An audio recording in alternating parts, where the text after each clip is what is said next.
If you couldn't tell by the title, Ratatouille is a ripoff of the movie Ratatouille. Ratatouille is a very good, critically acclaimed movie made by Disney in 2007. Ratatouille is a very bad movie, probably made by one dude in his basement, also in 2007. The marvelous city, land of sun and heat, with one of the most beautiful urban skylines in the world. This is a prosperous city.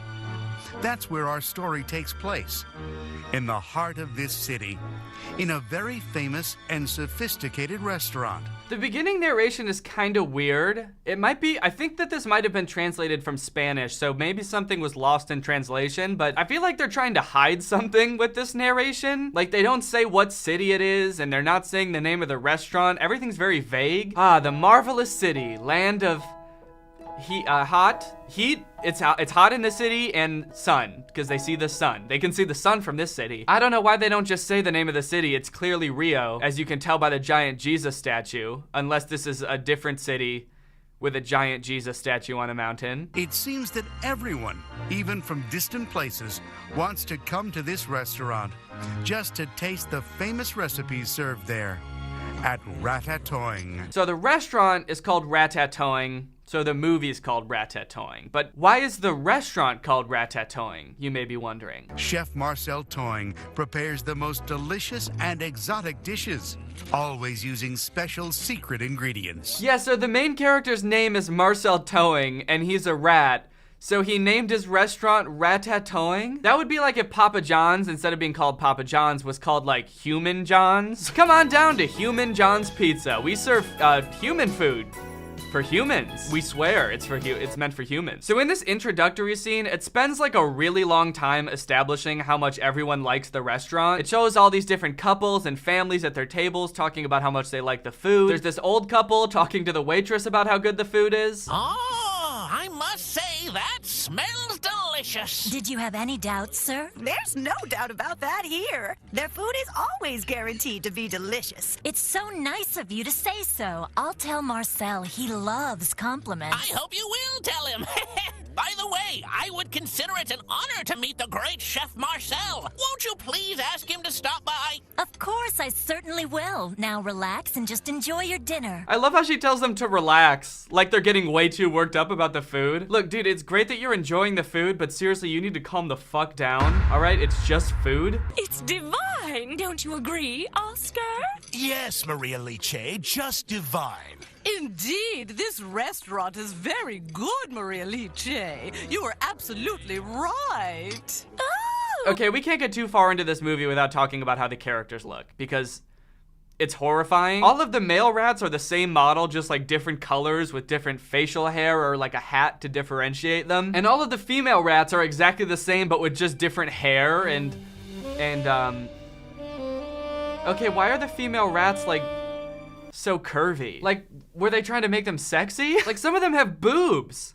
This one has boobs, and she's got real human curves. She's thick. The rat's thick. I guess some Disney movies also do that. Like, the rabbit in Zootopia is low-key kind of thick. But at least when they give the animals boobs in Disney movies, they put clothes on them. At least they make them modest, sexy bunnies. This rat's got boobs and a big butt, and is naked as all heck. Also, I know that this is a little bit nitpicky, but female rats have 12 nipples.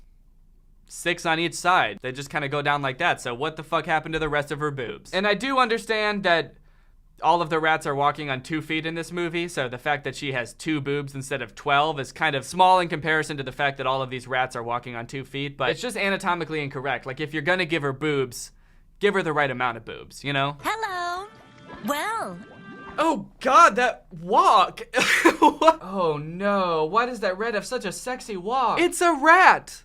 You don't need to give the rat a sexy saunter when she walks into the room. She does not need to walk into the room with that sexual energy. It's also this combination between, like, they shouldn't have animated the rat to look so sexy, but also they did a really bad job of it. Like, look at how her hands move. Hello, just a sexy rat coming to check on the food. How's it going in here? Okay, anyways, back to the plot. Business is going great at Ratatouille. It's the most popular restaurant in town. They always have the best ingredients. Everyone in the restaurant is constantly raving about the food, and tonight is no exception. In fact, it's one of the busiest nights they've had in a long time. It's going so great, in fact, that little Marcel the chef looks a little bit overworked. It's turning out to be some night tonight, huh, Marcel? Yeah, You're right. So far tonight, I've been asked to make 12 olive creams and soda. So, is it ready? Well, almost. Tell me, has the party at table 4 decided their order?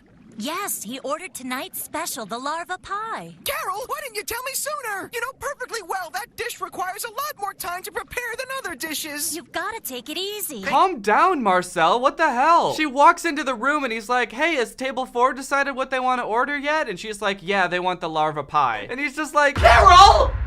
What the fuck? Why didn't you tell me sooner? What the fuck, Carol? Carol! Like, dude, what are you talking about? She told you the order as soon as she got it. That's why she came into the room. What, did you want her to tell you the order before he ordered it? Needless to say, it seems like the stress of single-handedly cooking for this entire restaurant is really getting to Marcel. Maybe they should hire some other chefs. I mean, it is kind of impressive that seemingly the biggest restaurant in this entire marvelous city only has one cook. And throughout the movie, you start to realize that every time it shows him cooking, all he's doing is just stirring this big cauldron of brown liquid. It's pretty amazing that he's able to make this variety of dishes that are revered throughout the city just by stirring this pot of brown liquid. Oh, you want ice cream? You want some ice cream? Yeah, I'll just throw some ice and some cream into the liquid. Stir it up. There you go. It's a sundae. You know that the party at table 4 has changed his order again? Now he wants Let me guess. He wants the spicy, fatty, and crisp spaghetti. Precisely! That guy always ends up ordering the same thing. I'm glad you know the ordering habits of your clientele.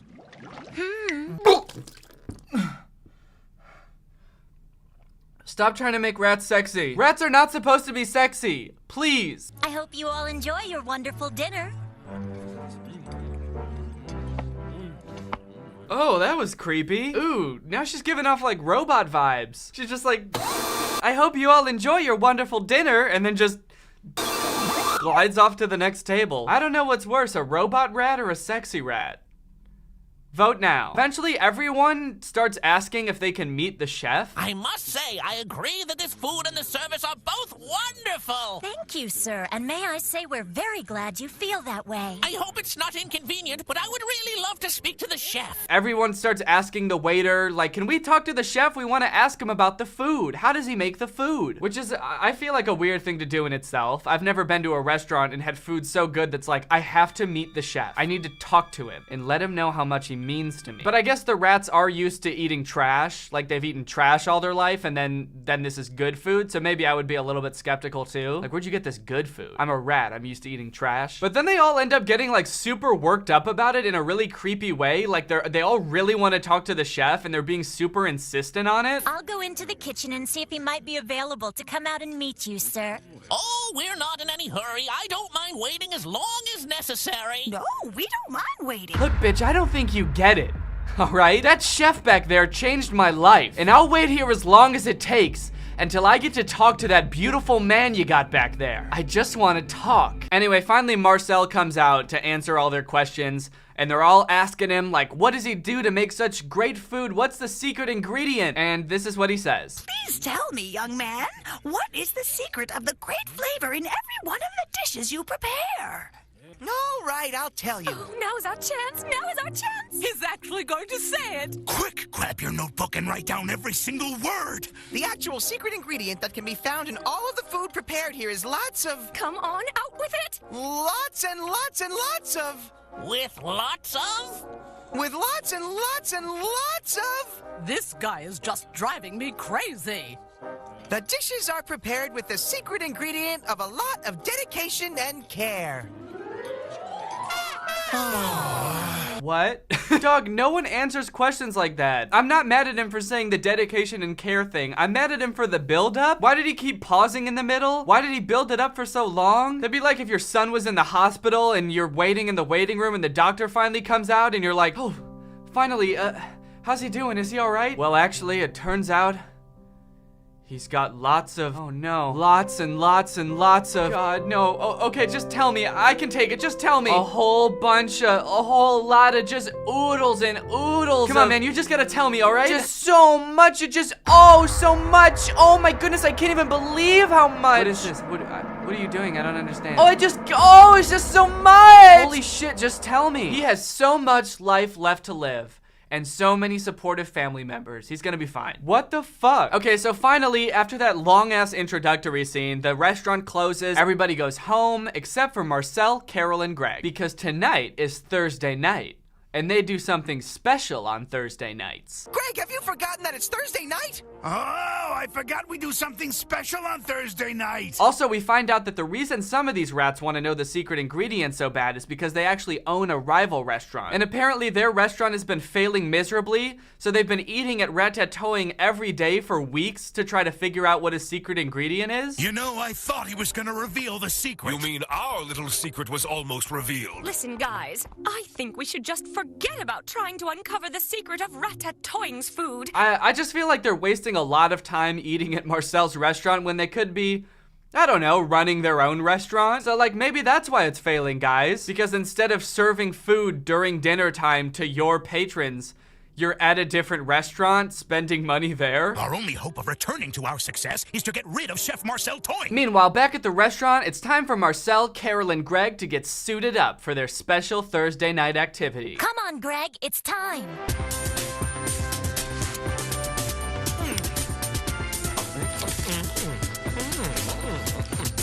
So we cut to this really awkward suiting up sequence that includes way too much grunting and moaning. Like, how much do y'all grunt and moan when you're just putting on clothes? You don't need to grunt and moan when you're doing that. Yeah! Like, I just don't get, is it like that strenuous? Or pleasurable to put on your clothes like that? I don't understand. So they put on their little outfits, they run around and pose and run around some more and pose some more and run around. I don't know what the running around is all about. Like what are they scrambling to do? They're already dressed. What are they doing? Are they on crack? But then finally they're ready to go. Ready to go do what, you ask? Well, it turns out that the way that they get their fresh food is actually by stealing it from a human restaurant, instead of finding food in the trash like apparently every other rat restaurant in that town does. Wow, you won't believe it! What a bonanza! Guess what I found down there? What is it? Strawberries! Big, beautiful red ones that smell incredibly fresh and delicious! Wow, that's fantastic. Get down there, Marcel, hurry! Calm down, Greg. So you're telling me that rats can't grow food, they can't figure that out, they just have to go dumpster diving for food, but they do produce spy equipment for rats. Rats can manufacture all of this secret agent shit, but they can't grow a zucchini.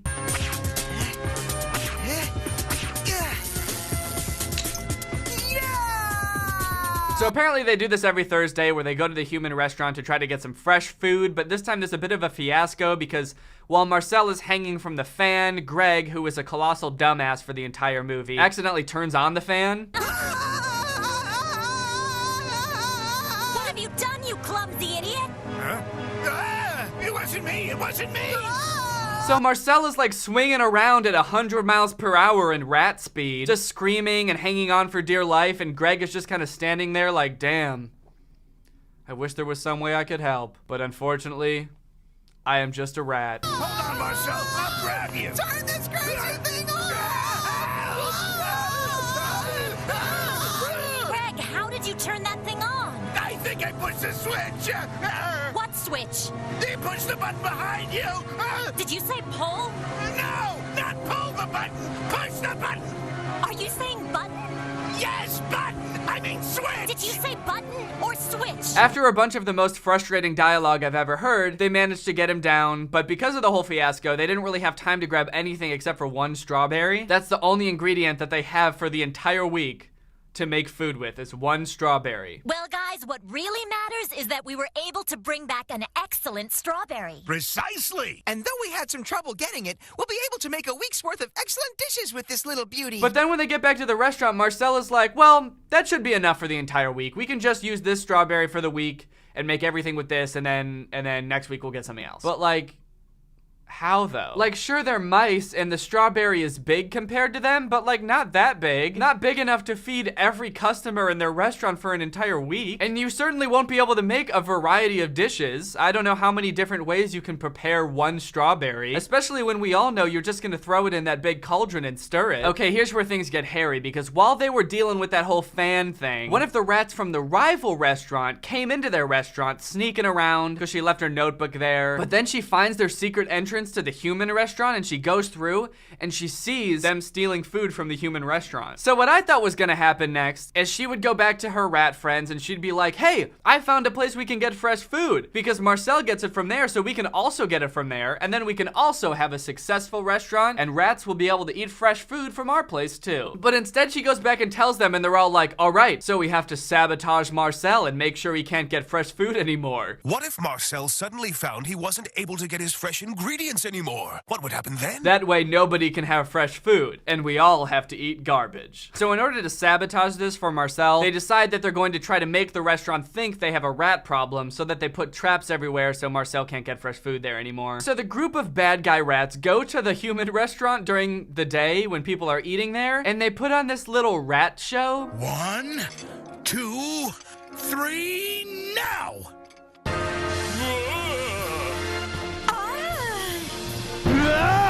And this scene is just a clusterfuck. I don't know how else to describe it. The rats are putting on this weird show where they're dancing and jumping around, but they're also moaning and groaning really weirdly, just like in that other scene.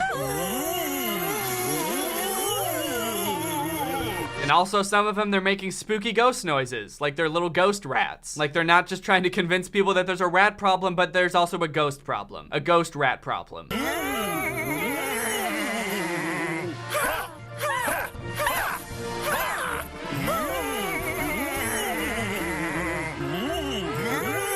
The scene is so weird, they keep reusing the same shots over and over, like especially this one, which I really don't like. This shot looks like I awoke in the middle of the night and found that I was being haunted by 4 demon rats. 4 low poly, poorly animated moaning demon rats.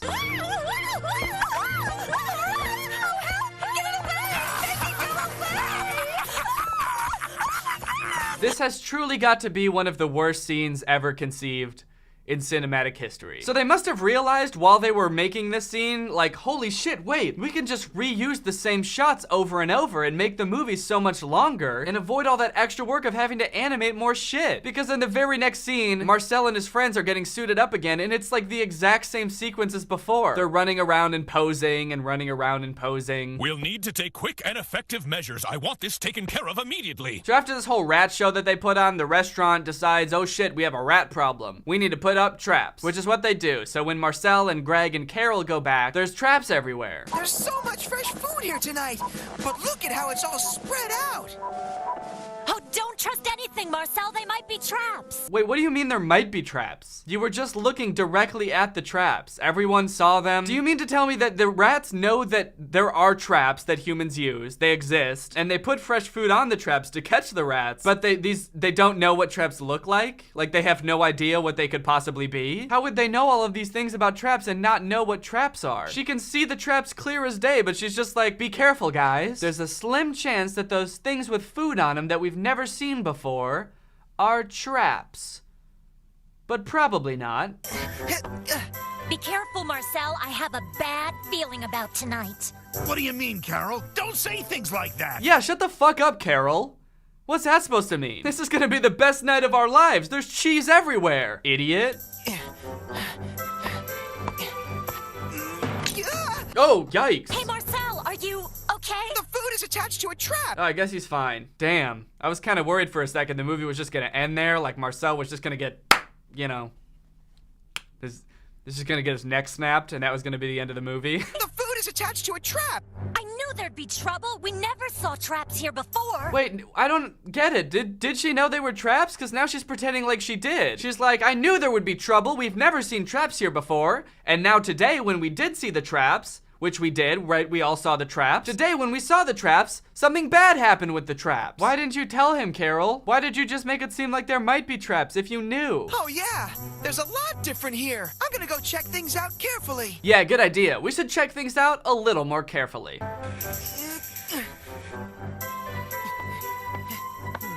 Yep, those look like traps to me. Yep, those two. I think I get the picture now. There's lots of traps.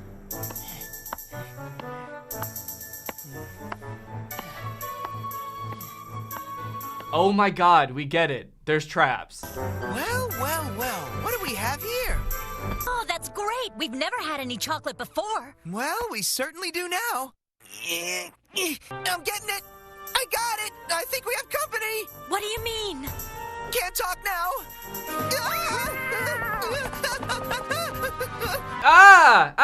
No! What? The cat walks on two legs too? This shit's gonna give me nightmares. Here, kitty.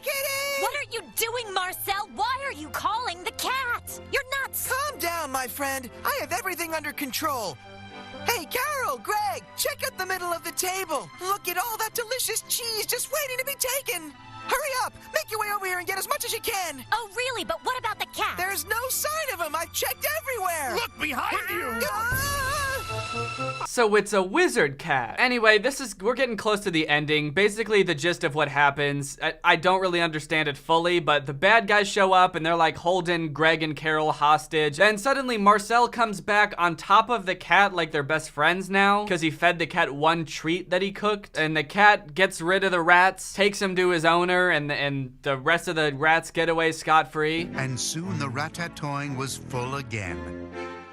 Almost everything seemed to be back to normal. I heard those rats of ours were sent to an out-of-town laboratory. That's a pretty brutal punishment for those rats. All they ever wanted was to have a successful restaurant, and the punishment is they're getting sent away to be experimented on in a lab for the rest of time? Jesus, that's kind of dark. Anyways, that's pretty much the end of the movie. Everything goes back to normal after that. The cat is now their friend. He comes to the restaurant sometimes to eat, and he helps them get food from the human restaurant so they can keep getting fresh food. So in the end, nothing really changed. There's been no character development. The only thing that's happened is the bad guys are now being tortured in a lab somewhere. Well, I hope you guys enjoyed watching this movie with me. I know I did. But now it's time to talk about our sponsor. This video is sponsored by the Raycon E50 wireless earbuds, the only earbuds on the market that are currently in my ears. The Raycon E50s are the perfect earbud for any activity, whether it be just chillin' watching your favorite movie or working out, because they're stylish, they're discreet, and the best part, they don't have those pesky wires hanging off of them like other headphones. If you currently work out with regular headphones that have wires coming off of them and you've never tried switching them out for wireless ones like these, holy moly does it make a world of difference. I seriously never realized how cumbersome the wire was until I started using wireless earbuds. These earbuds are made by Raycon, which is a company founded by Ray J, and celebrities like Snoop Dogg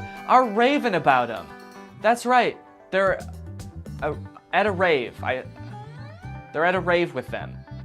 Or they just like them. I think that's what that means, is that they just like them. The Raycon E50s are about half the price of any other premium wireless earbud on the market. They're comfortable, they sound great, and if you go to buyraycon.com/Danny Gonzalez, you can get 20% off your purchase. Or just click that link in the description, baby. Thank you to Raycon for sponsoring this video, and thank you to you guys for checking out Raycon, because when you guys check out our sponsors, it directly helps this channel, it helps me keep making videos, so thank you for checking out our sponsors. Okay, bye-bye. Alright guys, well that's it for this video. If you're new here and you're not subscribed, make sure you subscribe and turn on my notifications to join Greg. We're the fastest growing army on the entire internet. Please do not look that up, it is true. If you want to come see me on tour this fall, there's a link to that in the description. It's wearetwodifferentpeopletour.com. It's gonna be a blast, so get your tickets soon because some of the venues have sold out. Alright, thank you Cute Kitty 3000 for turning on my notifications. You are truly Greg. I'll see you guys next time with a really interesting video where I try to do a backflip and accidentally do 300 backflips. Bye. This video is over now. Go find something else to watch, or just watch this video. I know we had a lot of fun, but you can't stay on this end screen forever. No. This video is over now. So why are you still watching this? Do you not have it? Alright guys, I'll admit I am very late to this topic, potentially even like a month late, depending on when this video comes out. But in my defense, I'm a dad now, alright? I have a baby. He's 5 months old. I have better things to do than sitting here talking to a camera alone in my room. Like watching Jason Nash live stream on TikTok. All right, Sandra, thank you for the money. Kevin, thank you for the money. Can you guys send me $1 million? Turns out I can do both at the same time though, so now I'm here. If you've been on TikTok lately, there's a good chance you've seen former Vlog Squad member Jason Nash constantly live streaming, compulsively urging his fans to send him money. I know I have. A lot. This man is constantly live. Here we go, 118. Guys, don't forget to follow my podcast, All Good Things Podcast. We just spoke about it. We need... If you enjoyed that 30 seconds of silence, guys, make sure to go check out my podcast. You're gonna love that. It's completely silent for an hour. Like me, a lot of people were pretty confused to see this. At one time, Jason Nash was a part of the most popular group on YouTube, and now he's battling the Joker for gifts on TikTok. What a way to start the day with Tommy Two Coats. Tommy, thank you so much for being here. If you've never seen one of these TikTok gifts battles before, basically there's two creators, and you send gifts to the respective creator that you're watching. This bar at the top indicates who has the most gifts, and when time runs out, whoever has the most gifts wins. Their prize? All of the gifts that they got during the battle. And then the second place person also wins all the gifts that they got during that battle. So needless to say, there's a lot at stake. This is a live stream where Jason is actually battling his wife, Naveen. Why don't you come down in the room? I'll let you in. You can come back in the house now. Yeah, come back in the house, man. You look like Batman standing over the city. Now, hang on. If they're married, aren't the gifts just going to both of them? What kind of charade is this? Now, at first, I kind of assumed that most of the people watching these live streams were children. And I was like, ooh, that is super weird, just like asking children for money. You're basically just asking them to steal their parents' credit cards. In a way, I sort of thought of Jason Nash as like a babysitter, but he's also babysitting 1,000 other kids. And if you start choking, he's not gonna call 911 because he can't see you. But after tuning into a few of his streams and actually like clicking on some of the profiles of people watching, I realized that it's actually mostly adults, which was very surprising to me. Guys, what are we doing here? Stop that. I promise you there are like 1 billion other better uses for your money than helping Jason Nash's wife crush him in a gift battle. Fun as it may be. The reason I wanted to make this video is because I think that it's kind of a very interesting look at the career span of a creator. It's a pretty new career, all things considered. And like nobody's been a full-time online creator for 40 years. So we don't really know how long this career is supposed to last or how it will evolve over time. So I think it's worth looking at why Jason Nash is here. Between the years of 2016 and 2020, David Dobrik was seemingly at the top of the YouTube ecosystem. What started as David just sort of goofing around and filming his friends as up-and-coming content creators quickly turned into partying all the time, collabing with huge celebrities, huge giveaways, and giant sponsorship deals. And if you didn't watch the vlogs around this time, you might think that David was like the biggest part of them, but it was actually more his friends doing the heavy lifting. David was always behind the camera, and sure, he would laugh a lot, and you'd hear him laugh, but I really feel like the reason people tuned in was sort of to live vicariously through David and experience the goofiness that was all of his friends. So while all of the vlogs were on David's channel and David was inevitably the most popular member of the Vlog Squad, I really feel like he owes most of his success to his friend group. But it was a fun time. I watched a lot of the vlogs back in the day and I really enjoyed them. It felt like you were a part of this friend group. And in a lot of ways, you were like the members of the Vlog Squad because like the members of the Vlog Squad, you also were not getting paid for your appearances in the videos, which is something that I always found kind of weird. David's friends never got any sort of payment. Their only payment was in exposure. And so what kind of ended up happening was because everybody else around David wanted to launch their careers off of David's vlogs, they all started vlogging too. But because they would always be hanging out together, all of their vlogs seemed to be just like the same situation from a bunch of different angles, and everybody was holding vlog cameras. Got pretty out of hand for a while there. Eventually though, during the pandemic, a bunch of stuff happened that caused David to take a step back from vlogging. Mainly a bunch of scary accusations about one of his best friends, Dom, and also him almost killing one of his other best friends, Jeff Wittick, by slamming him into the side of an excavator. After losing a bunch of followers and probably more importantly, a bunch of sponsors, David posted an apology saying he was gonna do better. He said he was gonna take steps to make sure his vlogs were a safer environment for the people in them. And I want to be able to have a place of checks and balances. I want to have HR. If he had to choose between quitting vlogging or doing it safer with an HR team, he was gonna do that.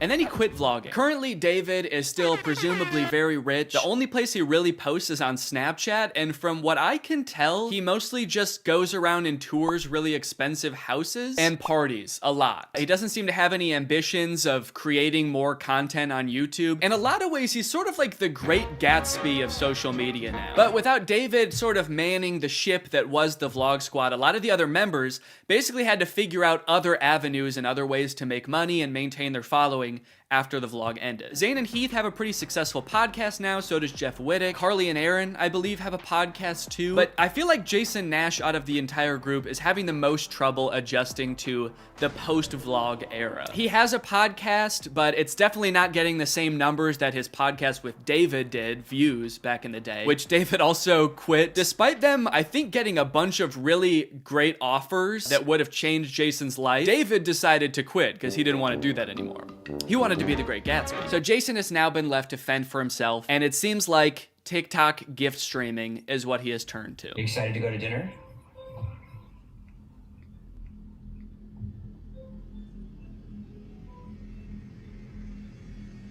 Man, this is content, baby. This is crazy. I didn't know all you had to do is just sit there and stare at your camera and people will just send you money. Why did I write this whole video? So a lot of the response has obviously been kind of cringing at this feeling that what he's doing now is very shady. And I mean, he's not really harming anybody, I guess. It does seem like it's mostly adults sending him money. Obviously, there's always going to be kids online stealing their parents' credit cards, so that's not great. I do get kind of a shady vibe from it just because there literally is no content for you to consume except to send him money. Like, the whole point of this stream is to see how much money Jason can make without having to do anything. That's like the point of the stream. Melanie, thank you.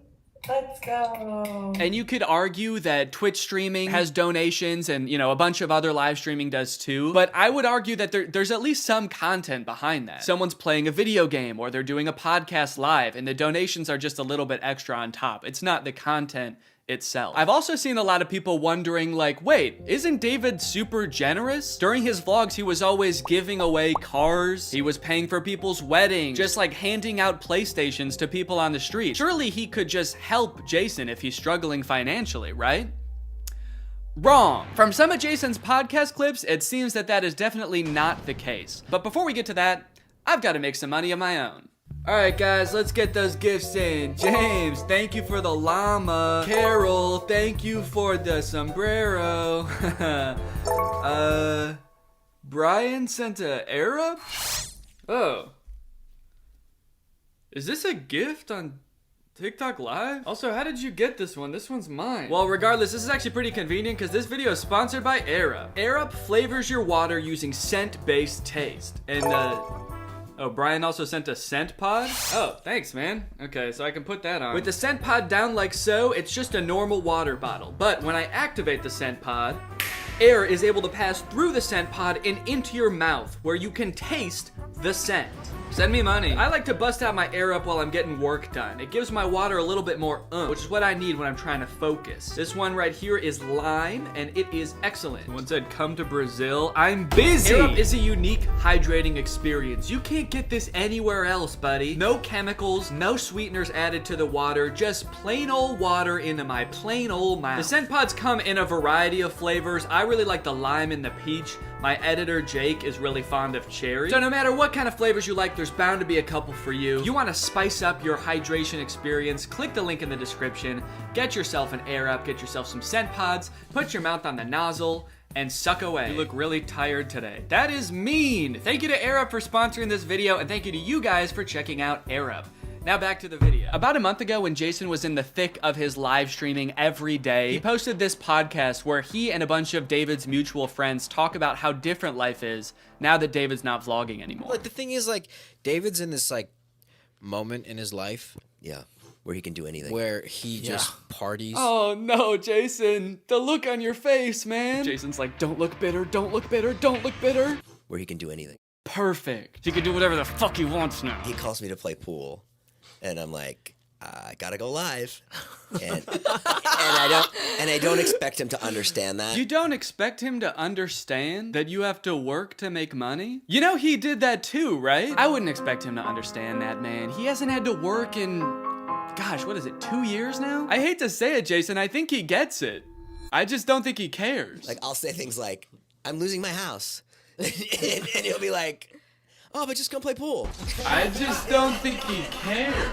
Dude, Jason, haven't you learned anything from being friends with a popular YouTuber? You just told him you might lose your house, and he invites you over. You think he really wants to play pool, dude? He's probably gonna Mr. Beast you. He's probably inviting you over so he can, like, surprise you with a new house. He might make you do Squid Games for it, but you have a chance to win a new house. Maybe he'll give you a new car. Or, you know, surprise you with his new car like he did that one time. My surprise to you is that I'm buying myself a car. I know. That was cool. I will say it is interesting that David seemingly stopped doing the extravagant giveaways once he stopped doing the vlogs. I wonder what the correlation there is. That's kind of weird. There was a great TikTok that he sent, which was like some guy. It's just the guy that has like a lot of money and can do anything all day. He's like, oh, Diplo's having a party tonight, and like and it's literally like things that David has said. David sent Jason a TikTok of a rich, out of touch guy being like, "Oh my God, dude, this is so me." Dude, look at this TikTok. This is so me. That moment when you're rich and you're partying with Diplo and you're talking about how much you hate Jason Nash and how poor Jason Nash is. Guys, comment below if you found this relatable. But if you think about it though, from 18 to like what, 23, 24.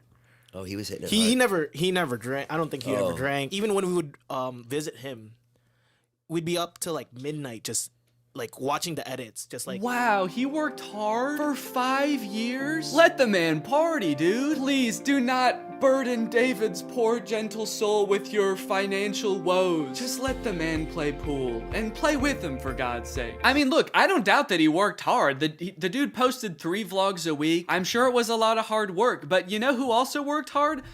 Everybody in his vlogs. I mean, that dude just said it himself. They all stayed up with him until midnight watching the edits to make sure they were good. This was a group endeavor. And I know what people say. They say like, well, David gave them the opportunities, you know? He didn't have to make them famous. Yeah, he kind of did. That was like the whole point of his vlogs, was his friends. David wasn't just making them famous because he was a good, generous guy. He was doing it because that's what was working. They made him famous as much as he made them famous. Now it's like the complete opposite. Everyone's like working, and here's him just like, hey, what are you doing tonight? And it's like a Tuesday night. Everyone's working. Yeah, man, that is kind of a crazy switch. Whereas before, David was working and everyone was helping him. Now everyone else is working, so naturally David is partying with Diplo. Naturally, a lot of the conversation around Jason's live streams has revolved around the confusion as to why he wouldn't just get like a normal job if he was strapped for cash, or if like the social media thing wasn't working out. Can someone make Jason Nash a fucking DoorDash account? People are wondering, why is he pursuing this career that is like universally seen as embarrassing or cringe, rather than just getting a 9-to-5? And I totally get that criticism, because I do love being a creator. I love getting to be my own boss. I love being creative on a daily basis, working with people that I'm really inspired by, entertaining people. But if this exact version of being a creator stopped being feasible, would I start doing gift streams on TikTok?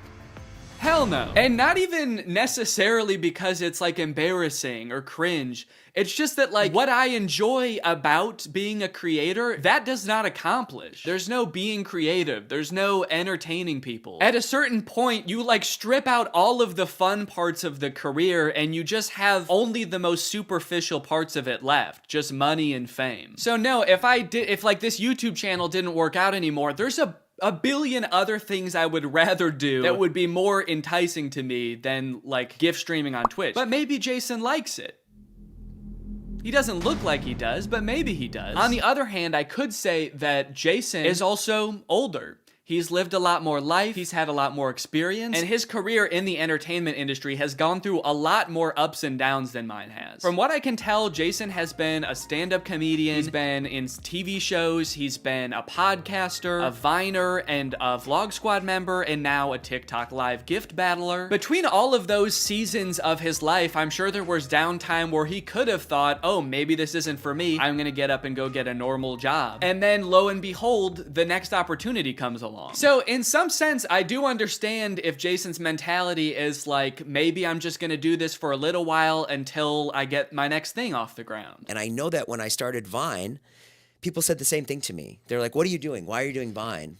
You know, and I was like, okay, this is what I'm doing. And then I did YouTube, and people were like, why are you doing YouTube? And I feel like when you're first to something, that can really pan out. Yeah, I do get what you're saying, but also I don't know if this is the same as Vine and YouTube. Saying he's the first to this new thing like TikTok gift battling is gonna be the next big thing is very worrying to me. Please don't make that the next big thing, guys. On top of all that, there is this sort of like gamification in your head that happens when you're a content creator. Because so much of it is like numbers based, you're always looking at your analytics, hoping your numbers go up. It becomes kind of a game in your head to see if you can do better than you did last month or last year. Because of that, I feel like in a lot of content creators' heads, quitting or pursuing a different career path is seen as like losing the game, even if it's subconscious. That being said, I don't think that's a healthy way to look at it, and I would encourage people who are pursuing being a creator to find other passions that, you know, if this didn't work out, you could pursue that instead, because I think just clinging to relevancy for relevancy's sake is not a good thing. But why try to guess what Jason's thinking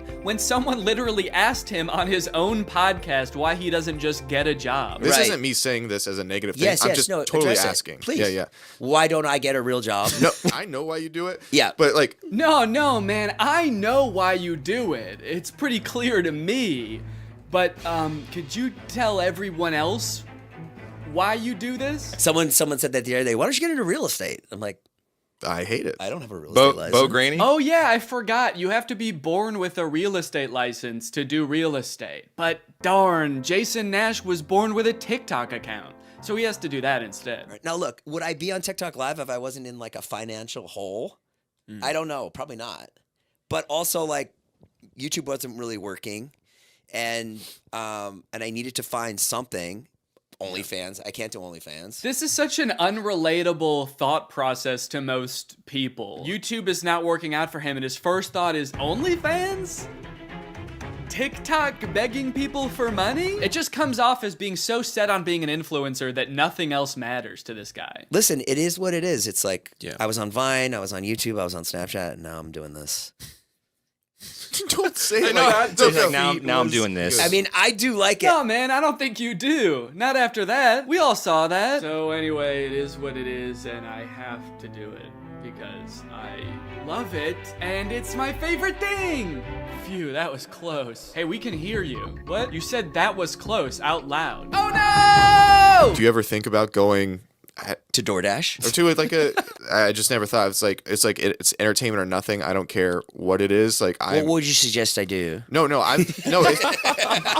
It's just that we get a job at Lululemon. From what I can gather from this clip and the way they're laughing about the prospect of being a DoorDash driver or working at Lululemon, those jobs are not even on the table for Jason. I don't know his personal finances, but Jason lives in LA, he owns a house, he has kids, he has a wife. So I feel like when he's saying things like, I don't have any other skills, what he's really saying is, I don't have any other skills that would allow me to live the exact same life that I'm currently living. And honestly, I could understand if he really does like the TikTok live streaming thing, but don't laugh at other jobs like Lululemon or DoorDash like you're so above doing them, yet you're on TikTok literally asking people for money. And I do totally get that Jason has kids that he has to support, that I'm totally empathetic to that situation. It is kind of ironic that his solution to that is to ask other people's kids for money online. But that's neither here nor there. This whole situation kind of reminds me of this TikTok I saw about a month ago. My Roman Empire is all of those influencers who dropped out of college or quit their jobs, moved to LA, then became irrelevant. Like, where did they go? What are they doing now? One interesting thing that I don't know if a lot of people know is that I feel like a lot of creators who get into this situation can actually leverage some of the connections they make while they're relevant and some of the skills that they've learned to get jobs at like marketing agencies, talent agencies, social media companies, or working for other creators behind the scenes. There's actually a lot of opportunities out there, which I would know because my first job out of college was working for a YouTube MCN. While I was still on Vine, I graduated college and I was worried that that wasn't going to be a stable career, so I actually got a job working at an MCN. And then I also worked at the YouTube channel Corridor for a while before my YouTube channel took off. So just throwing that out there, there are other career opportunities where you get to be involved in the creator space, even writing or acting, stuff like that. But it doesn't have to be your operation. You can just get a stable job. All right, it's time to talk about David again. While everyone was making fun of Jason for doing the TikTok live streaming thing, David paid him a visit on Snapchat. Dude, you're kind of becoming a legend on TikTok now. I know. Not in a good way. Yeah, but I think it's fun. No, man, this is a great look. This is awesome. Multi-millionaire visits former unpaid employee wearing a crown to make fun of his new job. David, do you know why, perchance, Jason has to do the TikTok live streaming? Have you thought about that at all? During your long nights of playing pool? Bye, guys. Thanks for having us over in your little hobbit home. And make fun of his house before you leave? Check. Great job. Now, with all of this talk about David and Jason, I just want to make it clear, do not go and send any hate to these people in real life, especially Jason. Jason actually got swatted mid-live during one of his streams a few weeks ago, which is obviously horrible. Anybody else inside? No. Okay, hold on. Let's get it put together and then... This is obviously a horrible situation, actually terrifying. But I cannot help but break a little smile when I look over and the two people he's gift battling are the Dobre brothers. I don't think there's a single funnier sight than watching the two of these blankly stare into the camera not understanding what's going on. Also, imagine your gift battle opponent getting swatted and he's still crushing you, dude. That's gotta hurt. My big takeaway from all of this is if you are pursuing being a content creator, I would heavily recommend being super careful about the way you go about it. I would highly recommend not letting your success be at all related to the success of another influencer. You don't want to be the guy from David's vlogs when David stops the vlogs. Also, save your money. This career that we have, we don't know how long it's gonna last. I mean, I sort of view it as being any other type of entertainer. You're only relevant for so long, or like an athlete or something. You can only be in your prime for a certain amount of time, so save as much as you can. It's really easy to get caught up in the lifestyle of an influencer and like partying all the time and flying on private jets, buying expensive cars. And if you can make this career last for like 20 to 30 years, that's awesome. That's insane, but it's definitely not guaranteed. So just be careful, all right? For me, for your old pal Dan. All right, guys, well, I hope you enjoyed this video. If you're new here and you're not subscribed yet, make sure you subscribe and turn on my notifications to join Greg. Greg is what I call my fans here on YouTube, and if you just watch this whole video, that means you kinda gotta be a Greg now. I don't make the rules, sorry. Except for that rule I actually did make, but all the other rules I don't make. All right, I'll see you guys next time. Bye-bye. What up, Low Gang? What's poppin'? Or, sorry. What's up, guys? It's me, Danny, back with another hilarious video. So if you didn't watch the video I posted last week about Jake Paul's new song, Ohio Fried Chicken, you should totally do that because this video is going to be about all of the comments that I got on that video. It's come to my attention through these comments that Jake Paul fans aren't really tolerant of criticism or comedy or creativity, which I guess makes sense now that I think about it. I got my gold. Today I just wanted to go through and read all of my favorite comments, plus your guys' comments, like my actual followers' comments in response to theirs are hilarious. So I just want to go through and like respond to some of these comments. Your nose is big. Take that as a compliment. I don't know what to make of that. Is it a compliment? Is it? Or are they being sarcastic? I do have a big nose. Does this person like big noses? I wish I could tell if they had a big nose. Their profile picture is just a picture of feet. So, fuck you, can you make a song in one day fucking judging people sitting on a chair, fat bag, hashtag lowgang Pauler. Why are there so many periods? He did like ... but it's like 5 periods. And he censored himself? I don't understand the point of swearing and then censoring yourself. Like, if you're gonna say it, just say it. Otherwise, just say something else. Don't go halfway. In the first fuck, he put an asterisk for the U, but for the second time, he kept the U in and put an asterisk instead of the C. So, you can still see the videos. I know. That's why I don't understand the song. Because I don't watch Jake Paul's videos. Like if you agree, you can tell that he is making fun of Jake's song. You can also tell that I doesn't watch Jake Paul because at 3:25 he says, "Are these their babies?" Like if you agree, hashtag Jake Pauler. Hashtag fuck Jake Paul. Not trying to sound weird, but you have a cute face. You do sound weird. If you want to know whose babies they are, you gotta watch the vlog, bitch. I don't think you guys understand. I don't want to watch the vlogs. I think that they're really bad. That's why I'm making fun of the video. It's because I don't like it. That music video did not entice me to want to watch more of Jake Paul's videos. You put way too much thought in the lyrics, like if you agree. Someone had to put thought in the lyrics because Jake didn't. Also, I like that he said like if you agree and this only has 1 like. Fuck you. Dude, like you can make that video better? Let's see. No. Tongue sticking out, hashtag cowboy chicken leg.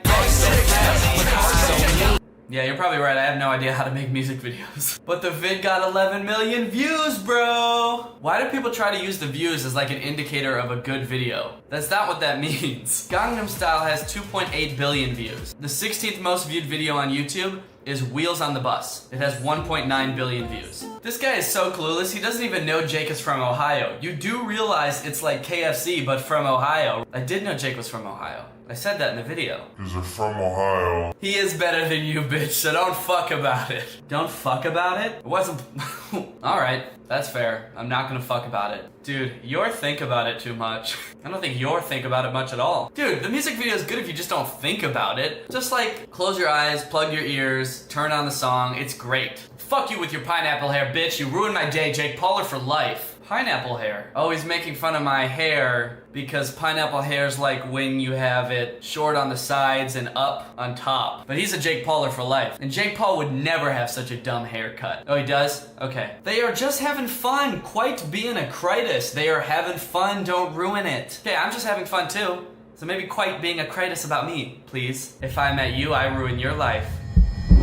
By Kyling you. Trying to get some views by reacting to the most poppin' person on YouTube for the past 2 months? Fuck you. Yeah, obviously that's what I'm doing. I wouldn't be making a video about this guy if he wasn't so popular. I'm trying to get subscribers, that's what you do on YouTube. Everybody on YouTube's just trying to get subscribers. Maybe Jake Paul's not, I don't know. It's not like he ever bragged about all of his subscribers in a song. 5 million on YouTube in 6 months. So I commented back, yeah, obviously. And then he commented back, oh, and I know it's weird to say after hating on you, but you were my favorite Viner. I think you should do some more short skits. You're hilarious. What? You can't say anything because you only have 103k subs and he has like 10 mil subs. So by that logic I responded, I guess you can't say anything to me then because I have more subs than you. Sorry. And then he didn't respond. So I guess it worked. I guess he was like, oh shit, I'm sorry, I forgot. Oh my god, you're so right, I can't say anything. $10,000 you make in one day. You have 27 hours, bitch. I think that was supposed to come off as like really badass, but he totally didn't. He forgot to say make a video in 24 hours. $10,000 you make in one day. And then he also said 27 hours, which is more than a day. Also, I have made songs and music videos in a day. I'ma prank my friend. I'ma prank my friend. But what would I know, right? I will admit it is hard to write a song and film a video in one day if you're actually thinking about the lyrics instead of just saying the first thing that comes to your head. Chicken bitch. Don't subscribe to Danny. Jake is right about him. He sucks. Jake is right about him. Jake is right? Thirsty for views? Yeah. Shut up, just shut up, shut up. Your videos aren't even funny. Your voice ruins my day. I even muted you. Smiley face. Wait, you muted the video? You watched the whole video, you just muted it? Why didn't you just click off the video? You still sat through the entire video. Muted. Thanks for the view, I guess. You just want views. You're right. I should be more like Jake. Jake doesn't want views. Jake doesn't care about money. If he cared about any of those things, he would make clickbaity titles. He would make videos with really, really popular people. Oh, and don't even get me started about money. Jake doesn't give a shit about money. And I'm popping all these checks, brand new Rolex, and met the Lambo too. Drop some new merch, and it's selling like a god church. Started balling quick and loan, paying all designer clothes. They asked me what I make, I said it's 10 with 6 zeros. Do you like Jake Paul?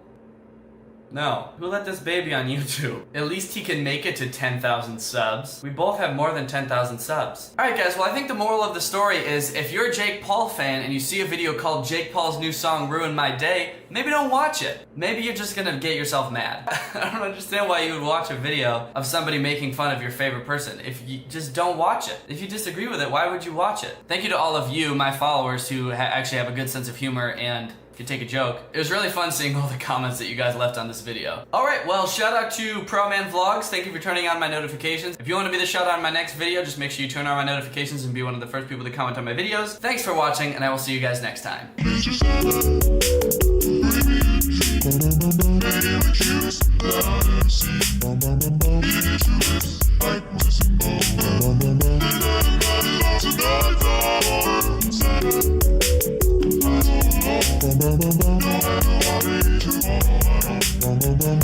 What's up, Greg, and welcome back to another episode of Please Stop Trying to Give Birth at Disneyland.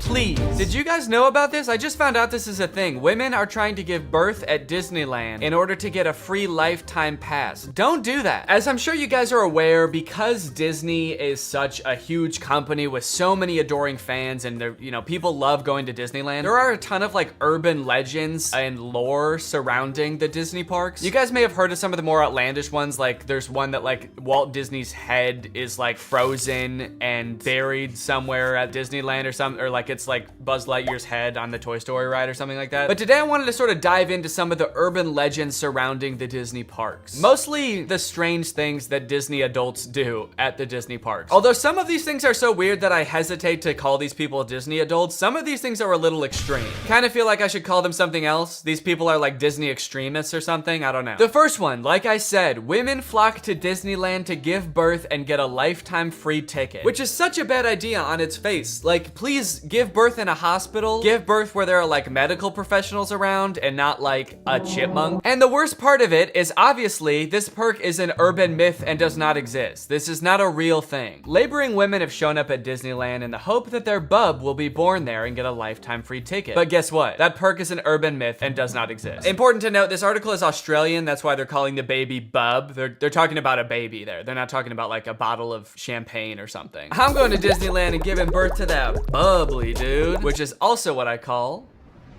having a fart. I just gave birth to a bubbly. As a veteran of the pregnancy game, I know for sure that the journey to motherhood, okay, that's a weird way to say I've given birth before, or just that I am a mom. As a veteran to the pregnancy game. So you have kids, right? Me? Yep, yeah, that's right. I've done 3 tours of pregnancy. I've seen shit you cannot imagine. The pain, the screaming. Yeah, I've heard childbirth can be pretty tough. The innocent lives lost. Oh. What? The airstrikes. So many civilian casualties. Are we still talking about giving birth? Yes. Laboring women are racing to Disneyland's gates in hopes that if their baby is born there, they will secure their child a lifetime pass. Okay, so the article goes on to describe that there are people that have given birth at Disneyland before, and people have tried to replicate it and give birth at Disneyland, and they've gotten caught, and it hasn't gone well. I do feel like the article is over-exaggerating, though, saying that laboring women are racing to Disneyland's gates. Like, pregnant women have, like, the baby already coming out and they're shoving it back in, like running into Disneyland. There's just like a crowd of angry mothers-to-be banging on the gates in front of Disneyland. Let us in! We must release our spawn! Like making a break to the Pirates of the Caribbean ride to do a water birth. I just feel like they're exaggerating a little bit. I don't know if I would characterize it quite like that. So you're probably wondering how this rumor started. Like, did Disney ever at one point give a lifetime pass to someone whose baby was born at Disneyland? Well, I will let this TikTok explain that. Today in Disney history, the very first Disneyland baby was born. Rosa Salcedo gave birth to a 6-pound,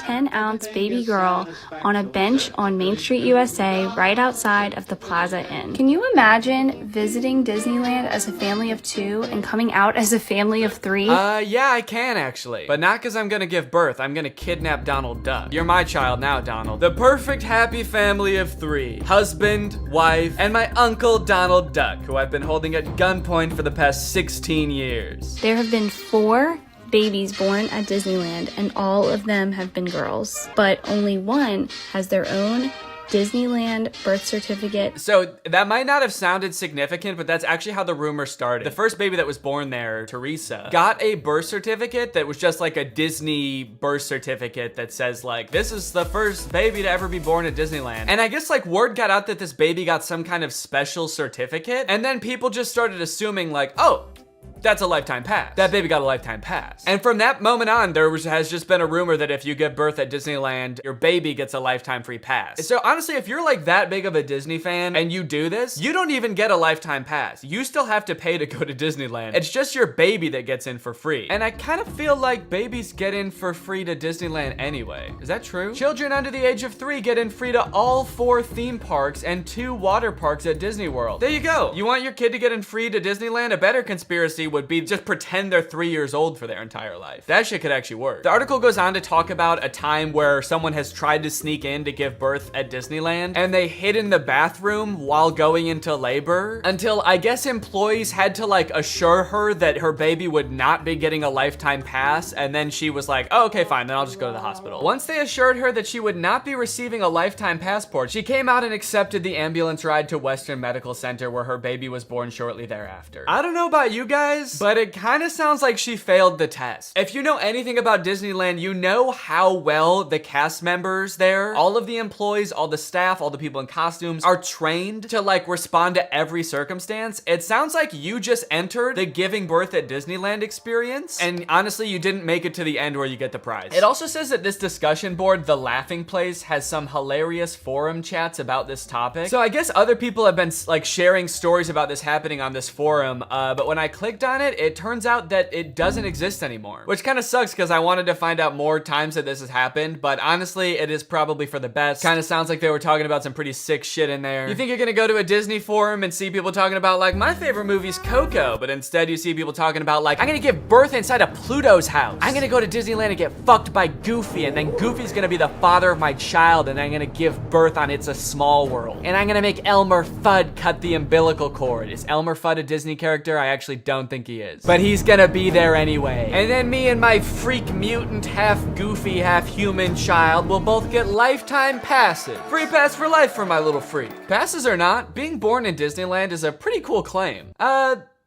Yeah, I mean, I guess so. The way this is written, it kind of makes it sound like, so you might not get a free pass, but I don't know, it's worth a shot. You might want to do it anyway, just for shits. I've actually found a little bit of discussion about this on TikTok as well. Quick question, what's stopping me from giving birth in Disney World? Like in the Magic Kingdom, on a ride, in the Epcot ball? I think this TikTok in particular is a joke, but the comments under this TikTok are actually very interesting. I went into labor at Disney. They were not cool about it. And people like responded asking her to elaborate, and she goes on to detail her experience going into labor at Disney. And from her experience, it kind of sounds like the second anybody starts going into labor at Disney now because of this conspiracy, the entire staff immediately flips and like makes it their top priority to get you out of the park and like to a hospital to give birth. And I guess that sometimes they can be so rushed trying to get you out of the park that it comes off as rude, but obviously they're just like concerned for your health. They also don't want this rumor escalating of like people giving birth getting a free pass. And also it's just like people in sweaty mascot costumes trying to not deliver a baby because that's not their job. So sometimes I guess it comes off as rude. But the funny thing is, from this woman's entire explanation, it sounds like she didn't even know that this urban legend was a thing. So in her head, I guess she just like broke some unspoken rule at Disneyland that she had no idea about and made the entire staff of the happiest place on earth turn on her in an instant, which is so funny to me. Hello there, what can I get for you? Yeah, can I just get a medium root beer, please? Oh,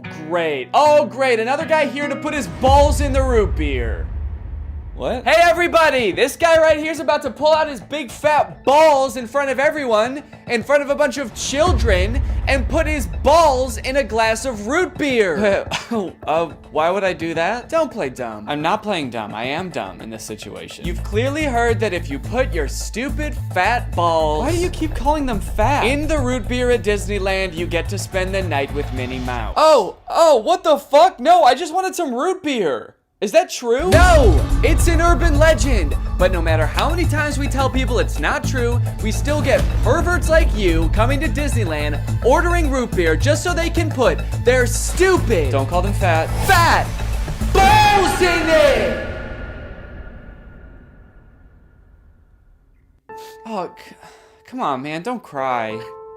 I already am. Why do you still sell root beer if this keeps happening? Because if you shit in the root beer, you actually do get a free fast pass for Space Mountain. Okay, I don't want to put my balls in root beer, and I definitely don't want to shit in the root beer, okay? I legitimately just want to drink some root beer. Oh.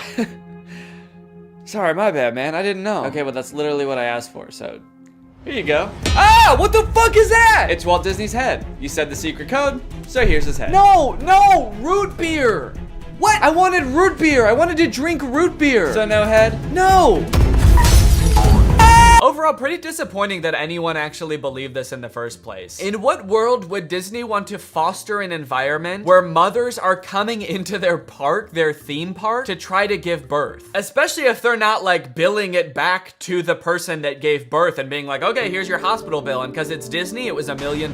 Now, by now, it should be no surprise to you that there are some people in this world that want to spend every waking moment of their lives at Disneyland, especially their most precious moments in life, which is why you can also get married at Disneyland. Let's take a look at some of the craziest places you can get married at Disney World. Starting at $12,000, you can get married at the Haunted Mansion in Disney World. But just like expecting mothers trying to sneak into the bathroom to pop out a quick person. Couples are of course also trying to cheat the system and avoid paying to have their wedding at Disney. So they'll just like sneak in with like themselves, maybe a couple family members and an officiant, and just like have the wedding in like a somewhat secluded area of the park. Here we have an article that details a San Diego couple sharing their secret Disneyland wedding story. Not many people can say they secretly got married in Disneyland's Sleeping Beauty Castle. 2 years ago, Gabriel and Andrea had been saving up for their dream wedding at Disneyland. However, when they began looking for wedding options at the park, the couple said that the cheapest option was $12,000. Instead, they decided to spend their life savings on a house. Great move, honestly. No complaints so far. That's a very wise choice. So Gabriel and Andrea decided to have a secret wedding at Disneyland. The couple gathered Gabriel's oldest daughter, an ordained minister, a witness, and packed their bags, heading for Disneyland for what they called a guerrilla-style wedding. Now, I don't know much about weddings. I've only had one, but I do know that you don't generally want to have them guerrilla-style. Like when we were planning our wedding, that word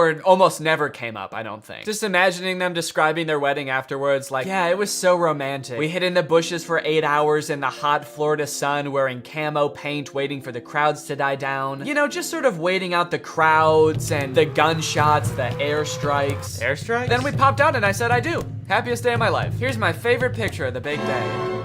Now buckle up, because this next urban legend is about to get nasty. Quite literally, this is disgusting. Like I said, the most devoted Disney fans would probably spend forever at Disney if they could, but maybe they can. For years and years, the Haunted Mansion has been the home to an endless supply of Disney myths and legends. But the attraction's most prevalent and persistent rumor is that guests regularly spread the remains of their friends and family inside the ride. This can't be true though, right? It is 100% true. Yes, that is right, and I don't want to bash anybody's final wishes. I know that that's a very personal thing, but spreading human remains in a public place that people are like walking around and touching? Please don't do that. Or you know what, I should say, you know, because I feel bad for people who are just trying to honor their dead relatives' wishes or whatever. If you're alive still and you're watching this video and that's gonna be in your will, please take it out. Don't make people do that on your behalf. Honestly, I am a little relieved that people are sticking to like spreading ashes at least, because there are a lot of different ways to dispose of a body. It was actually my grandpa's greatest wish to be laid to rest at Disney. Oh, that's sweet. You're gonna scatter his ashes around at the park? Not exactly. The Haunted Mansion probably has so much human ashes in it, it's not even funny, said one Disneyland custodian. Blah! That is the nastiest thing. Oh my God. Don't do that. Do not do that. Please. People scatter their loved ones' ashes in the Disney parks monthly. Can you imagine just like being on a ride and the person next to you is dumping out ashes? Disney employees are literally aware of this too. They have to follow special protocols every time this happens. The custodians are used to identifying and vacuuming up these ashes. I don't know why I was surprised to hear they vacuum them up. Of course they do. It's a literal human corpse, basically. Of course they get rid of it. The people who are like requesting this happen to their bodies must know this, right? They must know that some custodian that does not willingly work in like a morgue or something is going to have to take care of that. This sounds awful for everyone. If you're the custodian, you have to vacuum it up, but if you're the person that just lost someone you care about, you have to know that they're just gonna vacuum it up. They might even make you watch. They have you come identify all the places that you scattered the remains, and then they just like make eye contact with you while they're vacuuming it up. This is going in the garbage now. We're gonna throw this in the garbage now. Say bye-bye. So when you're laying them to rest in the happiest place on earth, you're actually condemning them to forever in the suckiest place in the world.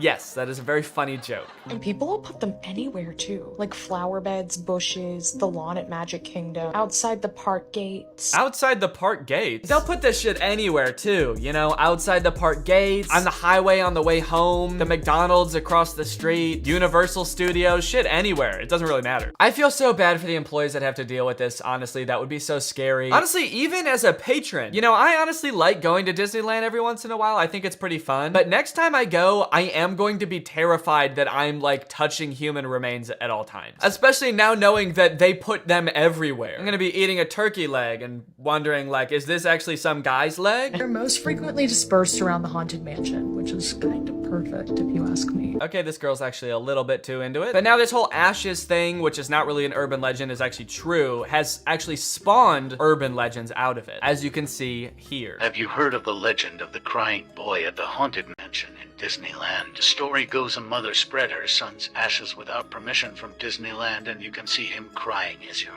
exiting the ride. Spooky. I wonder why he's crying. Maybe because his ashes are in a vacuum. Maybe because he was a little boy and his mom spread his ashes in the scariest ride at Disneyland. The mom was like, yeah, my son used to love this ride. Every time we would get on it, he would be screaming and crying and shaking because he was so happy and excited. So I decided this is the perfect place for him to spend the rest of eternity. In a rundown castle of pure terror. It's what my darling little boy would have wanted. All in all, it seems to me that Disney, this giant corporation that owns like every media property known to man, has their grubby little fingers wrapped around people a little bit too tightly. It's like you already have every movie and TV show. Do you really need people like begging to spend their entire lives at your theme park also? But even still, with people spreading their loved ones' ashes at Disney, people trying to give birth at Disney just to get free tickets, Disney is still trying their best to immerse you in their parks as much as possible to make you never want to leave. Recently, Disney opened up the Galactic Star Cruiser Hotel, which is a Star Wars hotel and experience. I think it's like a 2 or 3 day long experience where you are like in this hotel. There's like a story that you have to follow about shit going on around you. It seems very immersive, and to a pretty big Star Wars fan, honestly, it sounds pretty cool. But it is also $5,000, and instead of windows, your room has a screen that just shows a video of outer space playing. So, you know,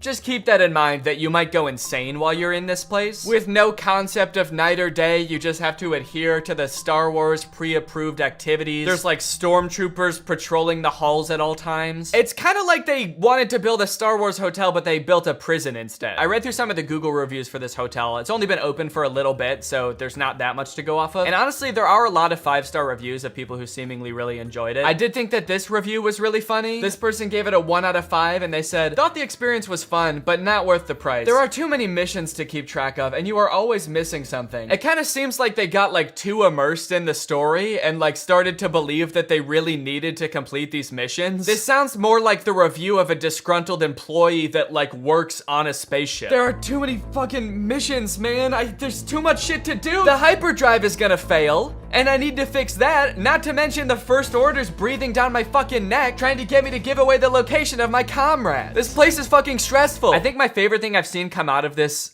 Star Wars hotel is this apparently now deleted ad for the experience that says, strike unlikely alliances in your very own Star Wars story. Apparently when you come in, you can decide if you want to be like on the good side or the bad side, so this ad shows that.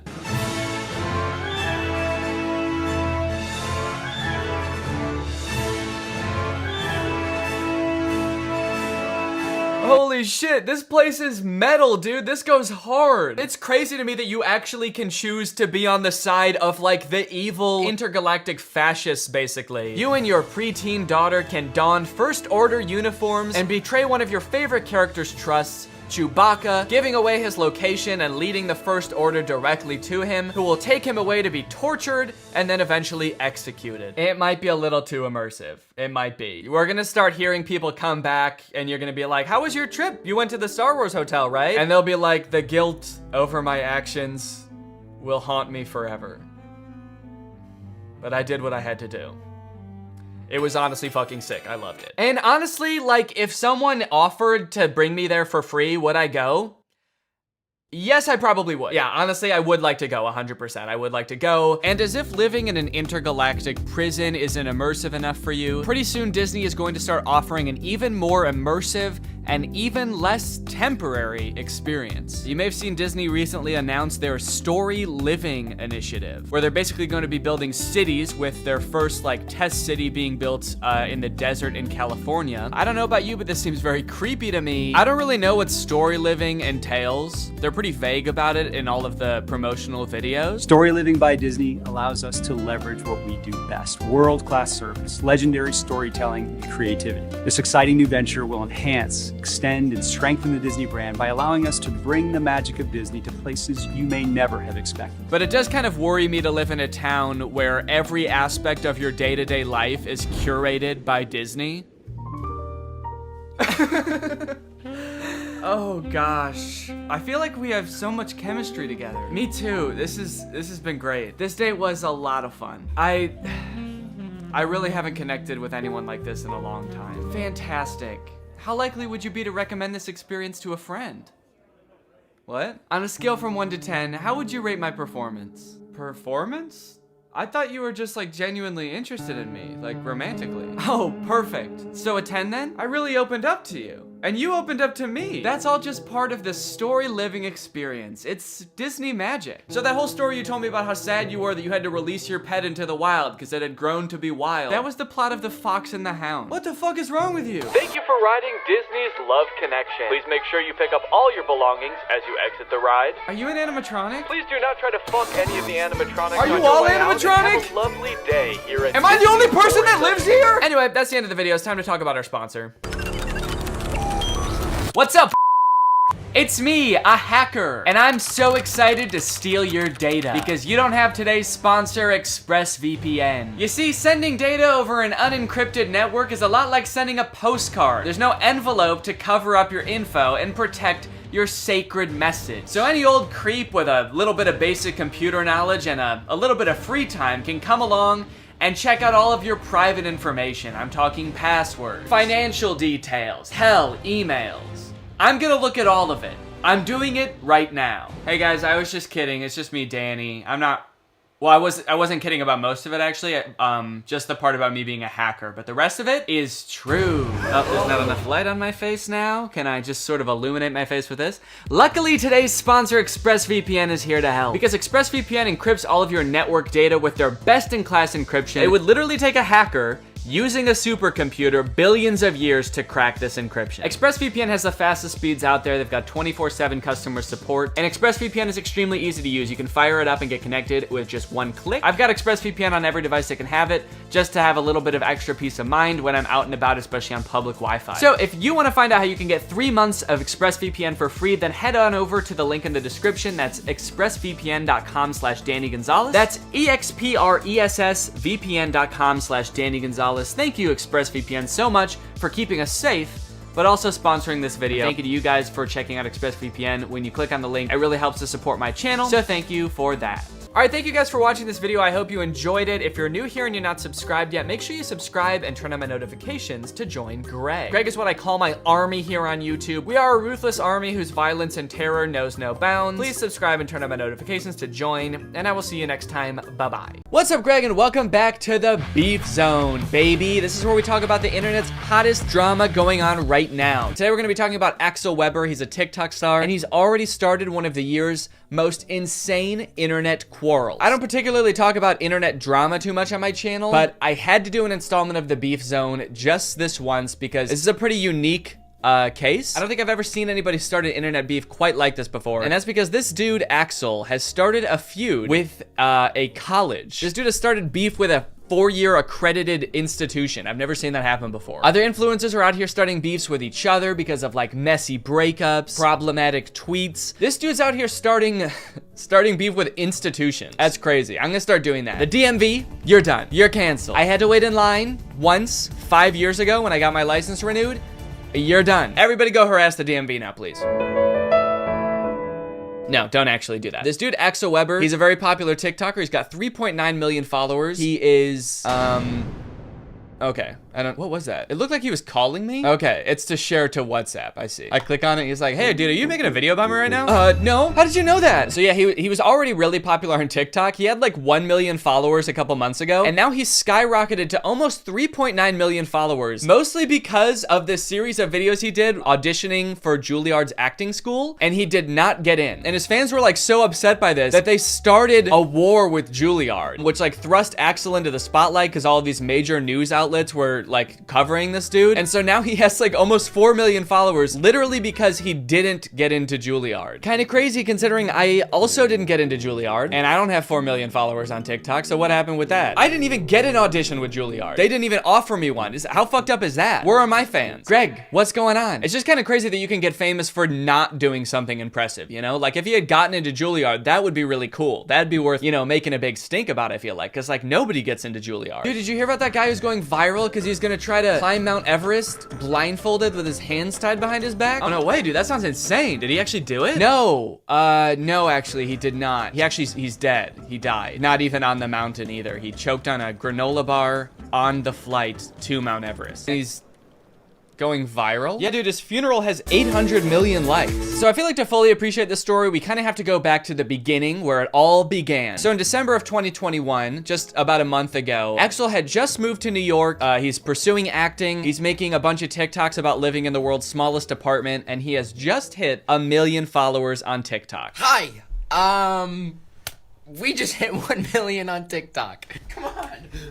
I can see why he had followers to begin with. He's like a charismatic guy. I'm sure people think he's handsome. He's got personality. He does his little dancey dance. Look at him go. But little did Axel know at the time that one Juilliard audition would change his life forever. And not because he did a good job, but because he did so bad that it changed his life forever. Dear Axel, on behalf of the Juilliard division, thank you for your interest in our program and for sharing your talent with the faculty during the initial audition. As you are already aware, due to our callback process, you are no longer under consideration for admission for fall 2022. It sounds like he already knew he wasn't getting in. It's kind of fucked up that they even sent him the letter. You already know this because we didn't give you a callback after your audition, but just so you know, you're still not accepted to Juilliard. You still did a really bad job. There's no chance of you getting in here. How many times do they have to tell him he didn't get into Juilliard? Damn. They just send him a letter every year. Dear Axel, as you may have guessed, as you are 2 years into going to a completely different school for a completely different degree, you did not get into Juilliard. Your audition was very bad, Axel. You ruined your chances of an acting career, Axel. Over the past 2 years, we have been telling every casting director and pretty much everyone who works in the industry how bad your audition was. We've had a lot of time to destroy your career, Axel, and we've done it. So it's a pretty sad video of him not getting into his dream school. I definitely feel for him, and a lot of other people did too. So basically what happened after that is a bunch of people started rallying to support him. You had like all of his own fans commenting being like, fuck Juilliard, dude, you don't need Juilliard. Even some celebrities weighed in. Hello, Axel. Hi, Charlie. I replied to your video, but I figured I'd do a video message as well. Appreciate it. Not only did I not get into Juilliard, but I didn't get into 5 of these prestigious schools that I wanted to get into that I thought could better my career. Don't believe it. And while I do think school is great, and I did end up going to Berkeley, Okay. a prestigious conservatory for the arts Congrats. is not going to be the thing that defines your career as an actor. Ooh. Honestly, I mean, it's a sweet sentiment, and I agree with the message. You know, not every famous actor went to a super prestigious school like Juilliard to learn how to act. You know, some just had rich parents, and so that's how they got into it. Lucky for him, I feel like he seems to like Charlie Puth. I feel like this video would not be nearly as impactful if it was like some guy that Axel does not care about. There's a video of Vanilla Ice being like, take it from me, Vanilla Ice. I didn't get into Juilliard either, but that didn't stop me from becoming the 20th most famous person for 1 month in 1995 and then slowly slipping into obscurity for the rest of my life. Axel's like, oh, thanks, dude. Does anyone else want to chime in? Did anyone else not get into Juilliard? Someone with like a lifelong body of work, someone with a really impressive career. It wasn't just like celebrities reaching out to Axel either. There were like different organizations being like, hey, you don't need Juilliard, dude. Come work with us and we'll get you to where you want to be in your career. I didn't get into Juilliard. We know that. And I did get another letter to prove it. This is the 17th one they've sent me now. But I did get a modeling contract with one of the largest agencies in the world. So I am a little confused about how this happened or why Axel seems to be so like excited about it. It does seem to be like totally unrelated to what he said his dream was. I thought he wanted to be an actor and go to a prestigious acting school. Like, does he even want to be a model? I don't know if he's ever mentioned it before. I watched a few of his TikToks from like before that, and it seemed like he really wanted to be an actor. It's like a totally different industry. All right, guys, you know that my dream of becoming a professional actor didn't work out, but I am still gonna be working in the industry, it turns out. I got a job at a movie theater. I think I may be able to work my way up from there. I think you'll be seeing me on the big screen real soon. It's just weird to see him going from not getting into a school that he wasn't qualified for to getting a job that it seems like he is even less qualified for, because I assume he at least had some sort of like acting prowess or like did some sort of acting before he started applying to acting schools. But modeling, it's like he didn't even want to do that before. Not only did he get a modeling job out of getting rejected from Juilliard, he also got a New York Times article. We just made the New York Times. When Axel Weber was rejected from Juilliard, the internet stepped in. The article is basically covering how all of Axel's fans flooded the Juilliard Instagram account to like lambast them in the comments. Which, to be fair, Axel does say like, don't do that. More than anything, we cannot bash Juilliard though. They're just doing their job. I don't want to lead you into thinking that Axel like actively encouraged this and like caused this to happen. Like he was like, fuck Juilliard. Everybody ripped them to shreds in the comments. But his videos did unintentionally have that consequence. And it's pretty crazy to read some of the comments that people have left on Juilliard's Instagram account. Let's take a look at some of them. Their most recent posts have like 0 comments, 1 comment, 6 comments. Let's go to around the time this Axel Weber drama was going on. 1,000 comments, 2,000 comments, 18,000 comments. 18,000? Dude, what were people saying? Let my boy Axel in. He deserves better. Let Axel in. Get my boy in. My dog died on campus and they tied me up and made me eat it. Doesn't have anything to do with Axel. Dude is just straight up slandering this university because his boy didn't get in. Don't worry, Axel. You should be glad you didn't get in there. All right? They made me eat my pet. You're gonna regret it when that man wins an Oscar. I honestly don't even think that they would regret it if he like ended up having a successful acting career. They really only care about the people they did admit having successful acting careers. In general, I've seen a lot of comments that have the same tone of like, I bet Juilliard wishes they never rejected my man. And it's like, yeah. Probably, but I don't think it's for the reason you think. I don't think it's like the dean's office that are like, oh, we should have never said no. He's so talented. Look at him on TikTok doing his little dancey dance. He's wearing a sweater. He's modeling. Oh, what we could have had. No, it's not them, dude. It's the poor like 20-year-old marketing intern that runs the Juilliard school Instagram account. It's the person who keeps getting notifications on their phone saying like, let Axel in. New Instagram comment. Let Axel in. They're the one that's probably like, Jesus Christ, couldn't they just fucking accept this kid? I really like this comment. Let him in, you dogs. L school. Juilliard does not care, all right? They do not care that they have 18,000 comments on one post. The headmaster of Juilliard, what is it? What is like the person who is in charge called? Is it the dean? The headmaster? The principal? I went to college. I don't know why the president. We had a president of our school. I don't think the president is reading these comments being like, L school. Oh, classes are canceled today. Go home. Everyone go home. It's also like, whoa, dude, don't start insulting the kid's dream school. You're not really rooting for him if you're like, oh, you wanted to go to that L school, Axel? That decrepit excuse for a school run by dogs? I definitely feel bad for whatever school he applies to next if he ever tries to apply for college again. When they get that application, they're just gonna like start sweating immediately. All right, who's next on the list of applicants? All right. No pressure, but if we don't let this kid in, we're gonna get doxxed and swatted. Right now, you're probably wondering, like, what were Axel's chances of getting into Juilliard? Like, was he a shoo-in and like a really good actor and had like an insane experience? What is this guy's qualifications? First off, let's look up how hard is it to get into Juilliard. Spelled Juilliard wrong, so I am definitely not going to get in. Admission to Juilliard is highly competitive with an overall acceptance rate between 5 and 8%. So it's an extremely difficult school to get into. Obviously, it's like insanely prestigious. But you know, maybe he killed his audition. Maybe he's a great actor. So let's see. He has a TikTok talking about how his audition went. So let's hear in his own words how he describes it. Here's how you absolutely botch a Juilliard audition. Remember I said the only thing I can't do is an accent? I did an accent. I couldn't help it. I jest to Oberon to make him smile. It just sounds better when he sounds like he came straight out of an HBO show. All right, I know it's not the point of the TikTok, but what does he mean I couldn't help it when he said he did the accent? Like, did you prepare your audition and not practice an accent at all? And then the second you get into your audition, you're like, hello, governor. Why am I talking like this? Oh, no. Did you really just decide to do an accent on the fly? Because, like, holy shit, what a bad idea. Of course you didn't get into Juilliard, dude. You went off book. You became a different nationality. Live. The guy gave me absolutely no reaction. He just stared right into my soul. I feel like that's kind of how auditions go, though. If you do a really great job, they're not supposed to be like, like right off the bat. I think they're supposed to play it cool because they can't like make you think you got the part just in case, you know, someone even better comes in and then they have to give it to that person. And what reaction was he expecting? Guys, I don't think my audition went very well. The admissions director didn't even come. He just said, thanks, that'll be all. You know what he should have done if he wanted to impress them? He should have came into the audition speaking in a British accent, and then when he was actually reading his monologue, switched to his regular American accent. They would have been blown away. I have an audition for Juilliard, January 9th. I have to learn some Shakespeare.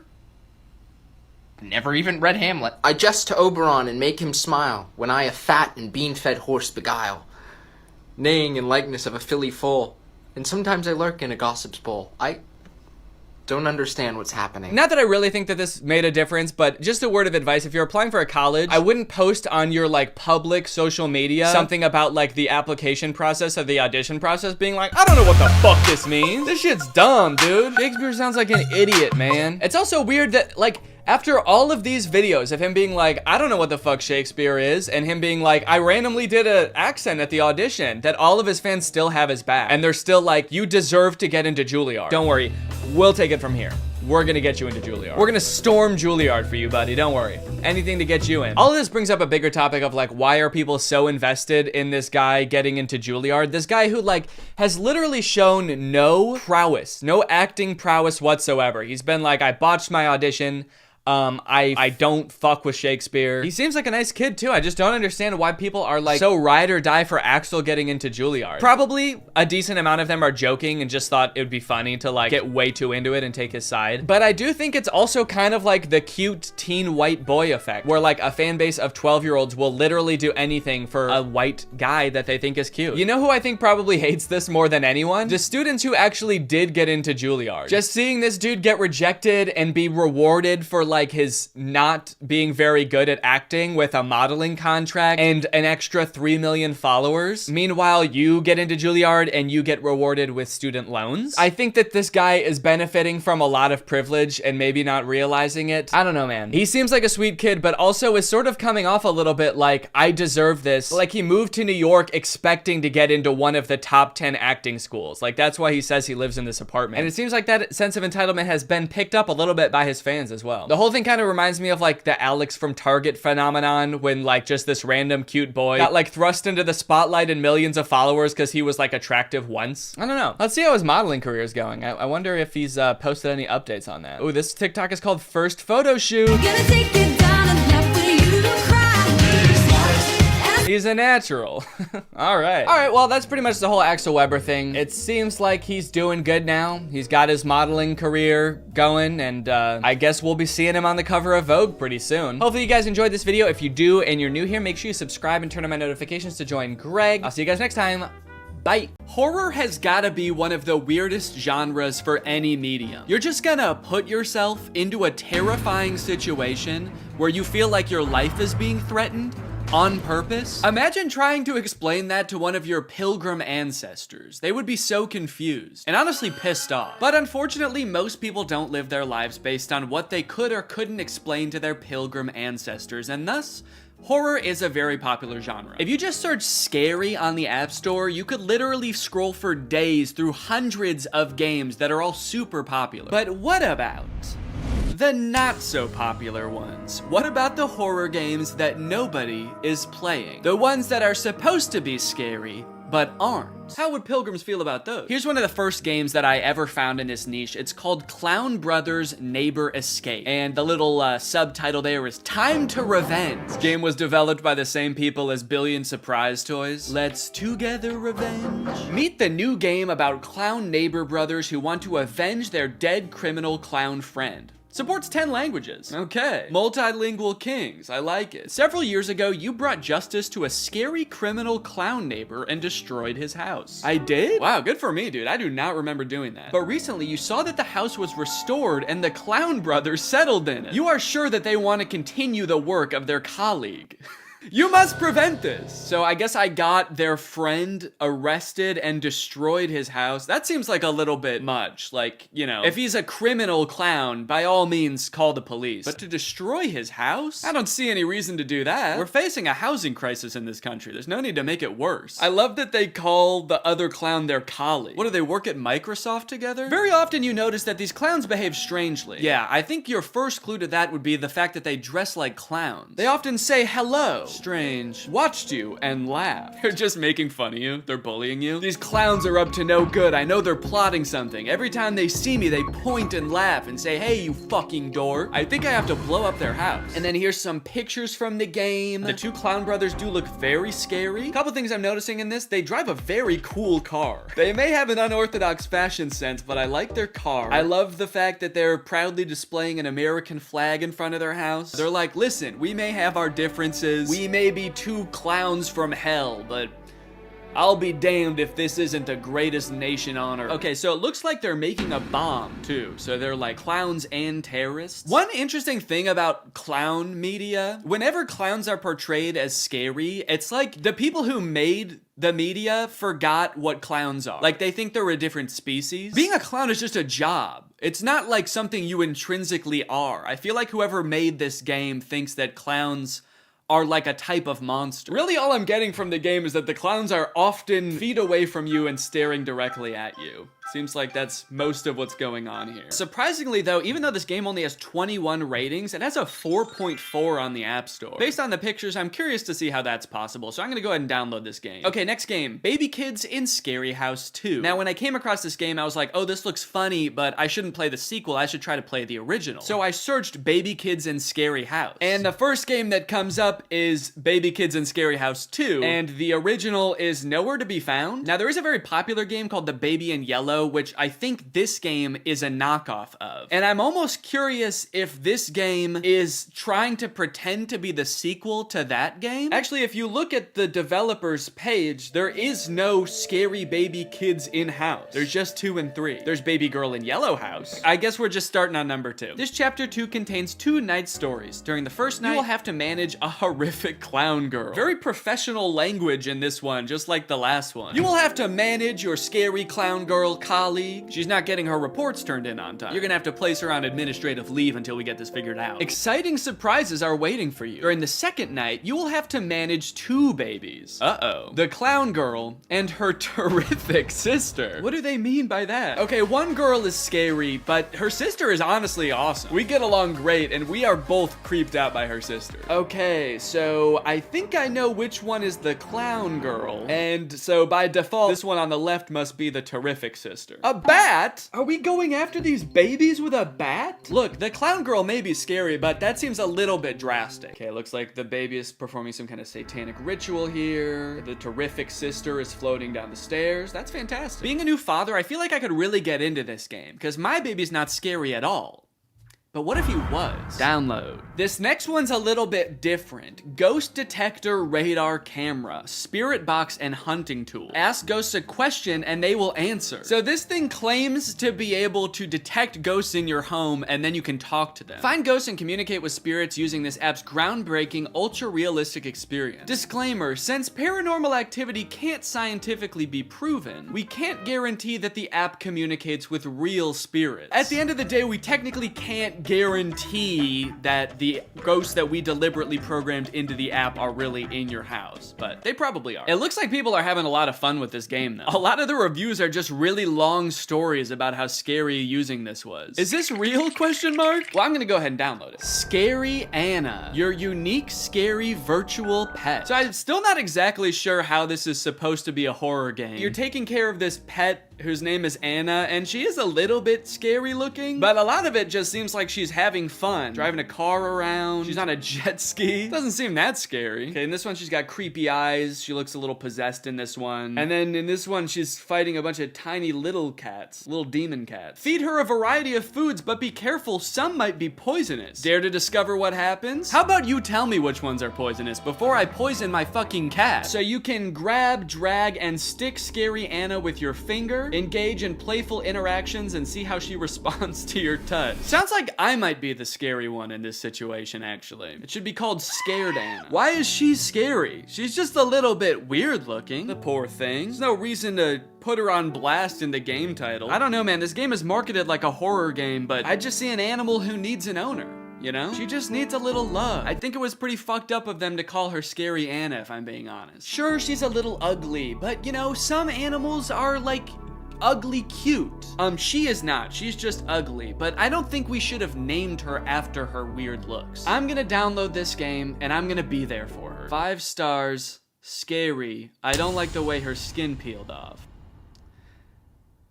Okay, I don't know if I'm gonna like this game. Before we get into these games, I want to thank Opera Browser for sponsoring this video. I've been using Opera Browser for a while now, and it has really helped increase my productivity while writing and planning videos. It is faster, safer, and smarter than default browsers, which means it has a ton of features that make my process much smoother. Like Opera's native in-browser AI called Aria, which makes it really easy to get answers and do some surface-level research really quickly and easily. While browsing, you can highlight any word or term that you're not familiar with and ask Aria to briefly explain it, or you can just ask it questions like, what are some of the worst horror games on the App Store? The great thing about this is not only does it give you some great starting points, but it also links to the relevant pages for each answer. Tab islands are Opera's way of organizing tabs by grouping similar tabs together so you can save space and time. This is really helpful when I'm writing videos because I can have multiple Google Docs open, multiple YouTube videos open. They can easily be grouped together so I don't get overwhelmed because I am easily distracted. They also have an ad blocker and a VPN integrated into the browser for free. This browser is like a million useful things bundled into one app. It's crazy. Also, I just like the way it looks. It's got a cool style and I like the cut of its jib. In a world where it seems like every browser wants to look like the same boring app, I appreciate that Opera is different. They've got cool wallpaper, some of them are even animated. How fun is that? So if you want to check out Opera, it's totally free. Just use my link in the description to download Opera today. Thank you to Opera for sponsoring this video. Thank you to you guys for checking out Opera. And now, let's game. All right, first game, the Clown Brothers. All right, right off the bat, we have a... I think they just said they're preparing for atomic war? The clowns start to dish out the lore right away in the title screen. 1, they're preparing for atomic war. 2, they are good neighbors. And 3, they are going to kill you. Find you and kill you. At the start of every level, the game gives you an objective. We've all seen these types of games before. The whole game is just a series of boring objectives like find the key and unlock the door. But what's really special about this game is it only gives you like 1 second to read the objective. Back in town, you find out that the friends of the okay, so I've spawned into this neighborhood street. I see my clown neighbor walking around, so that must be the clown's house. Now, I gotta give these clowns props because not only is their car cool as hell, they also live in a huge mansion. Right away, dude, they live in a freaking mansion.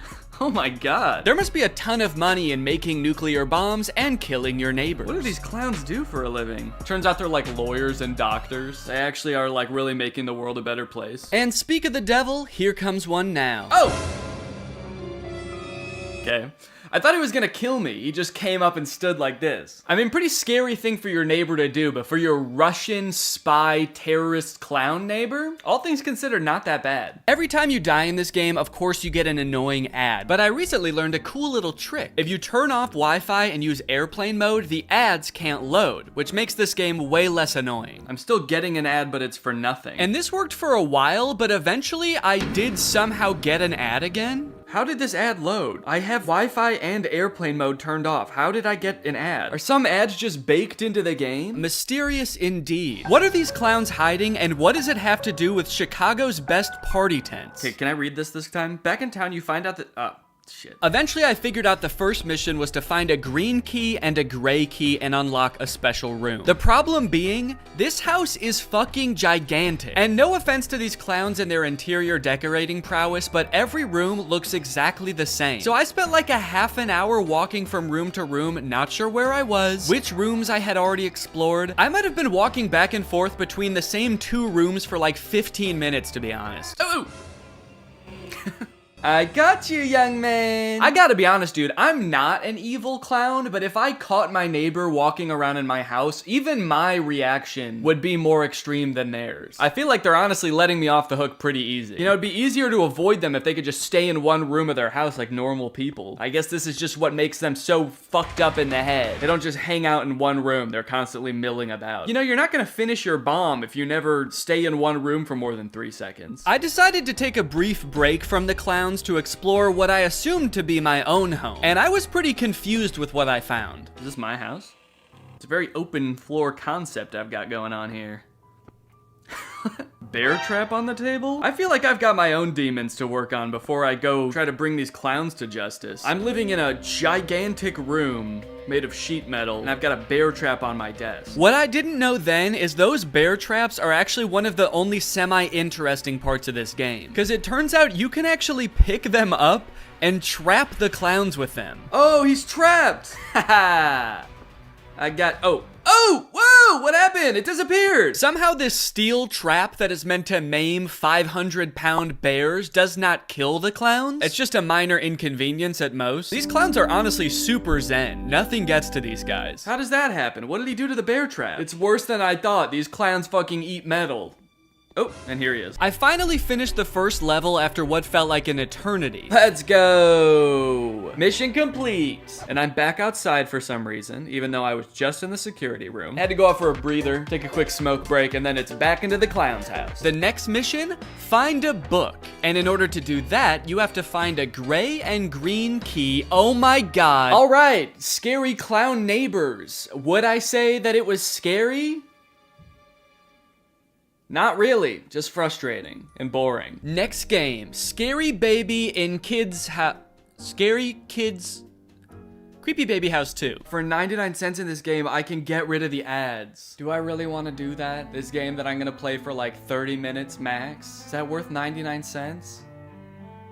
I'm already doing it. The beginning of the game starts off pretty normal, just doing some normal babysitting activities. So here's the baby, the clown baby. Hello, I will be back home after I finish my work. So not only are we dealing with a clown baby, we're dealing with Robo-Mom too. Hello, I hope you find my baby is not too evil today. I will be home by 8. Sorry you've never seen me in person. I swear I'm not a robot. Sweet little baby, let me pick you up. Holy cow, you can really fling this kid around. Why are they like this too, holding up little finger guns? Nothing scarier than a clown baby going, hey, how's it going? I feed the baby, take her to change her diaper when she starts farting like crazy. But that's when things start to get a little weird. Okay, here's the diaper. Oh, good thing we have one diaper laying on this table. That's really...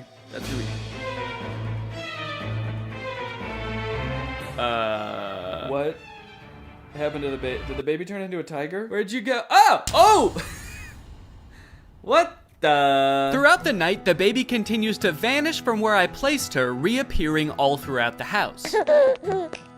Yeah, it's kind of a creepy way to laugh, right? Without like moving your mouth at all or showing any expression.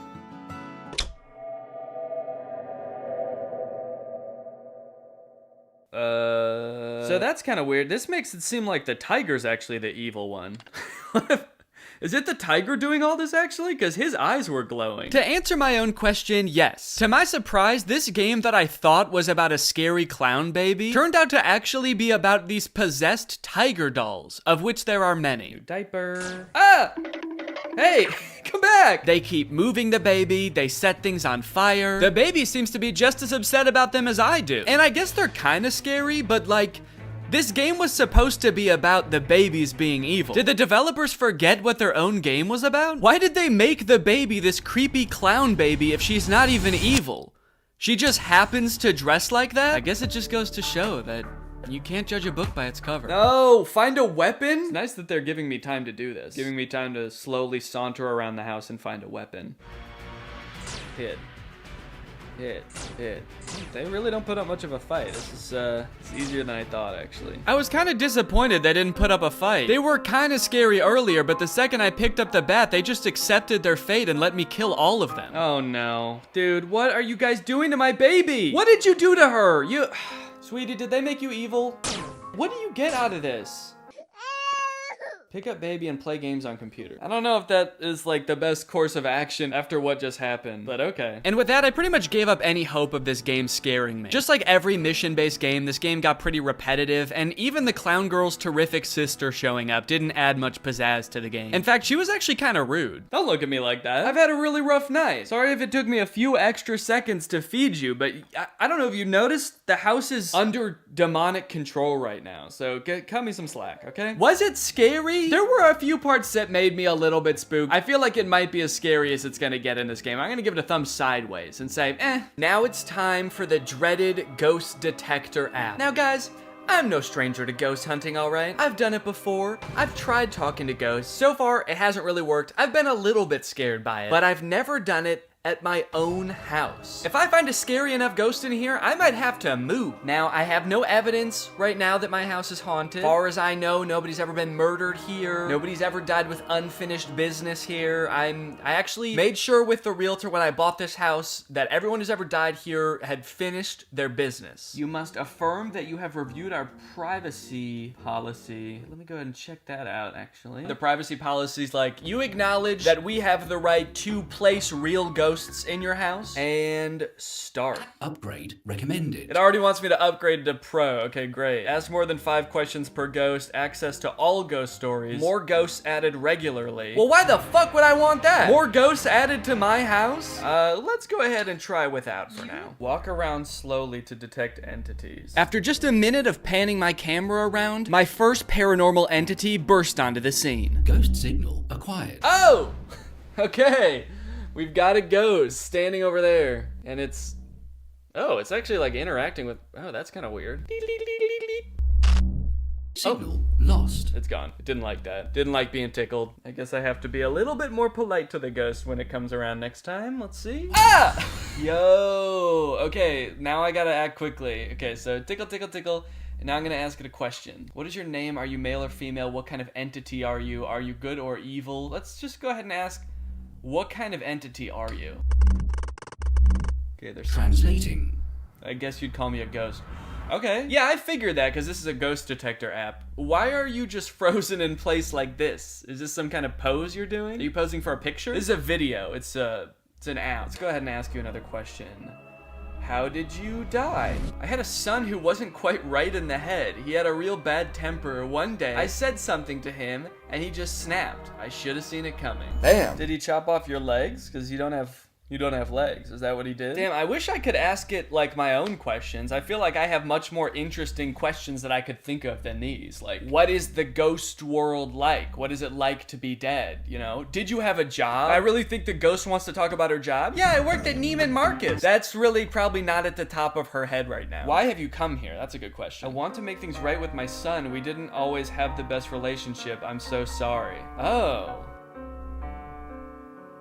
Okay. Well, I don't know what to tell you about that. Never met your son. I don't think I know your son. He definitely doesn't live here because it's just me and my wife and my son. And I'm not your son. So that takes care of all the sons here. I think you might be haunting the wrong house, actually. Is there any, can I say that? Where did you live? Yeah, where did you live? Did you live here? Columbus, Ohio? What? Why are you here? Did I summon you all the way from Columbus? Sorry, I thought...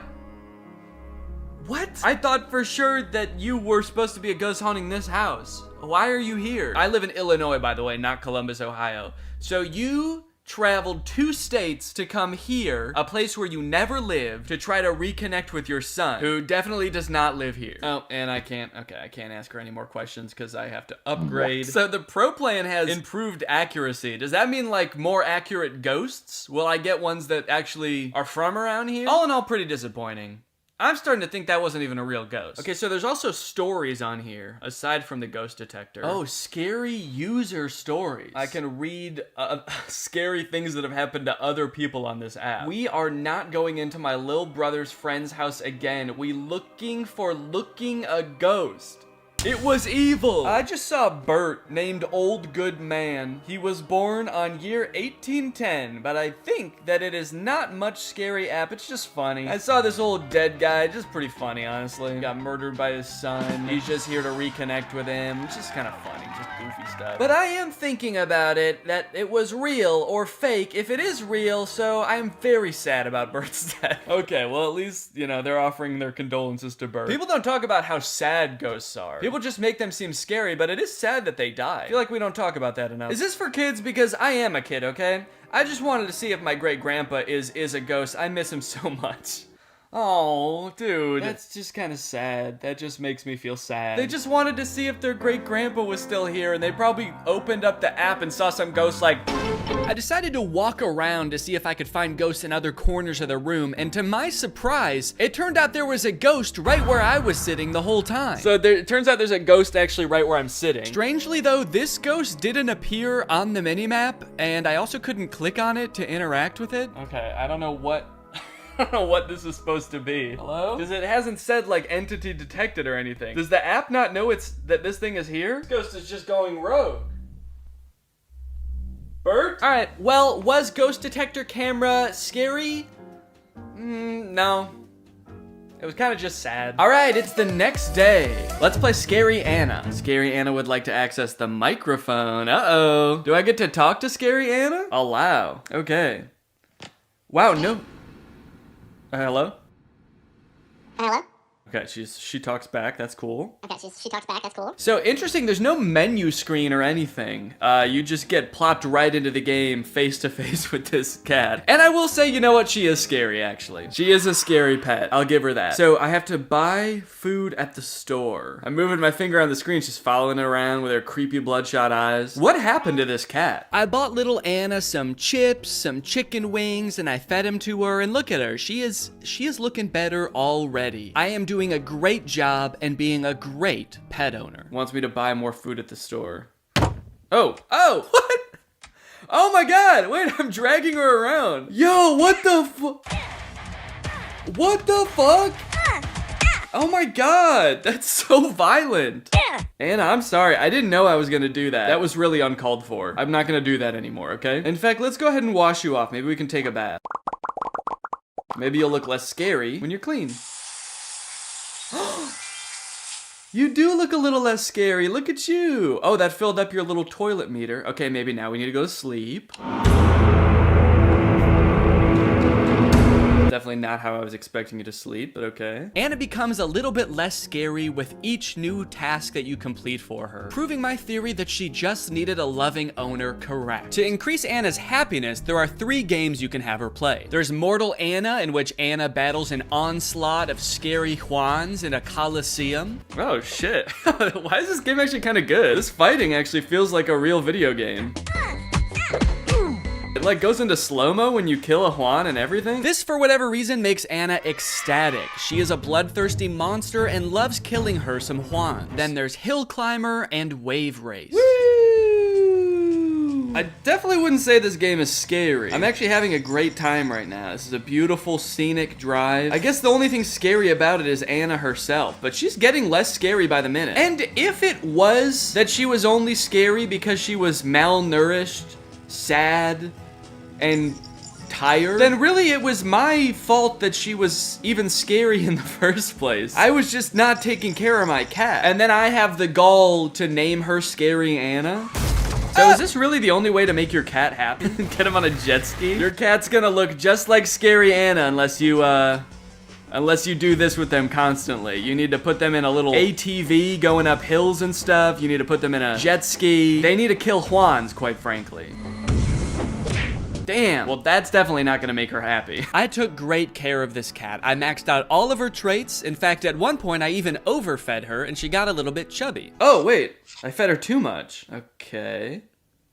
Well, I'll clean her off. I didn't know that you could overfeed her. I'm sorry, Anna. I was trying to make up for my previous transgressions towards you. I did not mean to do that. Okay, so you're totally happy, you're totally clean, you're totally well slept. and you've overeaten a little bit, you still do look quite scary. So I think at this point, what I'm gathering is that you might be a little far gone. I think no matter what I do for you, actually, you're gonna always look a little bit scary. I think it's probably a few underlying medical conditions. It's nobody's fault per se. Maybe you were born like this. You were just born scary. Didn't the description of the game say something like, see how she reacts to your touch? Like there would be some kind of interesting, you know, fun ways to interact with her. It's basically pain. Pain is how she reacts to your touch, it seems. All right, well, that's it for that game, I guess. I did literally everything there is to do in the game. Was it scary? The game was not scary, but Anna, I'll give it to her.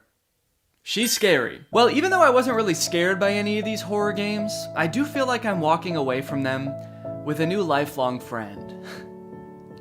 The Terrific Sister. Oh, did you think I was talking about Scary Anna? No, she's gross. I hope you enjoyed this video. If you're new here and you're not subscribed yet, make sure you subscribe and turn on my notifications to join Greg. I'll see you guys next time. Bye-bye. Young face.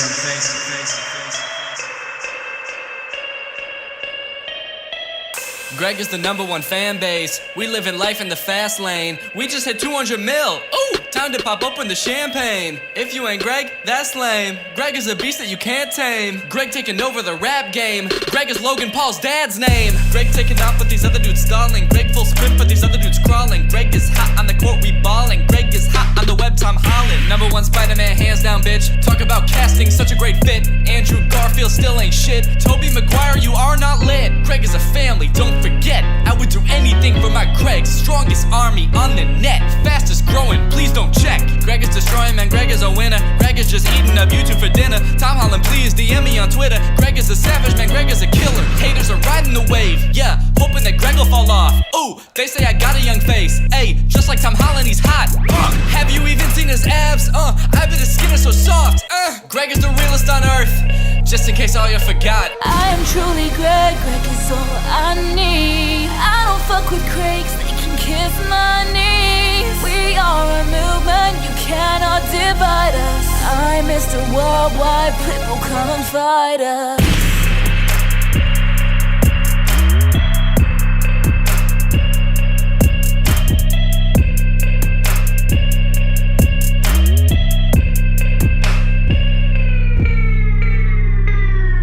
Before this video starts, I'd like to say that this video is sponsored by Mischief. Mischief is a brand that creates and releases insane new things every 2 weeks. You've probably seen some of their drops before, but didn't even know that they were the ones behind it. I've seen their next drop that's coming up, and it is sick, and the only way to know about it is by downloading the Mischief app. So if you want to be in the know, search MSCHF on the App Store or Google Play Store, or go to mischief.com. Anyways, here's the video. What's up, Greg, and welcome back to another episode of Ditsy-Gaki, the internet's most notorious ripoff of Danny Gorgonzola. So it has been brought to my attention that the movie that I made a video about a couple weeks ago, What's Up, is actually a sequel. I did not realize this. There were a lot of things that I was confused about in that movie, and apparently it's because that movie is a sequel to a different movie called Big and Little Monsters, which is actually a ripoff of Monsters vs. Aliens. I gotta be honest, it's kind of clever of them to just use the same characters to rip off a different movie. That's pretty genius. Like, they didn't have to like remodel any new characters or make a new set or anything like that. They can just stick all of these characters in a different movie. So today we're gonna be taking a look at Big and Little Monsters, and we're gonna see if it's any less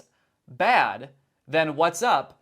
And we're also gonna see if it's any less racist. Also, I'm curious to see if any of the questions that I had about What's Up are answered in this movie, because this movie is supposed to set up What's Up. All right, let's dive in. I'm about to dive in. So the movie starts with Dr. Crumb being woken up. He's got a very technologically advanced room, but what else would you expect from Dr. Crumb? He's got all these little gadgets designed to wake him up and give him a good morning. He's got this little floating robot that comes to give him the news. Express breakfast, country breakfast, breakfast with nuts, Sunday breakfast, breakfast delight. Huh. Interesting. What a weird-ass menu. This thing is not intuitive at all. Yeah, that's right, we're getting real nitpicky right off the bat. This menu It doesn't make any sense. Like, why not just write the names of all the breakfast items? Why do they have to have pictures of the sun that are supposed to somehow tell you what you're getting for breakfast? I mean, these icons barely even tell you what each breakfast is. Like the first one, this is supposed to be express breakfast, but it's just a picture of the sun, and I guess he's like going fast. He's just a fast sun. So I guess maybe you could infer that that's supposed to mean express breakfast, but that still doesn't tell you what express breakfast is. Like, what is in the meal. It's just a fast sun. Also, what the heck is breakfast delight? The last one. Breakfast delight. I think I can picture kind of what each one of these would be, except for breakfast delight, and the picture doesn't help at all because it's just a picture of a clown. It's just a regular meal like any other one of these meals, but like a clown serves it. Just a clown bringing you out a regular ass omelet.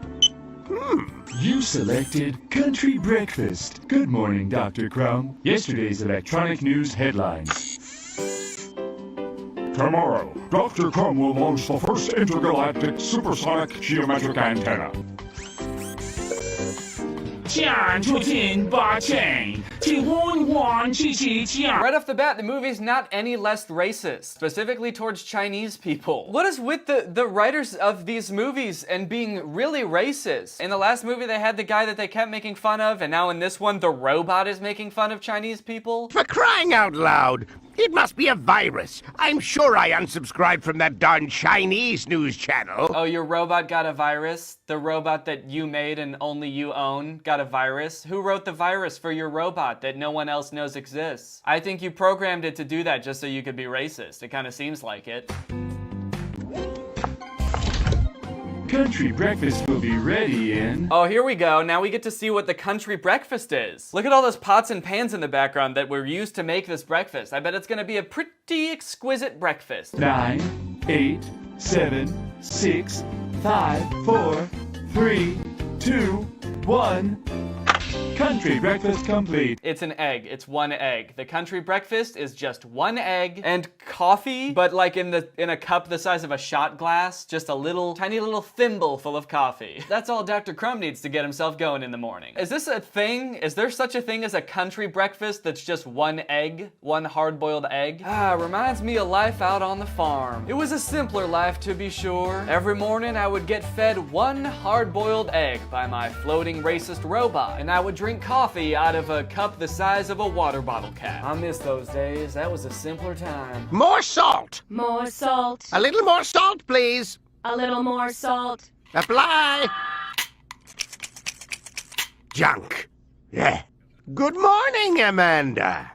Oh, this junky concentrated salt laser still isn't working right. It needs to be fixed right away. Who can eat breakfast like this? So one thing I noticed right at the beginning of this movie is that Dr. Crumb seems a little bit different. He seems a little more cranky and jaded, especially towards technology. Like right here, he gets pretty pissed about his salt laser not working. I don't know why he needs a laser to put salt on his egg. I feel like a salt shaker would be just as convenient, if not more, because you don't have to like change the batteries or invent it. So over breakfast, Amanda, Dr. Crumb, and Gunto are all talking about their big day today because this like intergalactic antenna that Dr. Crumb and Dr. Zooks have been working on for a really long time is about to be operational. This antenna is apparently supposed to help them contact extraterrestrials, get messages from aliens, all that good shit. So they're all really, really excited. Oh boy, the antenna! We're officially late! We've got to get out of here! Guto, what on earth are you doing? Guto, give me that! I have no idea what you're doing, but this isn't one of your silly toys, you hear me? So in addition to being pretty cranky in this movie, Dr. Crumb also hates Gunto. I don't know what happened between this movie and the next one that made him like Gunto, but in this movie, he fucking hates his own nephew. It's really weird. Which was pretty shocking and devastating to me, because I happen to be a pretty big Gunto stan. In a few moments, we'll be able to communicate with any intelligent being in the vastness of outer space! Dr. Crumb, please! Dr. Zooks, just one more question! What about our security? We're still pretty traumatized by the images of that film showing how you fought off those terrible aliens during the infamous invasion of 54. One thing that they keep bringing up at the beginning that's going to be important later is this alien invasion of 1954. So apparently there was this alien invasion back in the 50s that Dr. Crumb and Dr. Zoops helped stop. They got rid of all the aliens, fought them all, sent them back to space. Not really clear what they did, but that's the reason that they're such famous scientists now is because of that alien invasion back in the 50s. Remember that for later. Just tuck suck it back into the depths of your mind. You're gonna need it. You're gonna need to know about it later. If you will allow me, I'd like to ask a very special young lady to help me turn on the antenna. My niece, Amanda. Can I go with you, please? No, you stay here. You're too immature to handle a machine like this. Do you see this? Even Amanda's getting in on the Gunto hating action. Put some respect on Gunto's name, man. Disrespectful.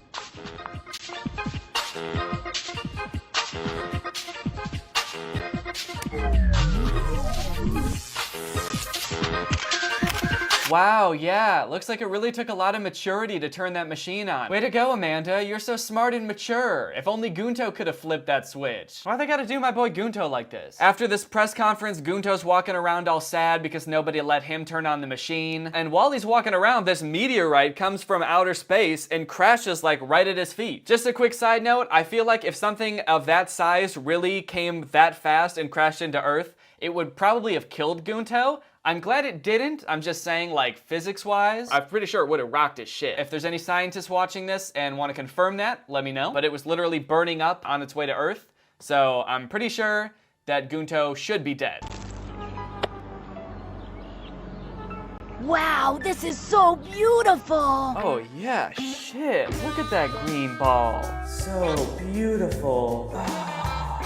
Green ball. Flat green ball that is somehow not affected by light. There's no shading on this ball. It's so beautiful. Uncle, there's something I've been meaning to ask you. Is it possible for the antenna to receive alien messages through a baseball? No, Guto. You already saw. So you might have thought that the animation in What's Up was bad, but get ready because it seems like there are a lot of issues that they had worked out in What's Up that they were still having in this movie. For example, in this movie, there's a lot of scenes where certain characters' hair and clothes will just start vibrating for no reason. Like in this scene, Dr. Crumb's hair is just going brrrr. Why is it doing that? What's up with that? You know, maybe it's because he's so goddamn smart. Ever think of that? His brain is doing fucking front flips in his head. He's so smart that his brain just gets bored sometimes with regular life, and it's just gotta do extreme sports in his head, and it's making his hair go. It's time to go to sleep. Still plenty of awkward pauses in this movie, though. There was no effort to change that. I mean, I guess this movie came before that, so it makes sense that there would still be so many awkward pauses. Starting to think that this was more of an artistic choice than a mistake. That moment when you're putting your brother to sleep and you've already tucked him in. It's time for bed. New message. It's a message! It's a message! Oh shit! The intergalactic antenna is getting a message. Our boys Dr. Zooks and Dr. Crumb are over the moon. They're getting their first message from aliens, so let's check it out and see what it says. Salt, sugar, mutation, danger, salty junk food, hurry, salt, repeat, no sugar. Is there a defect? What a strange message! I can't stand machines. I hate them. What a bunch of hunks of junk. If only one of them would work right. Yo, holy shit, dude, calm down. So mad immediately about a machine not working. What a bunch of hunks of junk. One that you built, by the way. So if it's not working, it's probably your fault, right? Because you didn't build it right. I gotta be honest, guys. Dr. Crumb, he's different in this movie. Dr. Crumb hits different in this movie, dude. He's a little bit wild. He's kind of off his rocker. He's a cranky little man. Imagine getting your first message from outer space. You get a message from aliens on an antenna that you built, and it doesn't make sense at first, and your first reaction is just like, what the fuck, I hate science! I hate machines! Fuck technology! I hate electricity! I'm going to go live in the woods! I'm gonna live with the squirrels forever! I swear, dude, Dr. Crumb is like one tiny little glitch away from going Amish. He's gonna go full Amish. And what do we have here? It's a piece of the baseball I saw hit the antenna. That's what I was trying to ask you about at dinner. Remember? I thought it could be a message from space. Uh-oh, it looks like whatever was in that green ball, remember the sexy hot green ball from earlier? Whatever was in it, it looks like it escaped because it's in pieces on the floor. What do you mean it hit the antenna? But when? Yeah, look at that. Look at her hair. It's doing that thing that Dr. Crumb's hair was doing. Just, what's going on there? She looks like she's gonna fly away. What was that? A weird sound? I gotta go! Oh my goodness, that can't be what I think it is. We have to tell Uncle Crumb. Tell me what? What was that noise? This scene's weird because they're looking at whatever is outside. It's whatever came out of the green ball. They're like watching it and saying shit about it, but they're not showing it, which I guess could be like an artistic choice. Some movies do that where they're like, oh my god, look at that. And then it cuts to the next scene and you're like left in suspense. But because this movie is so lazily animated, all I can think is that they just did this to get out of animating the monster for one scene. They really got too lazy to animate like the main antagonist of the movie. He's destroying everything! Aren't those the same aliens you fought and defeated in 54? It's time for you to save the world again! Sometimes Amanda moves like she's a character in a horror movie. Like she's the girl from The Grudge or The Ring or something. It's like she like speeds up and slows down at weird speeds and her hair is going pop, pop, pop, pop. It's time for you to save the world again! I'm worried about Amanda in this movie, dude. First her vibrating hair and now she's moving like some kind of ghostly apparition. Can't say I like that. I think they came from inside Guto's bag. There's definitely 3 monsters and I think they came from the ball that hit the antenna. Let me have a look. Very interesting. This sound. Oh, fuck, dude, what? He just licked that thing. He doesn't know what that is. I guess Dr. Crumb also thought the ball was really good looking. He really liked that sexy green ball. He's like, oh, fuck yeah, let me see that shit. I gotta taste it. But even Gunto didn't think the ball was that good looking. Look at him. His face says it all. He's disgusted. Obviously, it isn't a spaceship. Organic material indicates the formation of a living outer covering inside of which these strange beings develop. In other words, we can say that your baseball here is an egg. Oh shit, it wasn't just a regular green ball, it was an egg. Now I know why Dr. Crumb wanted to taste it. He thought that shit was a whole ass country breakfast. So Dr. Zooks analyzes the egg, finds out it came from outer space because it's got some star fragments in it. And then Gunto also turns on the news and they hear that there's monsters ravaging the city. They're at the zoo and they're eating animals and shit. It sounds actually horrifying. Even like the anchor on the news is terrified. The wrath of destruction is terrible. In an instant, the monster mercilessly tore apart a garden. Turn it off, and Guto. for some reason has run into the zoo. It's sheer madness. Amanda and Gunto get pretty gung-ho about going to fight the monsters because they're like, well shit, we got Dr. Zooks and Dr. Crumb. They fought aliens before in the alien invasion of 1954, so we'll be good. They've got plenty of monster alien hunting equipment. But the whole time that Amanda is talking about going to fight these aliens, Dr. Crumb looks really worried and eventually pulls Dr. Zooks off to the side. Dr. Zooks, I don't believe it's possible. This monster story must be some type of scheme that we need to get to the bottom of. They'll find out the whole lie. Monsters don't exist. We invented everything. That story about an invasion of monsters we made up was just so that the government would invest in our interplanetary communication project. Wow, so it turns out they were phonies the whole time. Turns out they made up the whole alien invasion thing just to get money from the government. I don't know how they faked an entire alien invasion just to get money from the government. Like, wouldn't there need to be other witnesses or like buildings destroyed and stuff? Did they kill people and destroy buildings to pretend that they were fighting aliens? That's pretty fucked up. These monsters are a fraud! They're gonna find out everything! We're done! Fried! Oh, fuck him up, Dr. Zooks. Oh, I love that sound that he makes when he slaps him. He sounds like he's really getting his shit rocked. Yeah, his brain's really doing flips now. That's kind of a weird thing that only happens in movies, I'm just realizing. Like, in movies all the time someone will be having like a nervous breakdown and their friend will be like, snap out of it, and slap him in the face. How many times in your life have you had a friend that was in a serious crisis? Maybe they were having like a mental breakdown and you thought to yourself, oh, I know what'll calm them down. I'm gonna slap the shit out of them. Oh, you may be having a panic attack, but get ready for a physical attack, bitch. Kick him in the face, kill him. But Amanda gets into everything. Whatever tweaks her interest, she wants to know everything. Dr. Zooks, my niece will find out, and when she does, she'll no longer respect me. Do you understand? Come on, Dr. Crumb, that girl completely idolizes you! Yo, what about Gunto? What about the boy? What the hell? Why is this dude so obsessed with Amanda? This whole movie is so disrespectful to my boy Gunto. My niece! What am I gonna do if my niece finds out? Ugh. Chill out, you weirdo. It's not important what you did, but who you are. A dedicated scientist, an attentive uncle, and a man with character she can be proud of. Look at everything you do.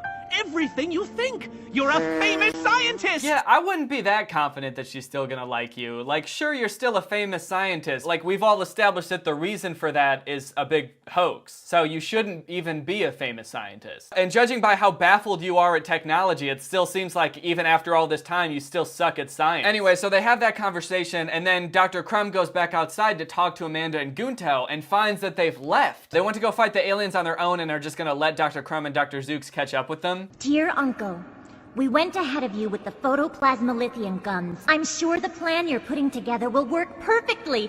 Saving us all and the whole world will be grateful again.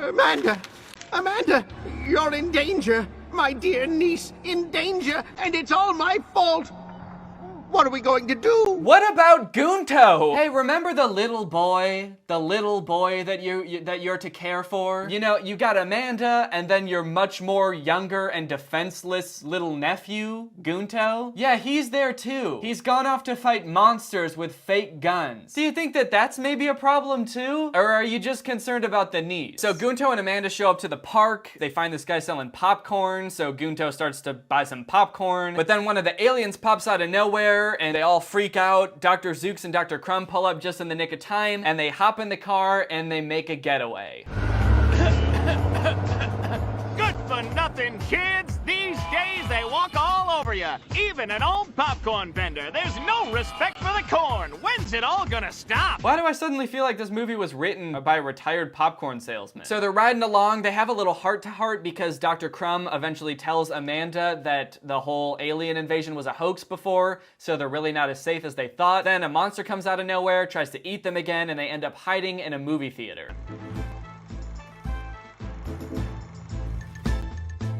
Do you think those monsters are gone? Would you mind keeping it down? I think I heard something.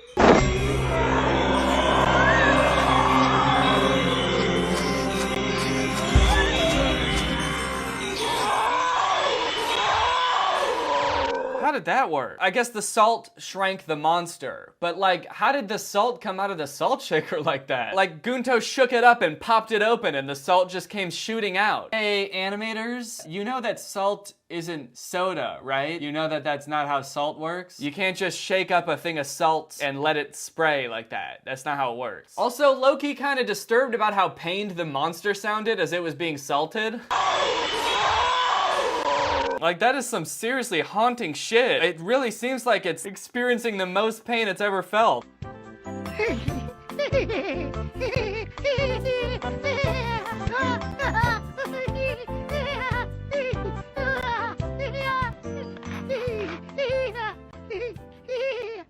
Be careful! If you give that little guy any more popcorn, he'll disappear! You're absolutely right. I thought once they started talking, the monster would stop making that noise, or they would, you know, like reduce the volume of that monster so it wouldn't be so distracting. But nah, the sound design people were just like, fuck it. Monster giggling through the whole scene. Good luck trying to pay attention to the dialogue now, bitch. So they've caught one monster, but there's still two more. But Dr. Crumb doesn't want them to go out and try to catch more monsters because he thinks it's not safe, so he grounds them. But Amanda and Gunto decide to sneak out, and now that they know that salt makes the monster shrink, they decide to bring a bunch of little packets of nuts, like tiny little bags of nuts. They bring them along to try to fight the monsters. Now, Gunto, hit him with the salt, quick! Take this, you oversweetened monster! Swallow these salty peanuts! Yo, what? That's so many nuts. How did all those nuts come out of that tiny little bag? They just rip open a tiny little, like, airplane-sized bag of cashews, and it's just endless cashews. Now that's what I call breakfast with nuts. Hit him with the salt, brother! Look, I think it's the monster's pet. We come in peace. Okay, so then these other aliens show up, and they're little aliens, and they tell Amanda and Gunto that apparently these big monster aliens that are running around are their pets. They're aliens from another planet, and they had these pets in little eggs, and they were flying by, and they accidentally dropped one down to Earth. So now they're gonna help Amanda and Gunto track down the monsters and feed them salt, which will help shrink them, and then they can take them back to their planet. But They also say that the opposite of salt is sugar. If the monsters get sugar, that's gonna be bad, and they'll get bigger and stronger. So they can't let them get any sugar. No, I want that one right there. Double chocolate delight. Okay, this part is really awkward, and I feel like when I just show little clips from the movie, you don't really get a sense for how awkwardly it's animated, because I'm trying to cut it down for time and make this video interesting. But I'm gonna let this part play out in its entirety so that you can really get a sense for how unnecessarily long some sequences in this movie are. Welcome to Ice Cream Express. How can I help you?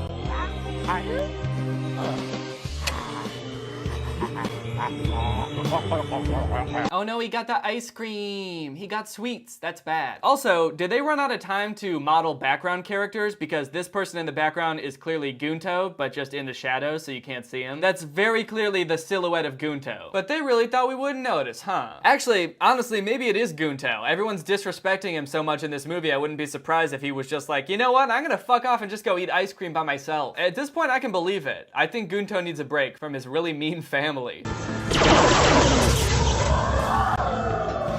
Anyway, eventually they catch all the monsters, and just like in What's Up, they've caught all the monsters and the day is saved. You know, now that I think about it, like even the plot is the same. There's 3 monsters that get loose and they have to go find them. So what did they change? What is different about these movies? Thank you for all your help.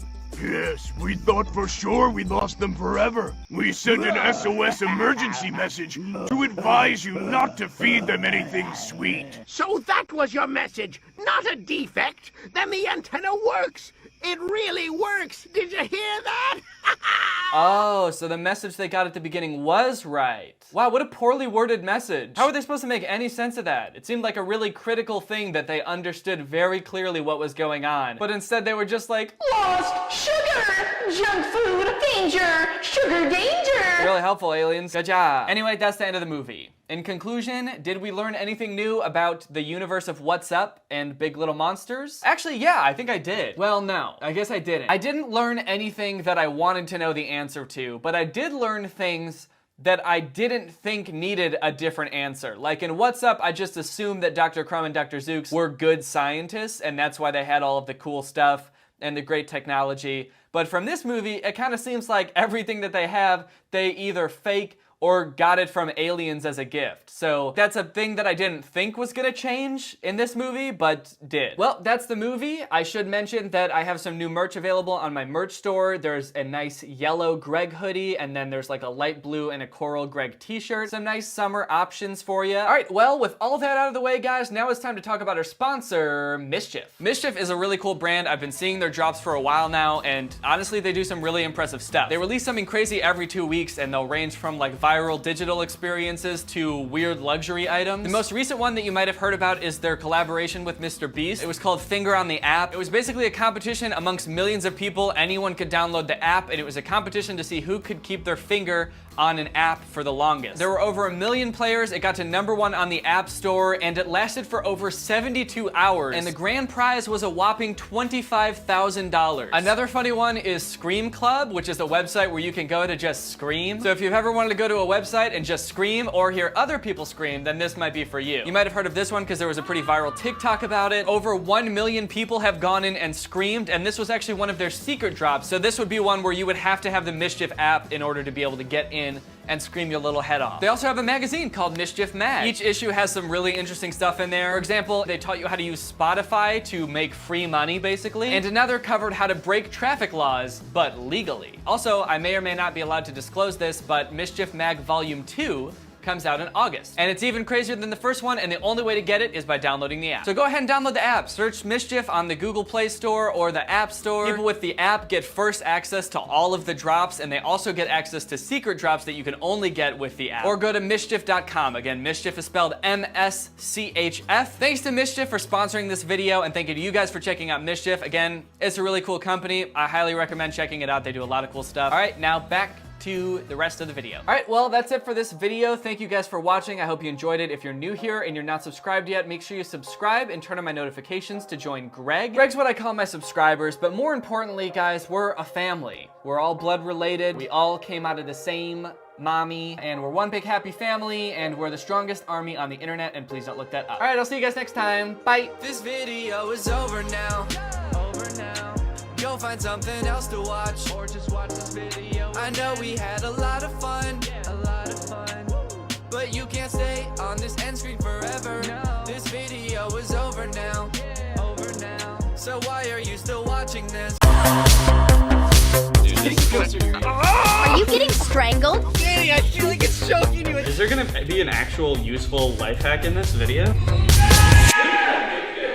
What's up, Greg? The title is correct. I'm going to be testing Troom Troom's kidnapping life hacks. If you remember in my last video about Troom Troom, I mentioned that they have videos on how to survive being kidnapped. I'm being kidnapped. That is real.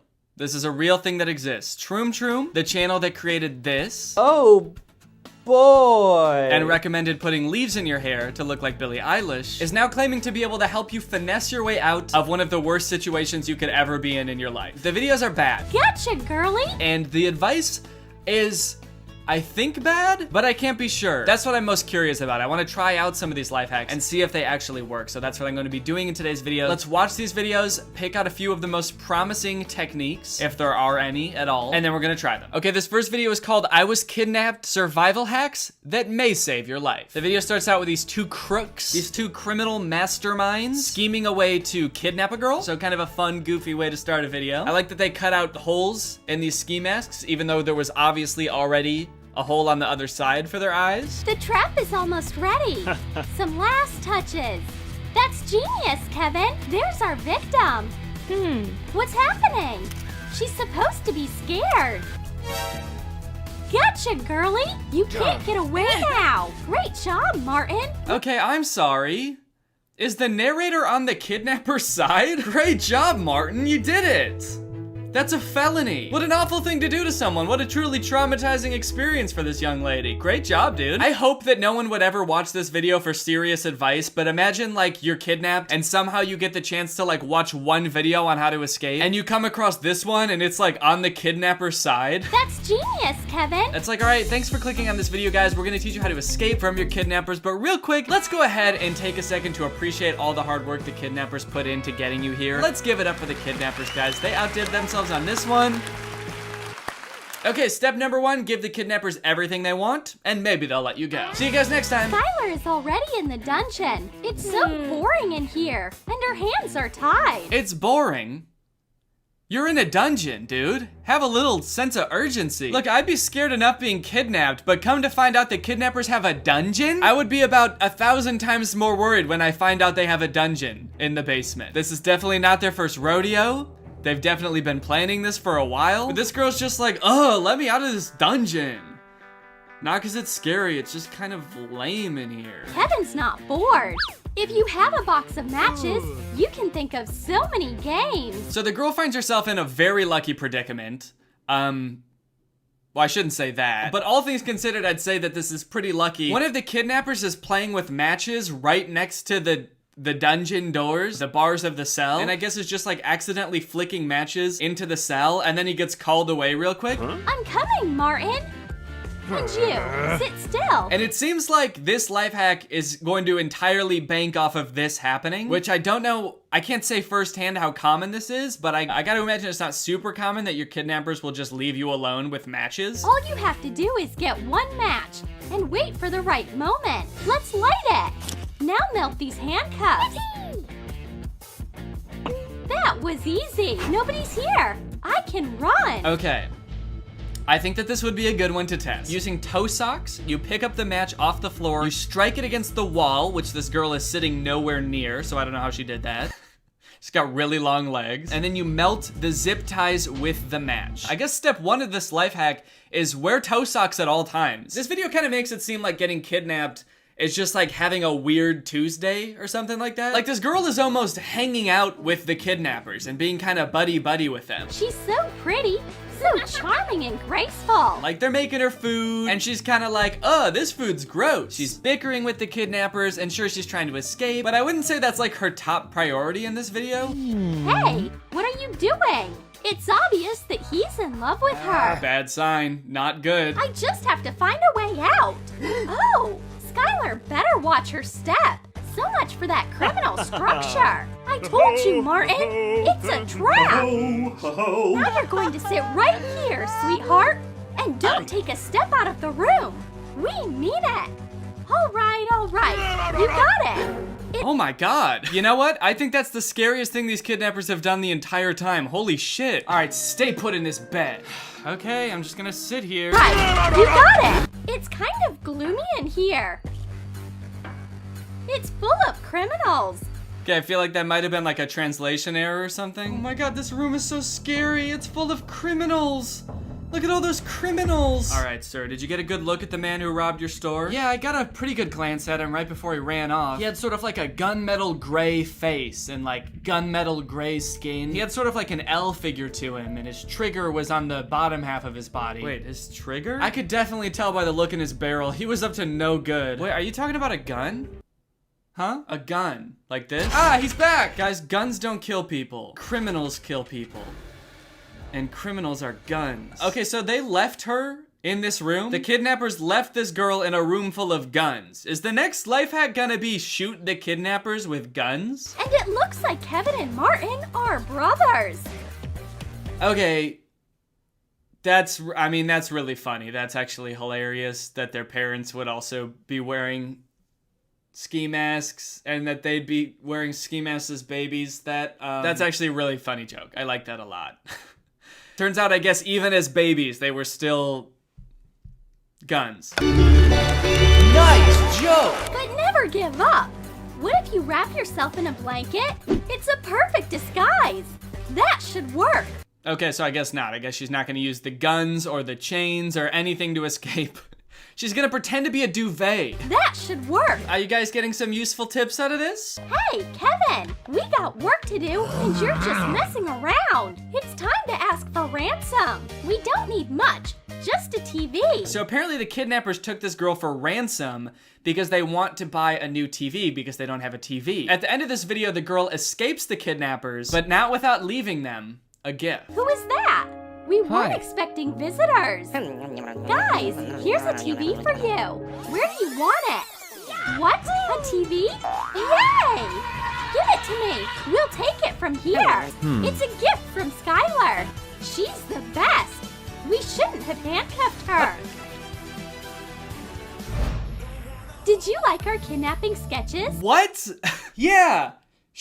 I guess she enjoys her time with the kidnappers so much that even though she's got to bounce, she still wanted to show her appreciation for them kidnapping her. So she sends them a brand new TV. What the hell, dude? Do they know what kidnapping is? I feel like that might be the most out of touch video in the whole world. Here's another video called Survival Hacks That May Save Your Life. Pretty much the same premise at the beginning. It's a girl who gets kidnapped by 2 men. Quick!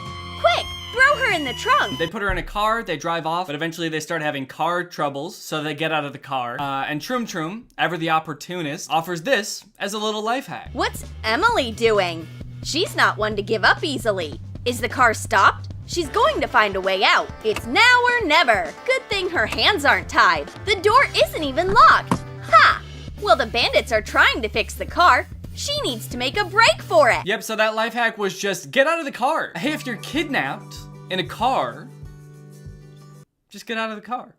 It's that easy. If you're kidnapped in the car will break down and the door will be unlocked, so just get out and leave. They're legally not allowed to chase you. It seems like Emily has really annoyed the bandits. They mean business this time. They have chains! But Emily watches Troom Troom and knows a life hack. Breathe in and tense all of your muscles while you are being tied up. Now she can relax and exhale. Look at that gap between the chains. Oh, okay, that's interesting. Maybe I'm naive, but that sounds like that could work, right? And when I say it sounds like it could work, I guess what I really mean is that sounds like something that someone who's not Troom Troom would tell you, and so I'm more inclined to believe it. So yeah, I can test that. I just need some chain and some rope and a friend to tie me up. Just enough room to get out.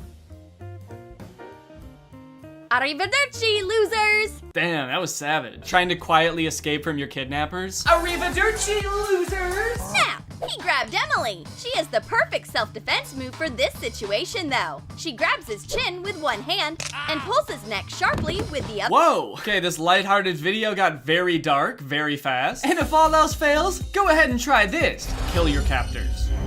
Kill them. It's the only way you can escape. Oh, he got back up. Never mind. He's okay. But what is that supposed to do? Is that real advice? Snap their neck? I mean, doesn't that kill someone? What would that actually do? I'm not gonna try that. I'm not gonna try that on a real human person, but does that kill people? This girl's walking to her car, not suspecting a thing. Boo! Finding yourself in a car with an attacker is terrifying. If he grabs your scarf and starts strangling you, there's nowhere to go. Or you can quickly tear off the scarf. While the attacker is stunned by your agility, push the seat backwards to crush him and run as fast as you can for help.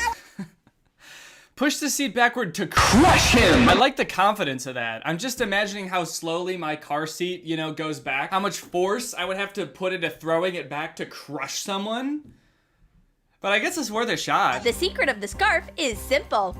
Sew some Velcro to the end. My thing is, I feel like the scarf is a bit of a catch-22. Well, first off, do you have to wear the scarf all the time, then, whenever you're getting in the car? Just in case there's someone in the back and they try to strangle you? But I feel like it's a bit of a catch-22, because if you're wearing the scarf, sure, you can escape pretty easily, right? Because you can just peel off the Velcro and then crush them! And then make a break for it. But let's say you're not wearing the scarf, then they can't strangle you at all. Then they won't strangle you in the first place. So I guess maybe you want to be wearing the scarf to lure them into thinking they can strangle you. Then you pull it off. Then you absolutely shatter their whole skeletal structure with your seat, and then you break out into a mad dash. This one seems pretty fun, and it seems like a craft, which I like, so I'm gonna try it. Are you tied up with Scotch tape? No, it's duct tape. Perfect. Raise your hands. It's duct tape. It's not Scotch tape. Strain yourself and make a sharp swing. The tape breaks easily. The tape breaks easily. What? Wait, does that work? What were the steps? Straighten yourself and make a sharp swing. And that's gonna break the tape? Hiya! I'm free! Bet you didn't see that coming. No, of course I didn't. How could I have? That makes no sense to my eyes. You wizard. How did you do that? How could that possibly work? Maybe it means like this, maybe? I don't know. I gotta try it. Yeah, I'm gonna be trying that. Arrivederci! Are you getting strangled? Yeah. These videos are so weird, dude. There's another one where at the end, she buys her captors a PlayStation. That was so cool of her. Are these written by kidnappers? Troom Troom. Are you kidnappers? Is this like subliminal messaging?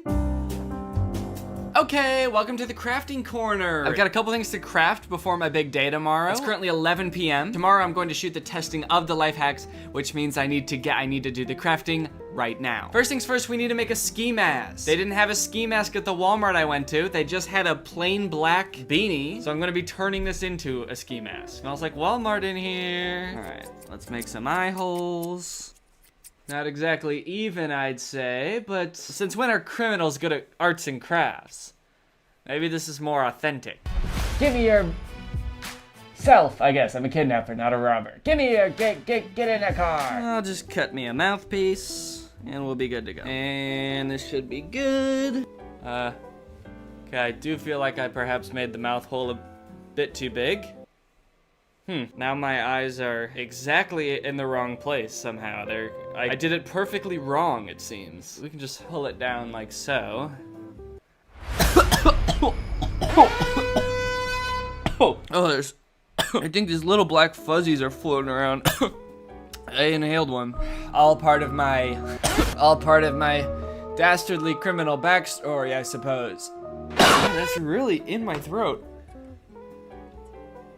Okay, this looks awful. Can I just do this? No. right, well that's...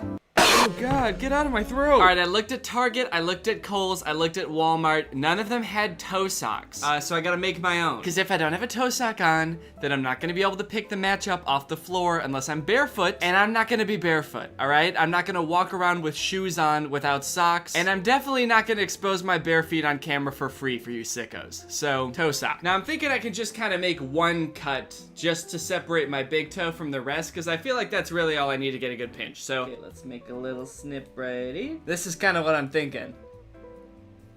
You likey? Whoa, why is it cut in the middle like that? It looks like it's cut in the middle, but I cut it right next to my big toe. Is that how big my big toe is compared to all my other toes?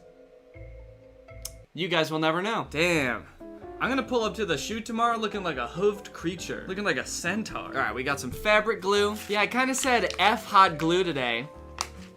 I'm not trying to get burnt. After nearly suffocating on that black piece of fuzz, I think I've been through enough. I'm not trying to get burnt by hot glue. You know what, to be honest, I don't know why I've never used this before to do Troom crafts. I don't know why they never use this. It's glue that is made for fabric, and it's not boiling hot. That is a tiny nozzle. Is this open? Do I gotta open it? No, it's good. All right, come on out, Daddy-o. Come on out. I've asked. Come on out. Oh. Oh. I probably gotta cut the tip off, don't I? Wow. The tip was closed. I had to cut the tip off. Doy. All right, so that's just gonna stick together real nice and pretty like. Scarf time. This one should be easy. I'm not even tripping about this one. I'm definitely gonna want the cut to be in the middle, right? Because I'll be wanting to wear the scarf like this. So is this how people wear scarves? Yes, the answer is yes. Okay, so we're just gonna cut it in half. And now I've got Velcro. So that, oh, it's already sticking. We'll just smush that down like that. All right, well, I hope it all sticks. We'll find out. All right, guys, we're here in the creepy kidnapping location. I've got my kidnapper here, Nick. He is my assailant. He is currently assailing me. Real quick, we're gonna run through some of these kidnapping life hacks, but first we gotta get this location ready. So first, Nick, can you please put on the kidnapping uniform? Yeah, you okay? Should I do the, okay. However a kidnapper would do it, man. Yeah. So just put it on correctly and then we should be good to go. Okay. Did you test this on yourself? Or? So the only other thing that we have to do to get this space ready is what every good kidnapping lair has. Criminals. Oh. This is a criminal. Okay. There's criminals everywhere! What are we doing? Why is the mouth hole so big? I thought that's how big your mouth was. Do you want to take that off? Yeah, I was gonna say, is it necessary? Did I need to put this on before? I just feel like the viewers aren't gonna understand what's going on if you're not wearing that. Yeah, you can wear it like that. That's fine. Oh, okay. So yeah, you're just gonna like sort of strike it against the wall. Yeah. Go ahead and zip tie me like a kidnapper would. Okay. Do you want me to just do one around the wrist or like? I don't know. How was it in the video? Were you paying attention? Get a little thought bubble back up here so I can rewatch it in my head. Got nice skin for a YouTuber. What does that mean? The YouTubers not usually? Actually, yeah, I'm looking at your skin. It's scaly. It's covered in scales. Okay, how do we feel about this situation? Honestly, I feel pretty trapped right now. If you were really kidnapping me, you would feel like this is sufficiently like I'm fucked. Yeah, I'd feel like. So you play your little flicky game. Okay, I'm gonna do a little bit of like a flag football situation. Yeah, and I'm just sort of sitting here scheming my absolute mastermind plan to get out of this hellhole. Actually, this is good. There's one right here, right by my feet. See this? You gotta pretend to get called away, or are you done playing your little match game? Ah! What a weird kidnapper. You threw one into my hands. I don't even need the toe socks now. Ew. You like that? Couldn't you grab it with your hand? Like you have two free hands, like lean over and try to grab. You remember when I handed one to you? You're holding it in your hand. Try leaning over and grabbing one with your hand real quick. Yeah, like that. You could just walk over to the wall and do it. Here. I feel like I'm not tied up right. I shouldn't be able to just reach over and grab one. Wasn't that how she was tied? tied up in the video? I guess it was. Huh. All right, let me just see if I can pick it up with my foot, because I put in all the effort of making these toe socks. It's so gross, dude. I don't know why anyone would want to watch this. Oh! Yeah, now you just have to light it. Dude, I feel like that might actually work. It's making kind of a match sound. Let's pretend like it didn't fall out of my toes. I don't even think you can do it with your hand. That sounded like it was lighting though. That's what it sounds. It's always gonna sound like that. That's what it sounds like when you scratch something. That doesn't mean it's gonna light. Ooh, I smell it though. You smell that? That means it's working. Just punch you in the face. I don't even think you can do it with your. Oh Jesus. All right. Okay. All right. Well, we could try it as if I played the game and then just drop the matchbox in front of you, and you could try to use one foot to prop down the box. I'll kind of stand here so these guys don't. Try to cause any trouble. Hey, you guys playing the toe match game over here? No. I love that game. Get lost, dude. These are ours. So at this point in the kidnapping, the guy who is still gone in the other room. Yeah, he's got like a long thing. He has a long commitment. Oh, he had like a quinceañera or something. I guess yeah, he has a quinceañera. All right, this time I'm getting it. I've got a really good. Oh, it's on fire! Wait, it is? Get it Holy with your shit! hand. Oh my god, I can't believe I'll I see did if it. I can keep the flame alive. I'm not getting a lot of melting action. need Can to you have feel the zip tie? Is it hot? The other Is side. it hot? Not at all. What's that? No, we're just trying a stupid life hack. Yeah. What does he mean by that? That's the best way to be? Yeah, trying out weird life hacks. Yeah, I guess he's saying that's the best way to be. Is like he wishes rather than whatever he's doing right now, he'd rather be trying out weird life hacks. Should I invite him over here? No, yeah, if you want to step over there. It cuts to him wearing the beanie. Oh shit, dude. This is closer to your hand. Oh! God damn it. Dude, matches smell like shit. Let's go. Dude, it's gonna work. Oh! Ow. Kind of feel like molten plastic went flying into my wrist, but... Yeah, it sort of looks like it came out of the side, too. Yeah. Well, I'd say that pretty much confirms that this could work, wouldn't you?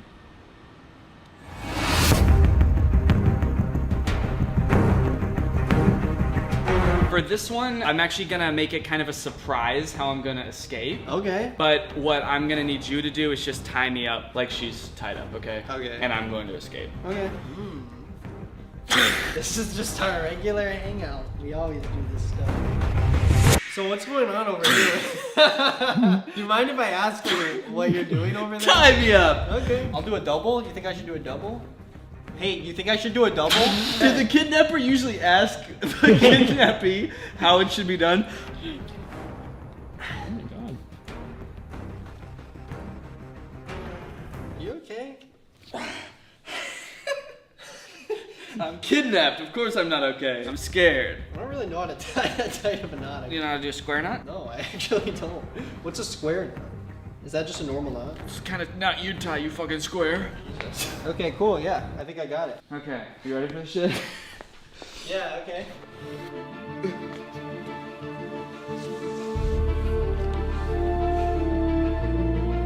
Yeah, I mean, you did it. You got out.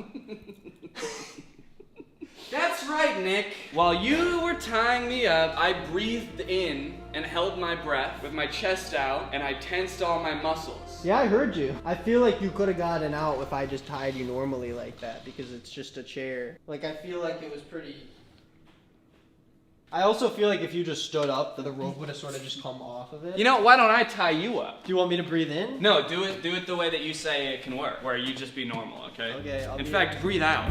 Now I got a secret for you, Buster. I know how to tie a square knot. Oh, so that wasn't just a joke you were making back No, it is a real type of knot. Okay. Yeah, it's the kind of knot you would tie. You fucking square. Jesus. Oh. Ooh. No, yeah, no, I just stood up. It just sort of... Yeah, but now you're still tied up. Look at you. Oh. So I guess like if you're tied up, just stand up and leave. Arrivederci, losers! What did she say? She walks away and she says, Arrivederci, losers! Is that like a... What's arrivederci? No, arrivederci means like bye, right? I don't know. That's why I asked. Alexa, what does arrivederci mean? The intersection of arrivederci is usually defined as until we see each other again. Did you know that was gonna happen? There's always an Alexa, dude. Oh, it's just on the wall. Did you know that was there?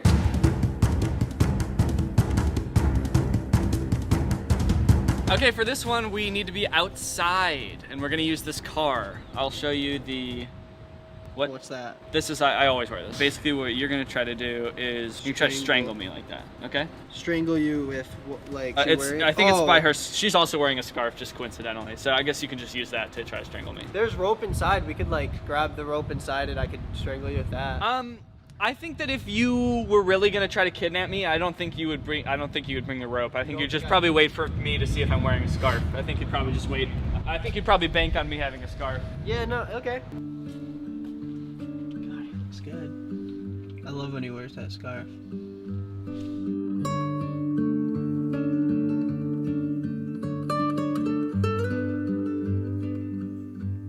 Wow, what an amazing party that was.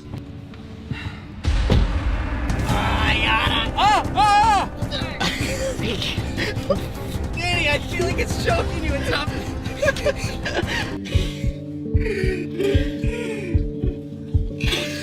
Danny, I'm pulling pretty hard. Oh my gosh. Okay. Now I crush his bones. So the life hack says that the next thing I do is I'm supposed to crush you with But you don't have a manual C, so you just have to like... No. Can you just sit there? Yeah, I just thought we were still in character, so I sort of moved out of the way. Cause I didn't Do you feel like immobilized, at least? I mean... I'm gonna get out of the car, you try to chase me, see how long it takes you to come after me. Okay. Arrivederci, loser!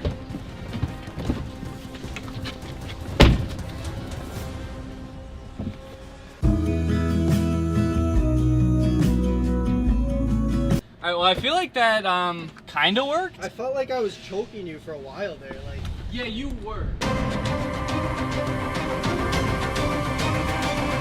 Are you tied up with scotch tape? Is she? No. That's completely duct tape. Perfect. Raise your hand. Not perfect. The tape breaks easily. The tape breaks easily. Your hands are free. So what do you think? So that's why you rented out this garage, is for you to put duct tape on your arms and do a sharp swing? It's all about ambiance, dude. You think I shouldn't have rented out a garage just to test these life hacks that I could have done in my living room? No, yeah, that's actually what I was saying just now. Alright, so what I'm gonna need you to do is just like I would say just one quick go around around my hand. I can't really see, I'm sort of, because it's sort of like touching my eyes, so I'm just gonna sort of... I didn't realize. You're like blinded. Now here's another life hack. Yeah, go ahead. Yeah, go ahead, kidnapper, put it around my wrists. Okay. Perfect. That's your ankle. That's both my wrists. So the instructions were straighten yourself and make a sharp swing. It was, hold on, it wasn't straighten yourself, it was, what was the word? It was straighten yourself. No, it was like, Strain yourself. strain yourself. Strain yourself? You dumbass. What the hell? What does that mean? It means like get tight.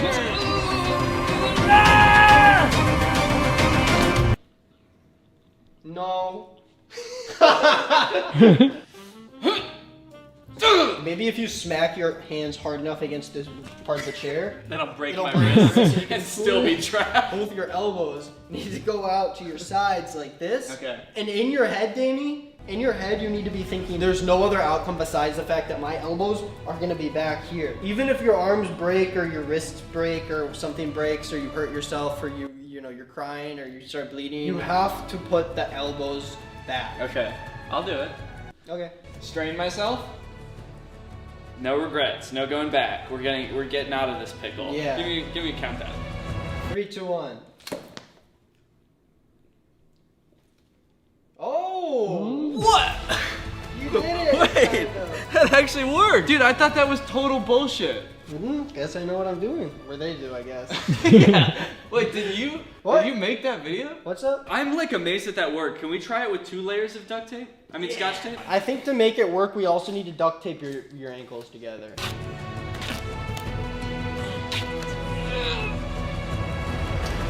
What the fuck? It worked! Oh my my god! Dude, I legit brought actual scotch tape because I was like, there's no way the duct tape will break, so we'll have to try it with actual scotch tape. Dude, you know what has to happen now? We gotta go AAA. Alright, we can go triple layer, but that's as far as I'm willing to go. Is there gonna be an actual useful life hack in this video? I mean, I have a feeling that you're gonna get duct taped up on the wrists when you get kidnapped. They're not just gonna like do 3 layers and then stop. I feel like 3 layers is a pretty normal amount. Like, I feel like I wouldn't think someone would be able to just kind of weasel their way out of this one. Yeah, and I guess if you have a budget kidnapper too. So in the video, they're holding me for ransom because they want a TV.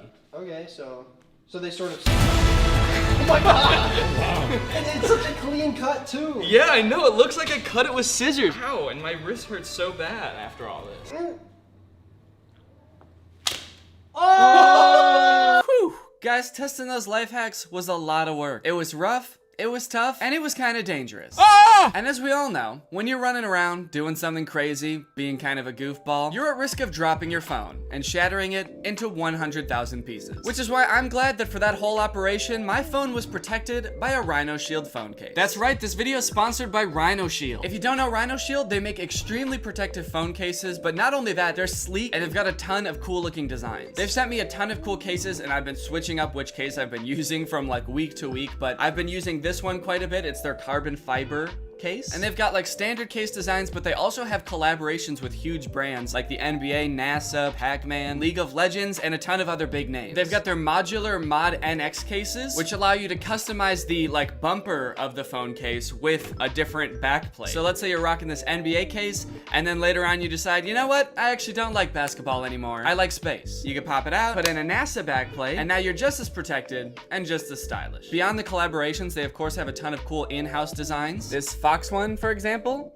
is quite cute, but on their website you can also create custom cases using photos that you upload or text. I've got this cool Greg one, or you can just keep it simple with a black carbon fiber or leather case. They've got protection for every side of your phone. They've got cases for the back and the sides. Their 3D impact screen protector protects the whole front of your phone, and they even have tempered glass camera lens protectors for the lenses on the back of your phone. They ship worldwide and you can get free shipping for qualified orders. They have a lifetime replacement warranty for their phone cases, and they're available for all iPhones, even the new one, and many Android flagship phones. So if you want to pick up one of their cases or one of their other products like an Apple Watch case or an AirPods case, then use my code Danny for 20% off in the first week of this video and 10% after that at the link in the description. That's code Danny for 20% off in the first week and 10% after that with the link in the description. Thank you to Rhino Shield for sponsoring this video, and thank you to you guys for checking out Rhino Shield. Bye! Life as a new dad is pretty good. Rocking my baby to sleep, watching him crawl for the first time, and there's so much to look forward to.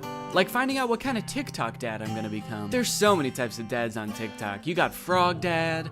I could be like Addison Rae's dad, begging Young Gravy to box him. One thing's for sure, whatever kind of dad I become, I'm excited to do it on TikTok. Wait, what is this? TikTok is getting banned? Guys, TikTok might get deleted in the US forever in a few months, so I either need to move countries or fulfill my dream of becoming a TikTok dad now. Luckily, over the years, I've gathered a pretty choice list of dad talks, and today I'm going to watch them, and then I'm going to become them by recreating them. So let's take another look at that Addison Rae's dad TikTok. Can I get a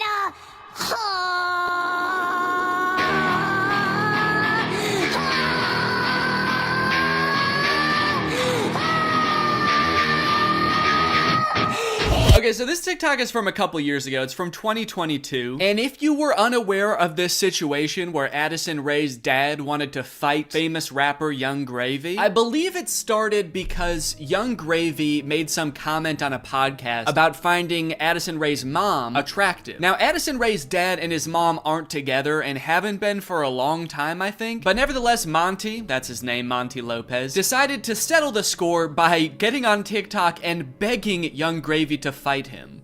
Can we meet now? Like today, it's August 9th, 2022. I'm ready, and I bet you're not. Only a boxing match. Do you have what it takes? Please, I'm begging you, Young Gravy, fight me, please. I'll let you win. I don't care. You can bring a gun. Just don't kiss her. Also, because of the UMG thing that happened recently where they removed all their music from TikTok, this TikTok is completely silent. I'm guessing it had more of a badass vibe to it when it actually had music, but now it's just kind of sad. But to be fair to Monty, that TikTok was like 2 years ago. The beef has since been resolved, I think, or Monty just realized that Young Gravy was never going to respond to him, so he stopped trying. But let's see what Monty's up to now. What's going on, everybody? Happy holidays. We got some real funny videos that I'm about to show you. Let me know in the comments below which one you think is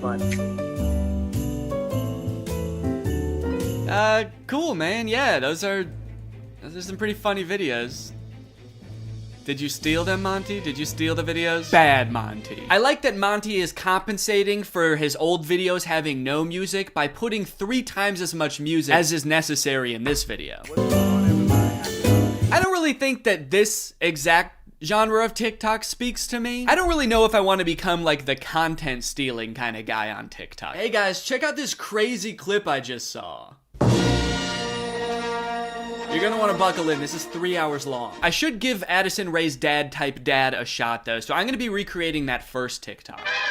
Okay, so I was trying to think of who it would be funny for me to be trying to fight in this video. My first thought, for some reason, was Joe Biden, but I feel like if I posted a shirtless video of me screaming and begging Joe Biden to fight me, I would be investigated by the FBI, the CIA, trying to think of any other 3-letter acronyms, AJR maybe. So I'm not gonna do that. Maybe it would make more sense if I just challenged someone who already does influencer boxing, like Jake Paul. I could make this same kind of shirtless screaming video, begging Jake Paul to fight me. I can't just stop there because Monty didn't stop there. Oh no, no, no. He challenged him, he begged him, he asked him to come to his house right now, and then he also pivoted to just posting silly videos on his page. So I'm gonna try to encapsulate all of that into one video. I also noticed in this video when he stands up, it like, well, one, it says run white boy run at the bottom, and then it also reveals that he has a tummy tattoo. So I don't know if I should incorporate that somehow. Like when I stand up, there's a funny tattoo on my tummy. Maybe it's just a heart that says Jake in the middle. Because I want you to get the vibe from this that I just want to hang out with Jake so bad. I don't care if he's beating the shit out of me or if he's just coming over to help me water my garden. It's actually kind of hard to write this upside down, but hopefully I'm doing this correctly. Can you even see it in the camera? Can you see the Jake? There's an effect on it. Should I use that effect? Gym light? Oh, that's kind of menacing. What other effects could I use? No, okay. Let's just do no filter. No filter or nothing. Can I get I didn't like filming that at all. No, actually, I hate that. I'm gonna put my shirt back on. Yeah, sorry, I hated that. I'm gonna keep my shirt on, actually. I thought I was gonna do it with my shirt off, man, but I can't do it. I just can't see myself convulsing shirtless like that. I don't even think I want it on the internet, to be honest. I don't want it. Nobody should see that. So it's gone now. I'm just gonna have to live with Jake tattooed on my tummy, and that's just gonna be a secret between me and you guys. Nobody's gonna know that happened. Okay, let's try again. Shirt mode activated. It's hard to press the start button the way I have my phone propped up. The keyboard's kind of in the way here. There we go. Okay, shit. God damn it. Can I get That might have been pretty good. I am picking up my phone at the beginning, but I think I went menace mode for sure. Actually, the beginning where I prop my phone up adds some kind of authenticity to it in a way. I don't know if it's like a millennial pause or kind of makes it seem like this video was totally off the cuff. Like I wasn't even planning on recording this. I'm just setting my phone up because I'm getting so pissed off. Well, I guess I'll just finish her up then. Oh, there's still sound. Can I make the sound stop now? Please? Okay, I guess I can't. So is it just gonna be that then? That's not good. That's not funny. That's just weird. That's just me straight up asking Jake to fight. Okay. Maybe I can record it in my camera roll and then add it in the editor. Hey Jake, I just wanted to say, I didn't mean what I said back there. I don't think you're a baby. I think you're awesome. And we don't have to fight. We could just hang out sometime if you want to. Anyway, here's a funny video I found. Okay, now I have to actually find a funny video and add it in here somehow. Funny video I found. Hell yeah. Can I get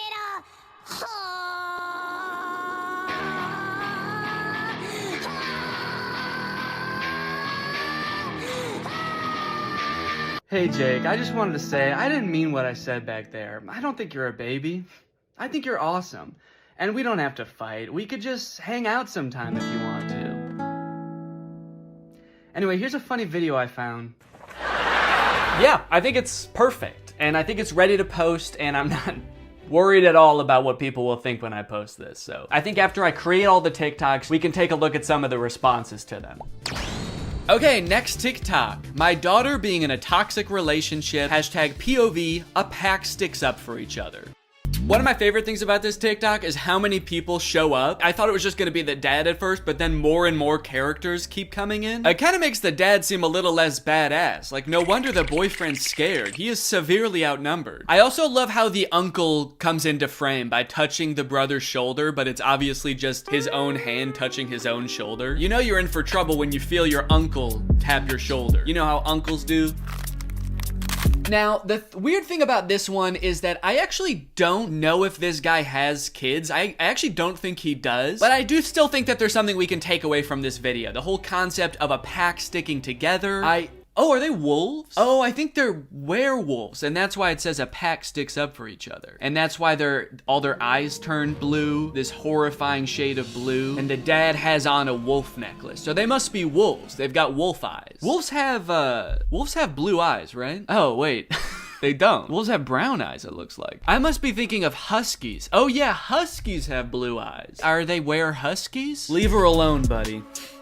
Unless you want to get strapped to a sled and pulled very fast over a great distance. If this happened in real life, do you think that the boyfriend would even hear the dad? He's screaming and the dad is whispering. He has a few other TikToks where he plays the role of a dad navigating a kind of tricky situation with his daughter. I guess this genre is just fantasizing about having like a teenage child and something awkward or scary happening with that child. And also you have to look really badass and you do have to be part dog. Got it, can do.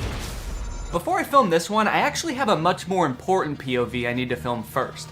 POV, that moment when you're sponsored by Opera. Opera makes other browsers look like that evil boy in that last TikTok. All alone and useless. Meanwhile, Opera looks like the family because Opera has so many useful features built in that it's so much more than just a browser. You've got Aria, Opera's native browser AI, which lets you get clear answers instantly. Highlight any term on the web and ask Aria to explain it. The great thing is Aria is connected to the web and can provide real-time information, unlike a lot of other AI models. Tab islands are huge for helping me stay organized while I'm working on a video. If I have several TikToks open, a couple of Google Docs, email, I can collapse them into context-based groups automatically.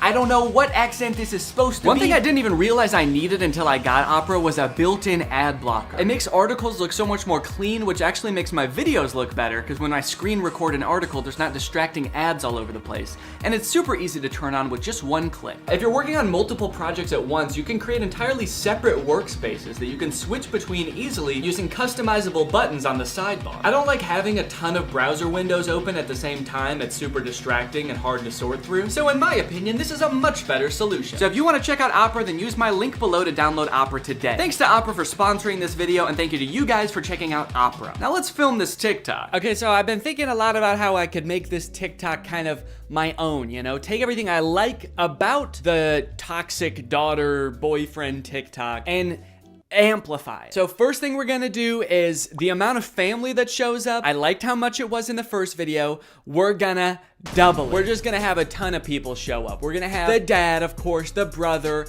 an uncle. Uncle's here! A second cousin, a third niece, maybe. Also, I think instead of like a toxic boyfriend, the daughter's just gonna be getting mugged. I think that would elevate the stakes a little bit higher. And then, you know, in the original TikTok, they didn't even turn into werewolves. Their eyes just turned blue, which, granted, that would be very scary if that happened to you, but I feel like they were trying to get at something there, but they didn't quite get there. So, in my TikTok, they're gonna actually turn into animals because there's filters on TikTok that can turn you into animals. So that's what I'm gonna do.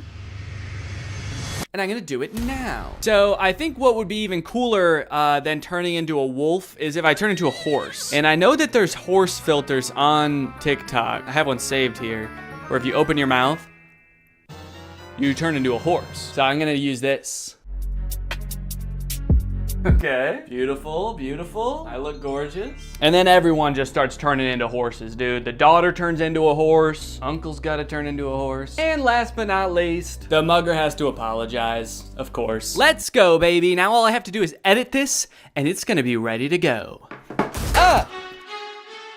Now this dad is a whole different type of dad. His name is Brian B. Toe. I thought Toe might be his last name, but the way it's spelled out in his profile actually makes it seem like Bateau is his last name. I thought B was just his middle initial till I saw this just now. Say what you want about Brian, but he do be Toe. And I think there's a lot we can learn from Brian's TikTok. Stuck in a generation where loyalty is just a tattoo and being fake is a lifestyle. Where the real ones at? Man, Brian's so cool. I thought he was a teenager for a second because of how cool he's dressed. Hey guys, I'm just skateboarding with my backpack to school. Work. I hope my teacher is cool today.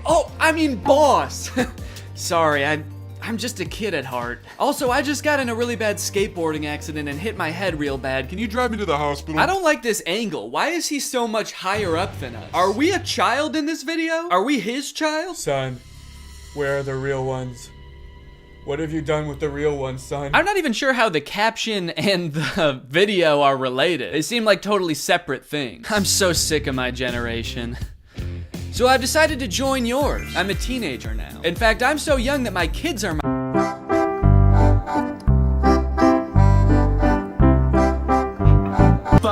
All right. Now, obviously, I don't like this video. I don't like it one bit. But I'm mature enough to realize that I'm not the target demographic for this video. This video is for MILFs. And I'm not a MILF. I'm at most a dill.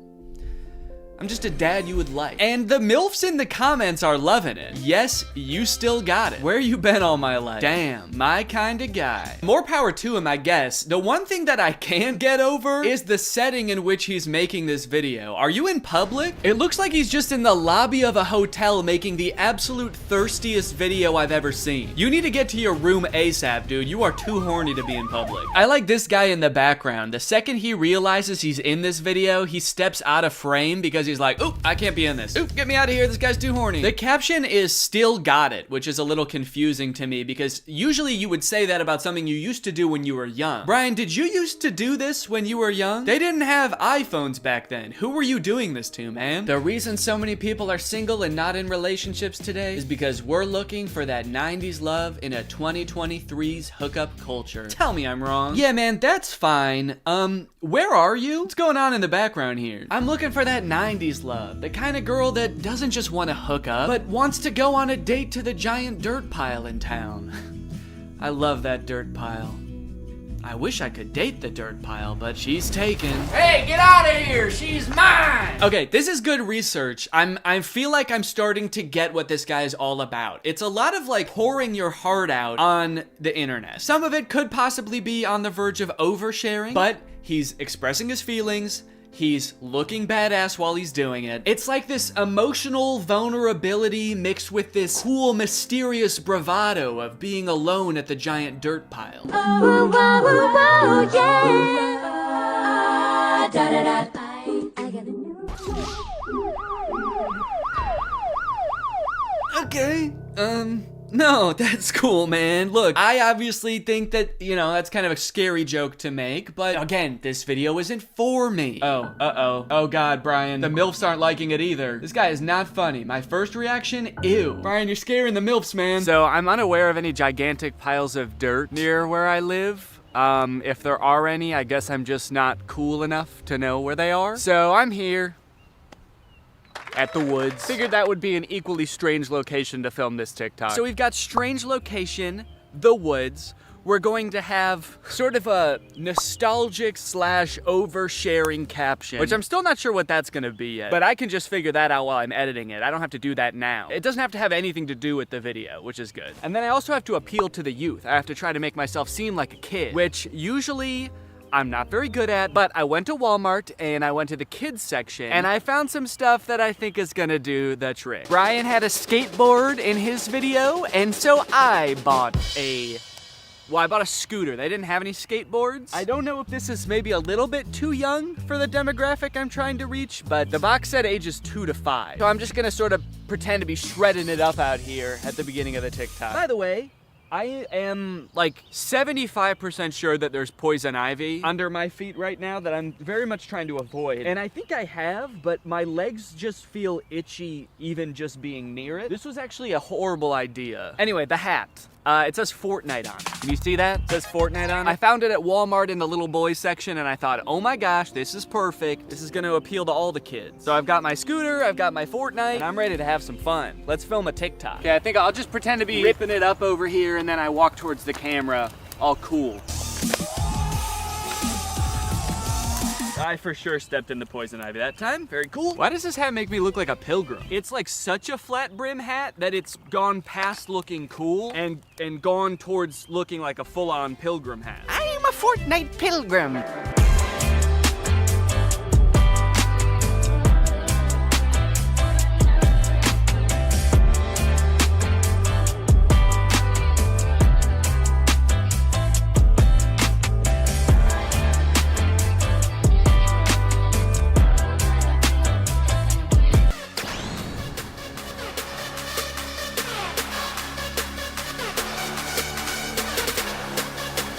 This one's just kind of a fun one. It's just a picture Shaq posted with like 20 seconds of music and then 20 seconds of silence. I don't know. Could be the move.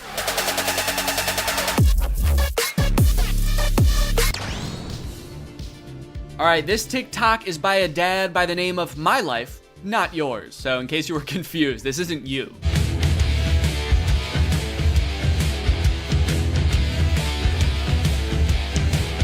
Yes, dude, thank you. This is the kind of energy I'm looking for. When your kids need you, you drop everything. And you don't walk, you don't run, you don't even drive. You jump through the air like a giant bunny and you land right where they are. I guess we don't see where he lands. It would be kind of funny if it like cut to a reverse angle and he just landed at the bar. But one TikTok in, I am liking this guy's style.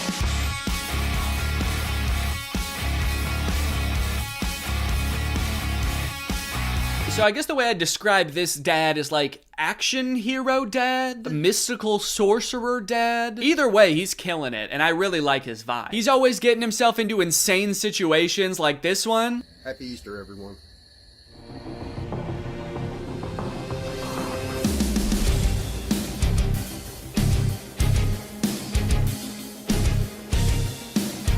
There's something so funny about how nonchalantly he says Happy Easter and then teleports himself into the UFO and kamikazes himself. Like, did he know that was gonna happen? Based on how chill he was, I kind of feel like he didn't. Happy Easter, guys. Oh, what the fuck is happening? What the fuck? Ah!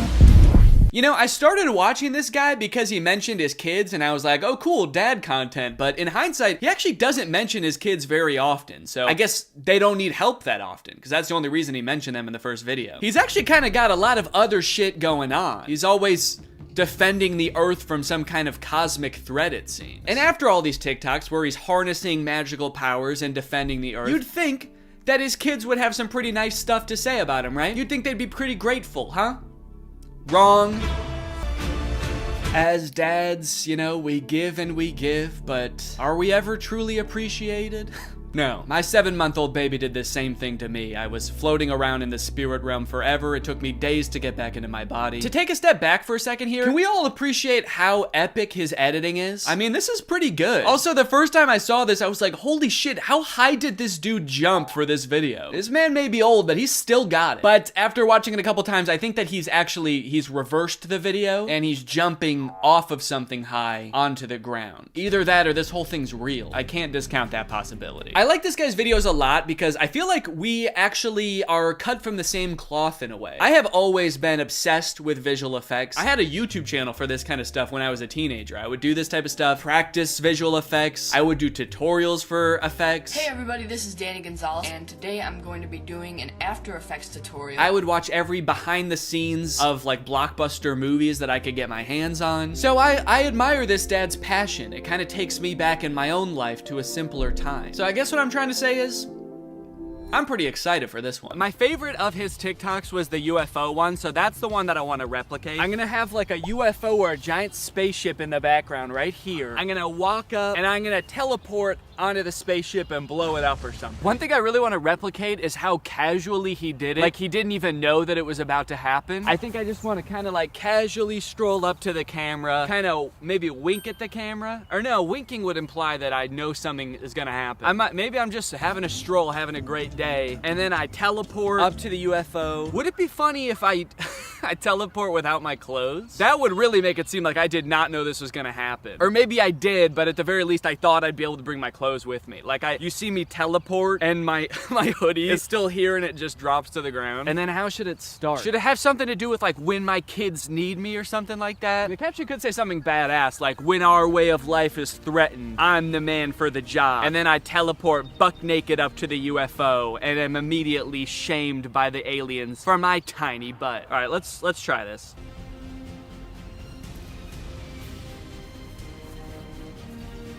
Okay, and then I'm gonna take off my hoodie, put it right where I was, and then drop it. Okay. There was a person walking by while I was doing that. What do you think she thought? What sense could that possibly make to the average person? Maybe she knew what I was up to. She did look kind of older. Maybe she has a husband that does this kind of thing. All right, well, I'm happy with that. Also, I want to go home.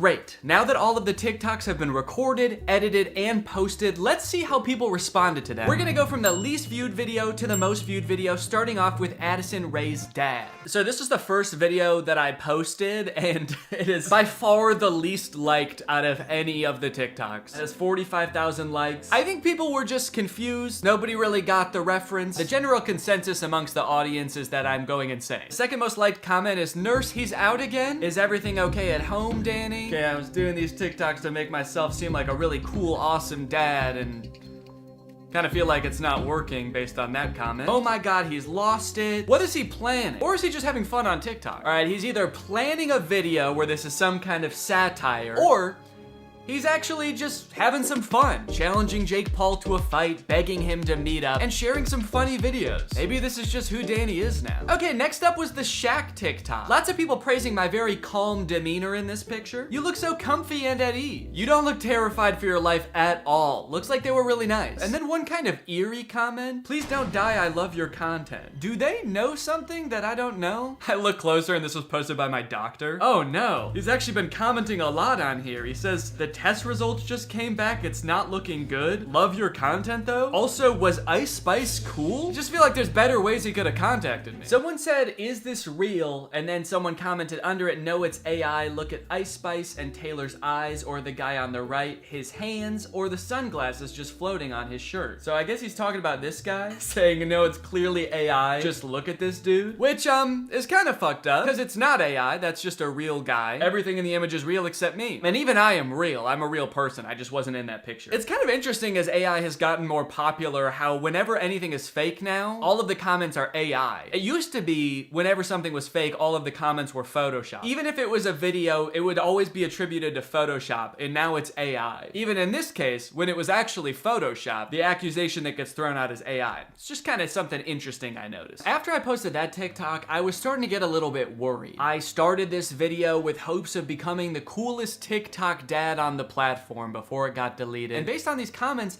I was beginning to worry that being a good dad didn't have anything to do with TikToks or Ice Spice. But don't worry, the comments on this UFO video fixed all of that. Thank you, Danny, we all say in unison. A modern Shakespeare brought tears to my eyes. I saw this on the news, so heartbreaking. Thank you for saving our children, Danny. Wow, this gave me chills. The things we'll do to protect our children. I mean, I don't exactly know what you did in this video, but thank you for doing it. You definitely did something to protect our children, I think. I would unironically watch this as a movie. Yeah, this TikTok was good, but I just wish it took 2 hours. Oh, Danny, where do I even begin? You are the light to my world. You are the sunshine, Danny, my only sunshine. You make me happy when skies are gray. You'll never know, dear, how much I love you. Can't talk, saving the world.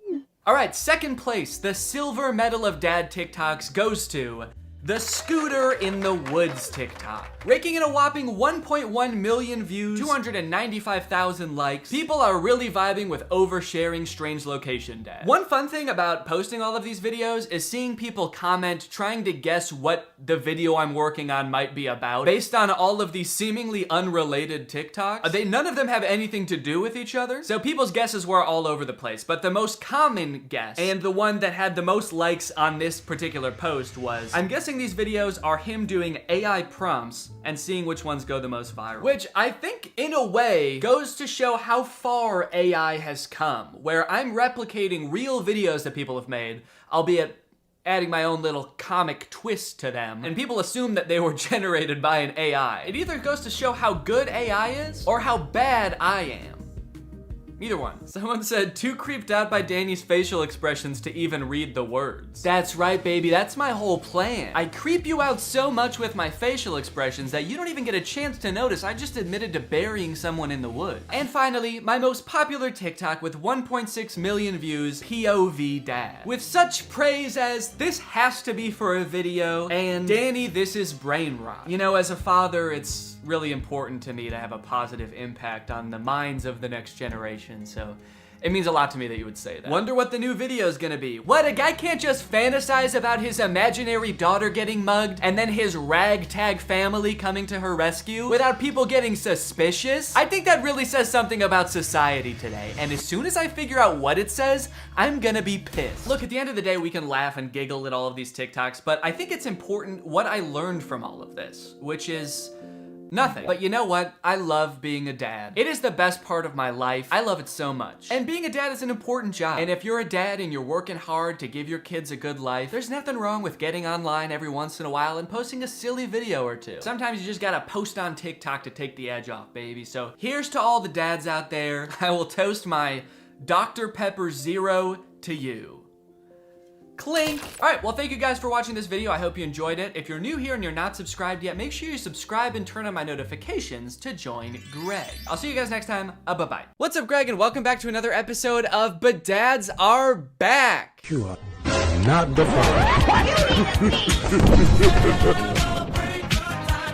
Yay! That's right, this is another installment of everybody's favorite series where I look at really strange ads for mobile games. There's this one that seemed to go viral on Twitter a couple days ago that like everybody's been tagging me in, so I figure, you know what? I might as well bring back the series for an episode to talk about it. This video has 300,000 likes and 8 million views on Twitter, and guess what?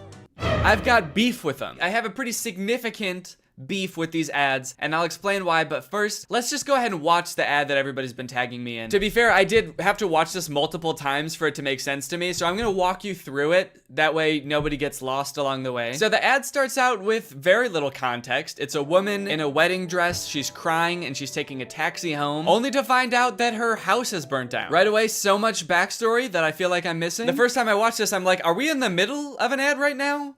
Is this the beginning of the ad? Am I supposed to have watched other ads before this? But rest assured, I've watched a bunch of other ads for this game, and there is no context to be found. There is no explanation, so you just have to accept that this woman is having a very bad day. Then she gets a call from her grandma, and it looks like her grandma comes over to like comfort her for whatever happened at the wedding. I don't know if her fiance like stood her up or died, or if she stood him up or died. While she's being comforted, it also looks like she's holding a picture of herself from the wedding. I don't know what that's about. Maybe it's supposed to be the grandma's wedding photos, and she's showing her granddaughter like, look at how happy I was at my wedding. Aw, your fiance stood you up and died at your wedding? Oh, I'm so sorry, sweetie. Look how happy I was at my wedding, though. Look at all these pictures. See how I'm smiling at all of them? The reason I'm smiling is because my husband was present at the wedding and alive at the wedding as well. I wasn't marrying a present corpse. He was also alive. Does that make you feel better? Are my happy memories making you feel better? Why not? Then I guess to further comfort her, the grandma gives her a house, which I guess would be a nice gift, but the house is in like terrible condition. The grandma just gives her the keys to this like dilapidated shack. I guess it's big, but is that even a nice gift for someone who just went through like a horrible breakup? Hey, so I know that you're really sad that the person you love the most in your life stood you up at your wedding and doesn't want anything to do with you anymore, but you know what would make you feel better? A really big empty house. A house so big that it could be full of like some little kids running around, or a little husband running around, but instead it's just big and empty. Does that make you feel better?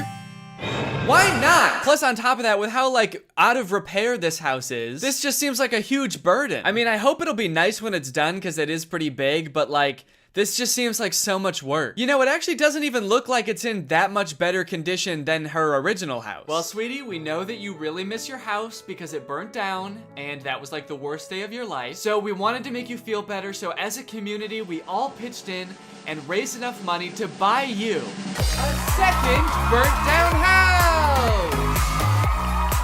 Go on, get in there. So by now the ad is about halfway done, and if you're wondering like, wait, what even is this game? I don't understand how this is an ad for the game, and what is going on?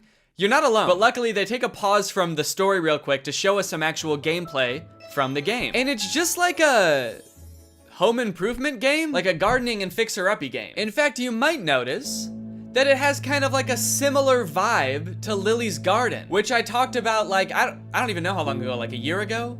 A year and a half? If you don't remember, Lily's Garden were the absurdly inappropriate ads for a gardening game. They had all sorts of fun ads, like Lily's private time sitting on the washer, Lily pretending that she's pregnant so that her boyfriend will leave her. All sorts of wacky scenarios that they used to market this game that, as far as I could tell, was just about gardening. So hold the absolute F up, Merge Mansion, which is the name of this game. I don't know if I've said it yet. So hold up, Merge Mansion. You think you can just steal Lily's Garden's thing? I'm sorry, but I'm not going to allow this copycat behavior, okay? Sure, I didn't like Lily's Garden ads at the time, or even now. And they also tried to start beef with me by putting my little Nutcracker guy in their commercials next to a dumpster. So really, I shouldn't be defending them at all. But you know what, Merge Mansion?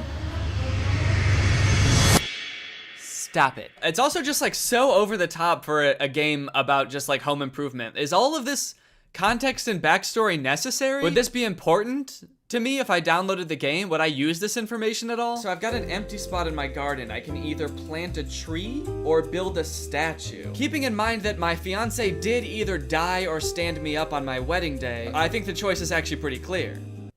I'm going back to therapy.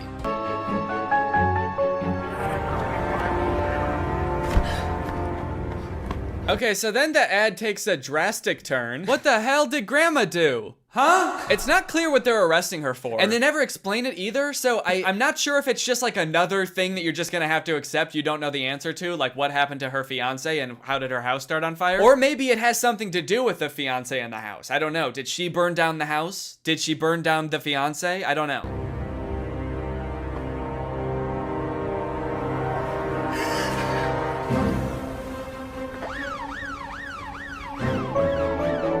And there you go, that's the whole ad.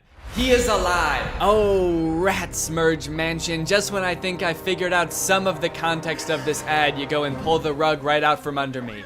What the fuck does that mean? So, who is alive, first of all? The fiance? I'm going to have to assume that's who they're talking about, which makes me think that I might have been right about them all thinking the fiance died? Is that why the wedding was canceled? And if so, how did they think that he died? How did they think that he died but never saw him be dead? Did he just not show up to the wedding and everyone was like, damn, he must be dead? That's the only reason a groom has never not showed up to a wedding, because he died.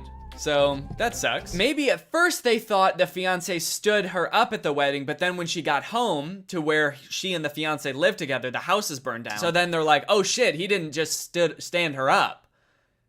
He stood life up. He stood up the rest of his life. Now that's all interesting enough, right? That was a very strange ad, I think we can all agree. But if you scroll down in this Twitter thread, apparently there are other endings to this ad. There are like slight alternate endings that apparently other people have seen. So here's one of them. Instead of saying he is alive, her hand says, I planned this. Which I feel like if we're talking about the whole like fiance fake death thing, like almost means the exact same thing. There's also an alternate ending that has her saying you're next on the hand. I mean, all sort of just alluding to the same fact that the grandma did something nefarious and that's why the fiance disappeared, or, you know, she did something wild and wacky and now she's going to jail. I can't wrap my head around why they made these alternate endings. Are they like targeting the different ads to different groups of people, like this really small change, will have a different appeal to different demographics. Okay, so we're thinking that your next will go to the Gen Zers. But for the older crowd, like the baby boomers, we're thinking I planned this on our hand. Because old people really like planning. After doing a little bit of detective work on YouTube, I was able to find, like, I guess the production company or studio or something that makes these ads.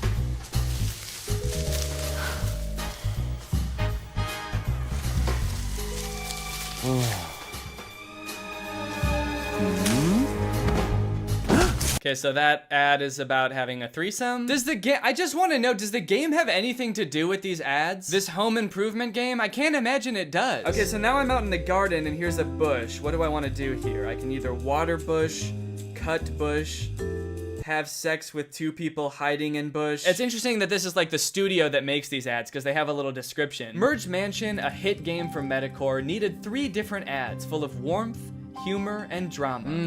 Warmth, humor, and drama. The simple warmth of finding out your fiance died and that your house burnt down and that your grandma had something to do with it all. They wanted to make films that are distinctive, surprising, and interesting from the first second. Distinctive? Try telling that to Lily's garden, dude. I'm actually in love with this Twitter thread though, because once this tweet started picking up traction and a bunch of people started seeing it, everybody started replying with weird ads that they've seen. And yeah, there's some weird ass ads out there. I haven't done this series in a while, and it turns out that developers have been going buck wild, dude. That's all I can say. Look at this. Wow. Dude, what a brutal kick. Oh my god. The sound effect and everything. I know that this is a common theme for all of these game ads, but I couldn't even wager a guess as to what this game is about. They're like stranded on an island, maybe? Like a desert island, but also this dude is like doing a little stripper pole dance for this girl. It's this fun new game where a group of people get stranded on a desert island and they have to start a new society, and instead of implementing money as currency, they implement pole dancing and lap dances, weirdly enough, as currency. And instead of jail, you just get punted. This next ad is one of the weirdest things I've ever seen, and I'm not exaggerating. And there's no way you'll believe me unless I just play it, so here you go.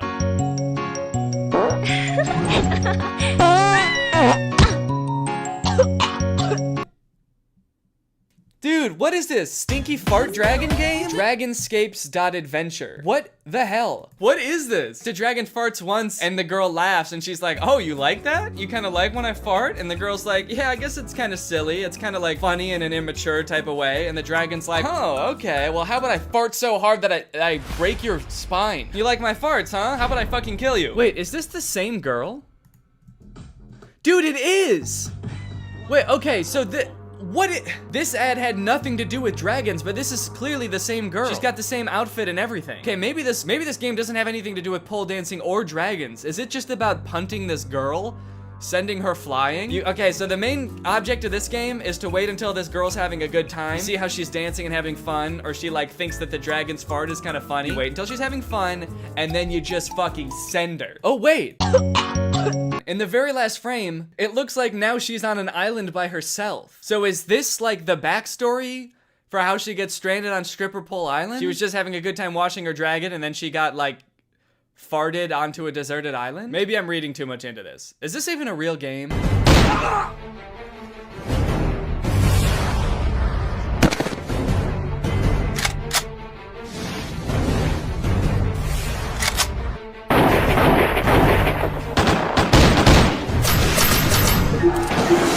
Wow, that game looks pretty cringe. That game looks so weird. Who would download that? I mean, what do? You're in like colonial times and you form an army of dudes wearing only boxer briefs that can like form together into these sick big weapons, and then you like fight off these other armies? That's crazy.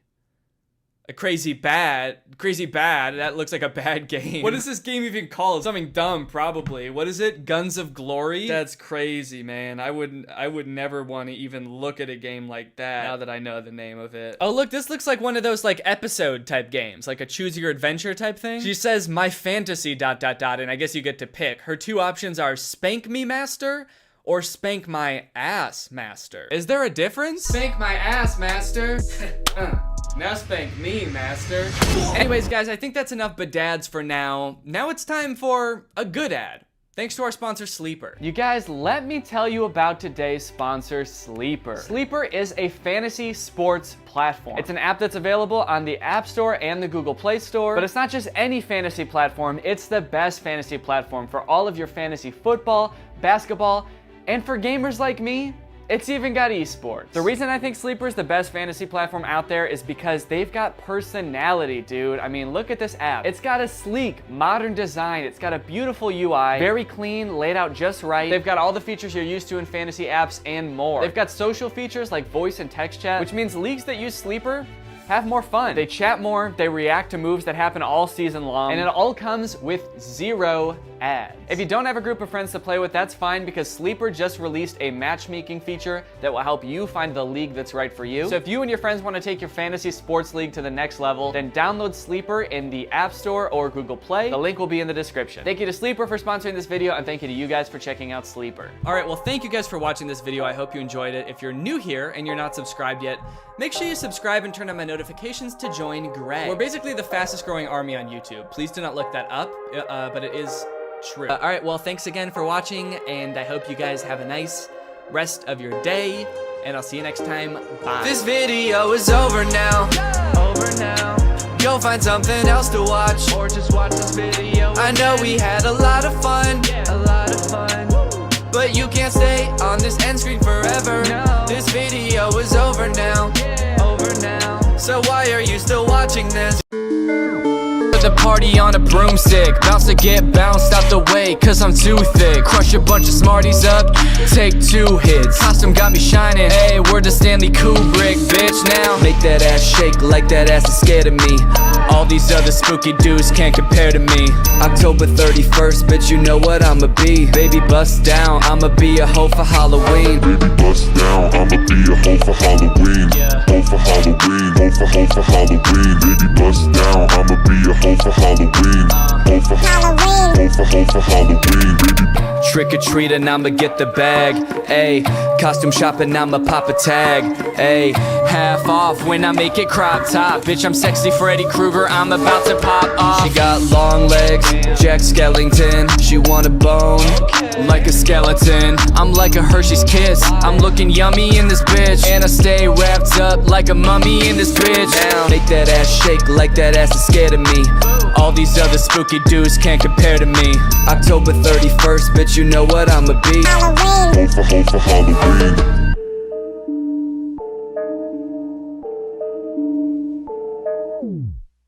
You look like an owl. Huh? You look like an owl. What's up, Greg? I hope you're all having a great day. Welcome back to my channel. This, of course, is another episode of I'm Scared! Because today we're going to be talking about the worst paranormal investigators on all of YouTube. We're going to be talking about this guy, Parker, and his friend, Chester. Now, I'm sure a lot of you might recognize these guys from a video that Drew made on his channel a while ago. That video was about a channel that these guys have where they do this to catch a predator type thing. It's this entirely scripted, totally fake series that they have where they pretend to be this like Chris Harrison knockoff, and they pretend to catch child predators. Or actually, they do a very bad job of catching child predators. They just sort of get him in a room and tell him, stop that, and then they let him go. Get up, get up! But while all those videos on that channel are very clearly fake, and Drew did a very good job in his video of proving that, they have a different channel where they investigate paranormal activity, and I'm pretty sure that these are real. Ah, what the hell is that? I mean, come on, what are the odds that 2 guys who are faking videos on one channel would fake videos on their other channel? That would be crazy. Taking a look at their channel, it seems like most of their video concepts revolve around finding someone creepy in a weird place. We found him in her basement. We found her under the bed. We found him watching her sleep. We found a stalker in her house. We found a stalker in the closet. We found a stalker in the vent. We found a stalker in the woods. And while it might seem weird that all of their videos are so similarly titled and all they ever do is find someone in a weird place, as you watch their videos, it starts to make more sense because that literally is all they do. Like this video, for example, we found him in her basement. We received a report from an 18-year-old girl named Caroline. When Caroline's parents died, they left her a house in their will. Now Caroline's afraid to go into this house because she's convinced that there's someone or something living in the basement. She sent us this video for proof.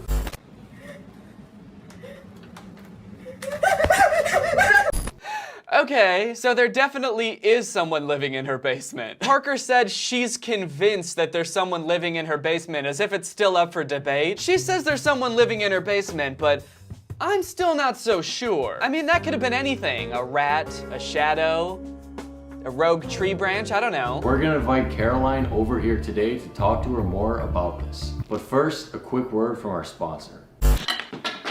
Aw, man, I gotta have an ice sandwich for dinner again. What are you doing, man? I can't afford turkey, so I'm eating an ice sandwich. Dude, you should just download Swagbucks. Swagbucks? What's this? Huge thanks to Swagbucks for sponsoring this video. Okay, interesting. Very weird shift in tone for this ad. So there might be some sort of demonic entity living in this girl's basement, but first, let's hear a word from our sponsor. Hey dude, want some money? Money? Download Swagbucks. Swagbucks? What's that? It's a new app that basically gives you free money for doing stuff that you would be doing anyway, like taking out the trash, going for a walk, and kicking your dog. Those are all things that I love. That's right, every dog kick is 10 smackaroons. Oh! Okay, anyway. Yo, dude, you hear that? I think that's her. Did Chester just have to explain to Parker the concept of someone knocking on the door? Hey, did you hear that knock on the door? Oh shoot, you're right. That was weird. I'm gonna go back to looking at my phone. No, that means the girl's here. Where? At the door? She's the one knocking? Whoa, what the fuck, dude? She's hitting my door? Not cool. Okay, so Caroline, thank you for sitting down with us. Can you tell us why you think that there's somebody living in that house? I don't know if it's a person or what. The only time I've been down there was to take that video and something grabbed me. Are you sure it isn't just like a homeless person living down there? No, you have to believe me. I've been hearing screaming and scratching down there, and I've been staying at my friend's house. Yeah, Chester, I'm pretty sure it's not a homeless person because she heard it screaming and scratching, and homeless people actually don't do those things. Those are two things that homeless people don't do. They don't scream and they don't scratch. You have to have a house to do those things. Also, if it was a homeless person, how would that make it any less creepy? There's still someone living in her basement? Like, they would still have to investigate regardless, right? Because that would mean that there is a person in her basement that's not supposed to be there. It was at the door last night. It's like, it knew I was there. It was like, Caroline, come down here with me. I don't know why, but that's such a funny impression of like a demon. Caroline, come down here with me. It's just this like mild-mannered, nerdy demon. Hey, Caroline, come down here with me. We can watch a movie. I'm making your favorite, spaghetti and meatballs. So why haven't you called the police yet? I did. They didn't believe me. I just need you guys to help me. What? This girl called the police because there was an intruder in her house and they were just like, nah? Under what circumstances would you call 911 being like, hey, there's someone in my house right now, and they'd just be like, no, sorry, but no. 911, what's your emergency? Hello, help! There's an intruder in my house! He's in my basement and he's coming after me! Send someone quick! Yeah, okay. Huh? You're trying to tell me that a person is breaking into another person's house? Yeah, okay. You don't believe me? Okay, that's enough. I know this is a prank, okay. Who is this? Did Kevin put you up to this? Kevin, are you there? Kevin, if this is you are a rascal. Who the fuck is Kevin? Kevin, you know, now I know why everyone calls you the prank king. I mean, you really almost got me. Oh shit, he found me. He found me, help! Help! Kevin, this was a pretty good one, I gotta admit. I gotta admit. Oh, I peed my diaper, I have to go. We're gonna put some cameras down there and record everything that happens tonight. Just go stay at your friend's house tonight and let us work, okay? Okay, thank you. And if we don't find anything, you'll go back into that house and not be afraid, okay?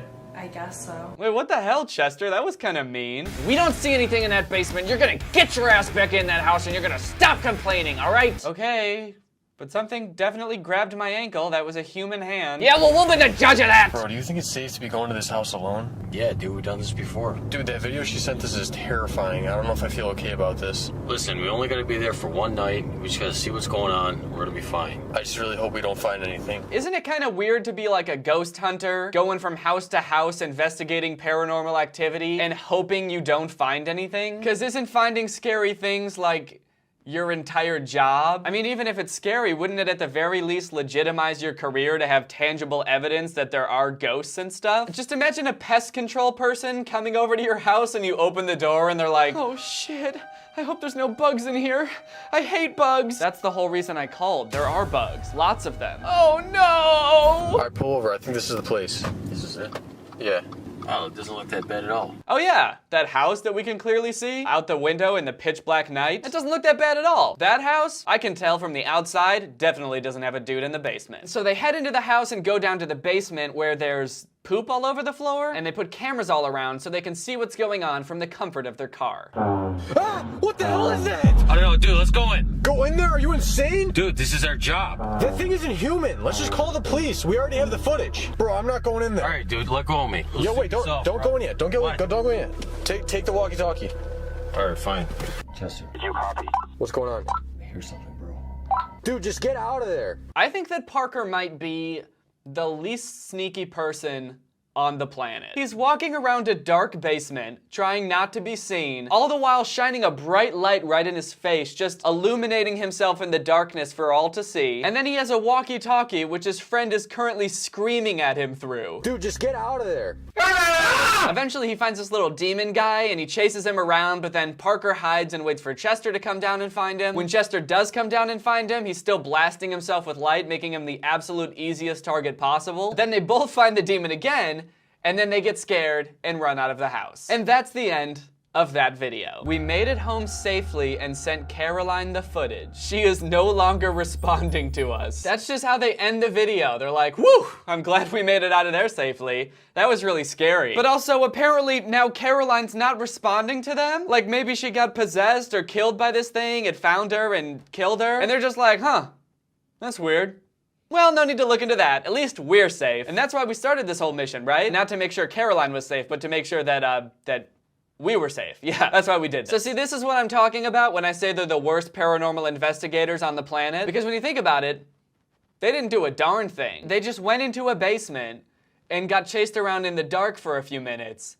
And then they left, and that's it. I love their thumbnails. They're a real treat because they explain to you what's going on in the image. As you can see here, this girl is sleeping, and this man is watching. In the vent, there is a voice, and in the bed, there is a scared. Oh no, this guy is scared, and then look, this guy's old! Ugh, creepy! This girl is scared, and then over here we have this thing, which obviously doesn't need a caption because we all know what this is. So for this episode, we received a report from a 19-year-old girl named Emma who's been hearing strange noises in her house. At the beginning of every video, they always have the email from the person who is getting haunted, where it describes the entire problem. They always show a picture of the girl who's being haunted for some reason. For some reason, it's always a girl, and they always show a picture of her, I guess so you can see how pretty she is, and you can be like, oh no, this girl is pretty and she's getting haunted? I gotta see how this plays out. Is that when she's alone at night in her room, she hears voices outside of her door pretending to be her mom and other family members. She sent us this video for proof.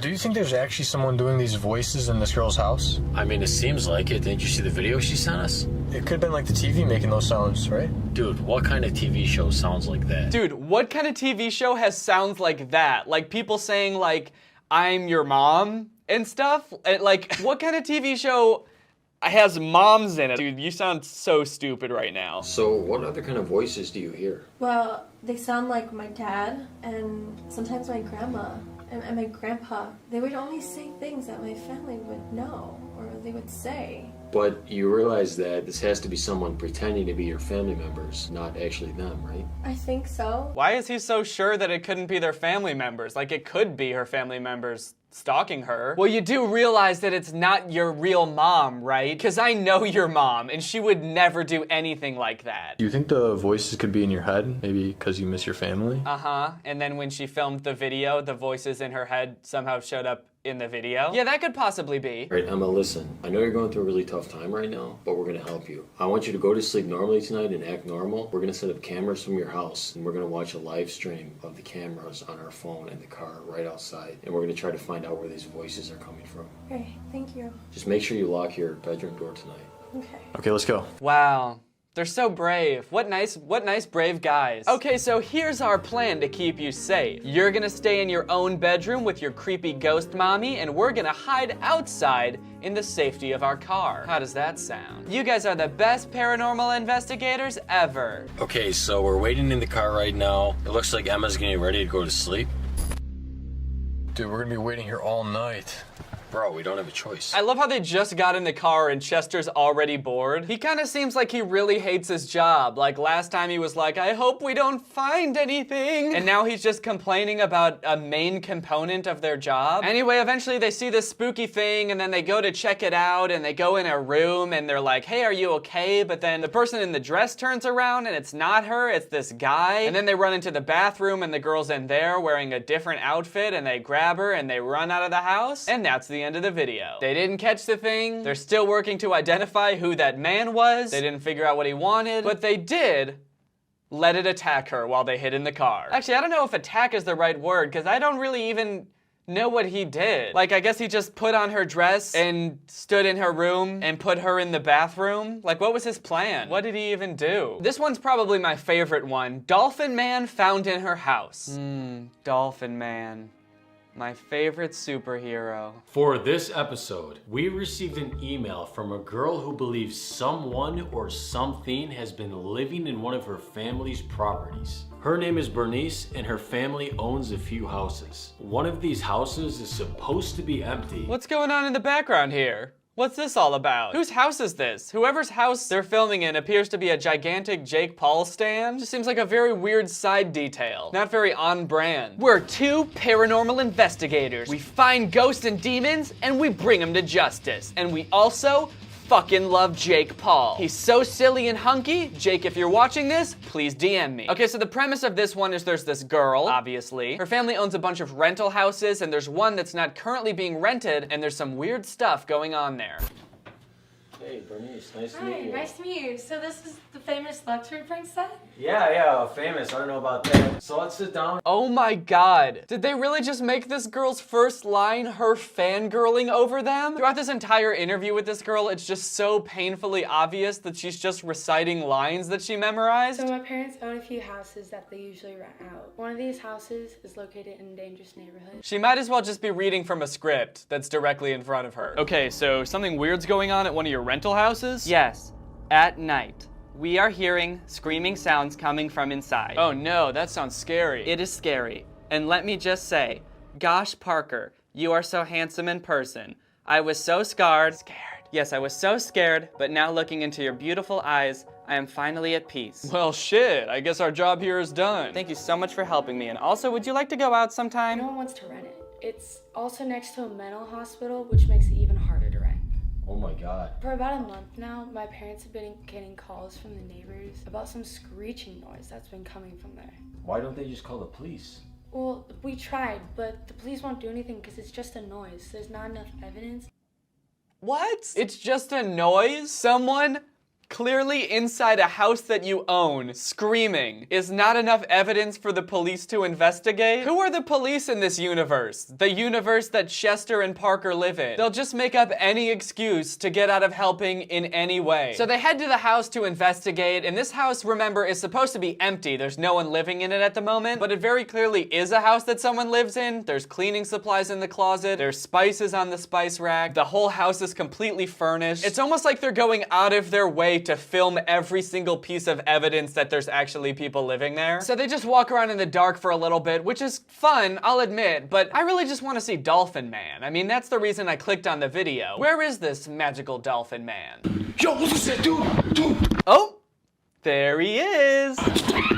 It's Dolphin Man! Yay! This is Dolphin Man. It's just a dude painted gray in a diaper. So is he like a superhero? Does he have any powers? Or he just screeches?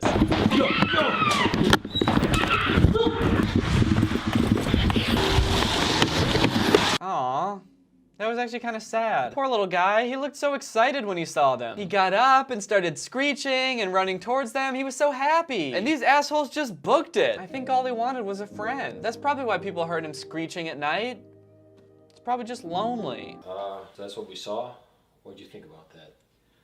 I was Horrifying. Yeah, honestly, we have no idea what that was either. But we went to the police station and we showed them the footage, so it's in their hands now. Oh, thank goodness. They've handed it off to the police because they've been so helpful in the past. I'm sure that this will get resolved in no time. Boss, we just got footage of this little dolphin man inside the old house on Johnson Street. Looks like the second they saw him, they started screaming and running around. It certainly does, sir. Looks like they're having a lot of fun playing with that little dolphin man. We better not interrupt. I guess that's why you're the sheriff. I guess it is. And I guess that's why you're my best friend. Thanks. So there you have it. That's the tale of the worst paranormal investigators in the entire world. Now, as much as it's silly to sit here and complain about these videos, I don't want you leaving this video thinking about how bad the videos were or how fake they were, how little they helped the people who needed them. I want you to leave this video thinking about Dolphin Man. Dolphin Man. All right, thank you guys for watching this video. If you're new here, make sure you subscribe and turn on my notifications to join Greg. Greg is what I call my fans, but it's more than just a fan base, it's a family. We're a family, we're an army, we're an absolute unit. So subscribe and turn on my notifications to become a part of Greg and join our eternal battle against Craigs, who suck ass. Also, the tour is starting in less than a month. It's coming up pretty quickly, so if you want to see me and Drew and Curtis performing comedy live all across the US, and there is one show in Canada, then get your tickets at wearetwodifferentpeopletour.com. So make sure you get a ticket in your city before it sells out, and make sure you get it before we get there, because if you don't have a ticket, then you can't get into the show. All right, thank you Alice C for turning on my notifications. You are truly Greg. I'll see you guys next time with a really interesting video where I get lost in the mall and can't find my mommy. Bye! This video is over now. Over now. Go find something else to watch, or just watch this video. I know we had a lot of fun, a lot of fun, but you can't stay on this end screen forever. No. This video is over now, over now. So why are you still watching this? Do you not have any?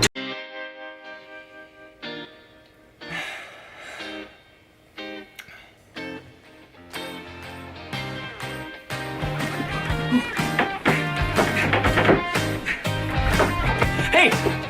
Wake up! What? I think I'm gonna hit 1 million subscribers today. I must sleep. Let me sleep. Oh, come on, you've been asleep for like a week and a half. Can't you wake up now?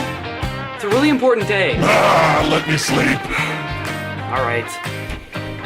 You know, for someone whose only job is to stand in the background of my videos for 15 minutes at a time, you sure sleep a lot. Go, go, go, go.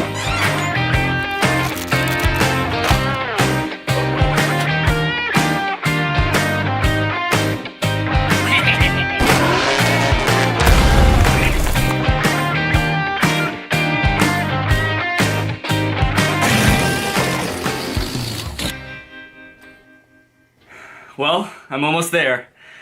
I just want to thank you guys for being here. I really couldn't have done this without you guys. Oh, here it goes! Here it goes!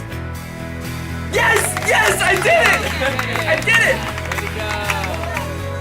Wow, 1 million subscribers. Thank you guys all so much. Especially my little...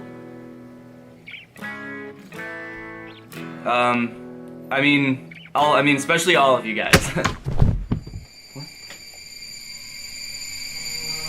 Hey, buddy! Whoa. Are you? Yep, I'm you. From Vine. I just wanted to stop by to say congrats. Oh. Well, thanks. You know, with Vine ending, I was really worried I was gonna have to give up on all the social media stuff, but you made it work. You and your... Gregs. I couldn't have done it without my Gregs.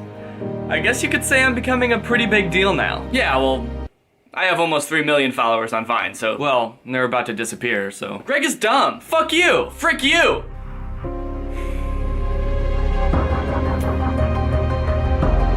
Wait. 1 million subscribers.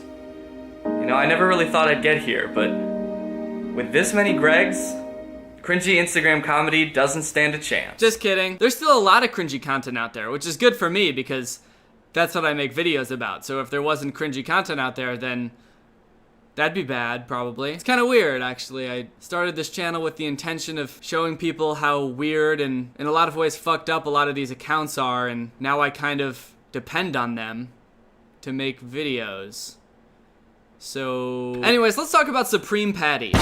We've covered a lot of cringy Instagram accounts on this channel, but Supreme Patty is different. His videos are like a different kind of cringe. I've never seen anything like it. For those of you who have never heard of Supreme Patty before, congratulations, your life is about to get a lot worse. Supreme Patty has 5.1 million followers on Instagram. He's the CEO of that. He basically makes like comedy skits and these sort of outlandish like jackass style videos. But there's something that separates him from a lot of people that I've seen. When I made a video about Brent Rivera, I called his style of comedy ab comedy because he's always showing off his abs in the videos. I would say that Supreme Patty's genre of comedy is confusing comedy because after watching almost all of his videos, I just want to know why. I don't understand the point or the joke or like the reason behind any of his videos. So here's an example of one of his videos, and as you can tell from the thumbnail, it's already not looking good. A lemon and a lime? I like that. And I'm about to hit it from the half-court line. Big buckets. So that's Supreme Patty. That's what he does. He squirts lemon juice in his eyes and then does shit. You know how in The Big Bang Theory Sheldon says bazinga after he says a joke? Well, Supreme Patty squirts lemon juice in his eyes when he's... Actually, just all the time. He does it all the time. You know what I'm worried about? How many times do you think he had to do this before he got that shot? Like, there's no way he made that on the first try after squirting lemon juice in his eyes? I wonder how many lemons this dude went through in this video. It does seem very impressive, but I feel like if it just panned over like 2 feet, you would see like a pile of squeezed lemons. But hey, I mean, there's nothing funnier than permanently damaging your eyes for clout on a daily basis. Okay, here's another one of his videos. A lemon, a lime, and some Roners? Damn, I got me a big old boner. Nice. Oh, look at that juice. Stop! Stop putting lemons in your eyes! Stop, I'm gonna cry from watching this. You know how when you think about like eating a lemon, your mouth gets watery? I'm watching him squirt lemon juice in his eyes and my eyes are starting to water. For good measure, he does pour some beer in his eyes too, so... Good. So this video is just them driving around town, like cracking open beers, handing people beers in their cars. I'm pretty sure all of this is illegal, right? You're not allowed to have open containers of alcohol in your car. I think people in the comments are starting to catch on because this dude commented, police, police, okay, police. And then a police emoji. So now I hope you're starting to get a better understanding of why I'm dubbing this confusing comedy. I just don't know why. He squirts lemon juice in his eyes in like 80% of his videos, I feel like. Do you think he's like addicted to doing this now? Like it kind of seems like he gets a kick out of it because he tries to fit it into almost every video. I wonder if he does this even when the cameras aren't on. Like if he's on a date with a girl and the waiter brings like a lemon water out for him, he's just sitting there like... babe, are you okay? What? Oh, yeah, I'm fine. I just,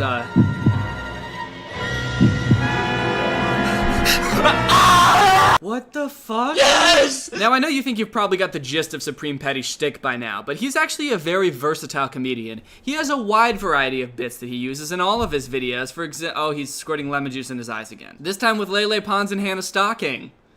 Great. Honestly, though, if this isn't the crossover of the century... I don't know what is. Today's a great day to squeeze some acid in my eyes, isn't it? Wow, what a creepy thing to say.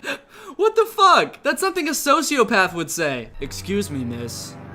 It's a great day to squirt acid in my eyes, don't you think? And they're doing this at the grocery store? Like, how disrespectful is that? Imagine like a father rushing home from work, stopping at the grocery store to pick up some food for his wife and his newborn daughter. But he gets home late and the mom's all mad and the baby's asleep. And the mother's like, what took you so long? And the father's just like, there were these fucking kids squirting lemon juice in their eyes. They held up the whole store. And the thing about these videos is like, they're not even very funny. They're just like awkward. I just imagine everybody in the grocery store just standing around awkwardly, like looking at them being like, what the fuck is going on? Hot sauce, baby powder, and some eggs?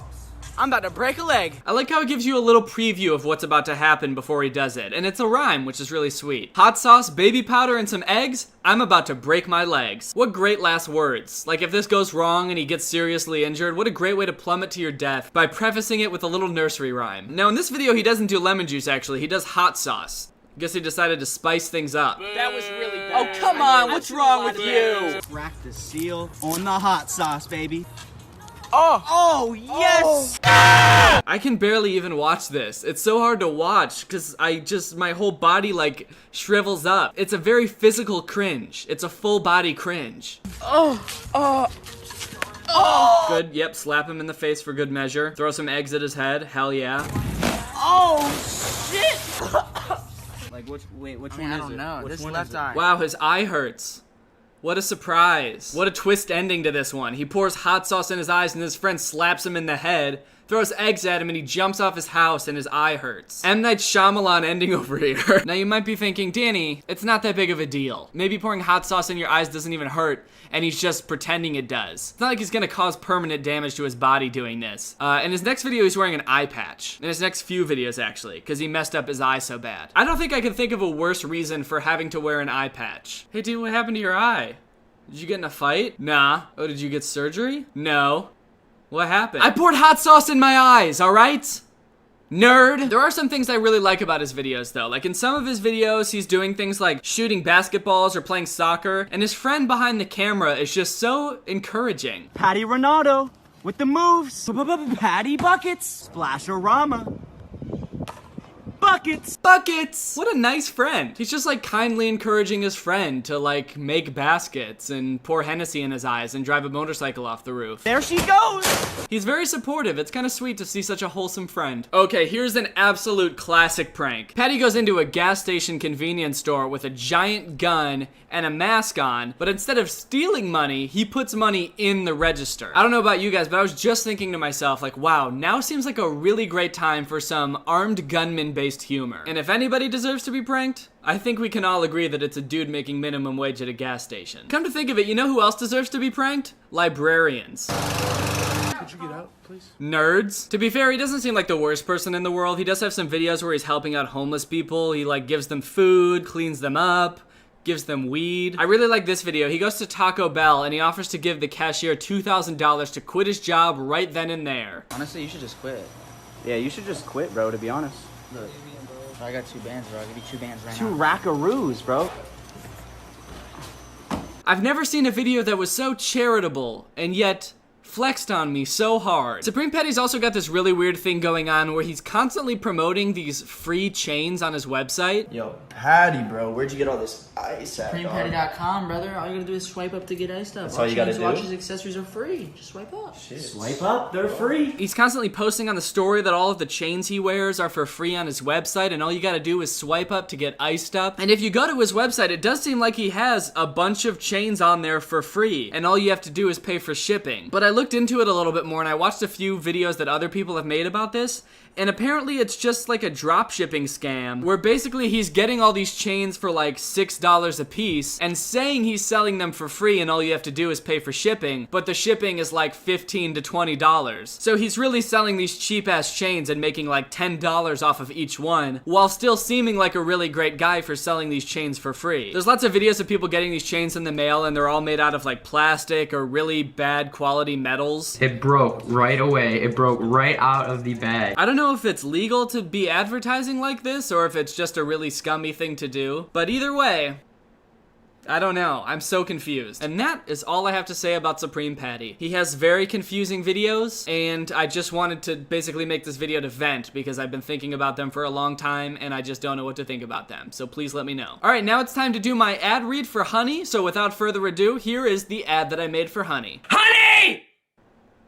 Is that the whole thing? Honey, download it now, it's free!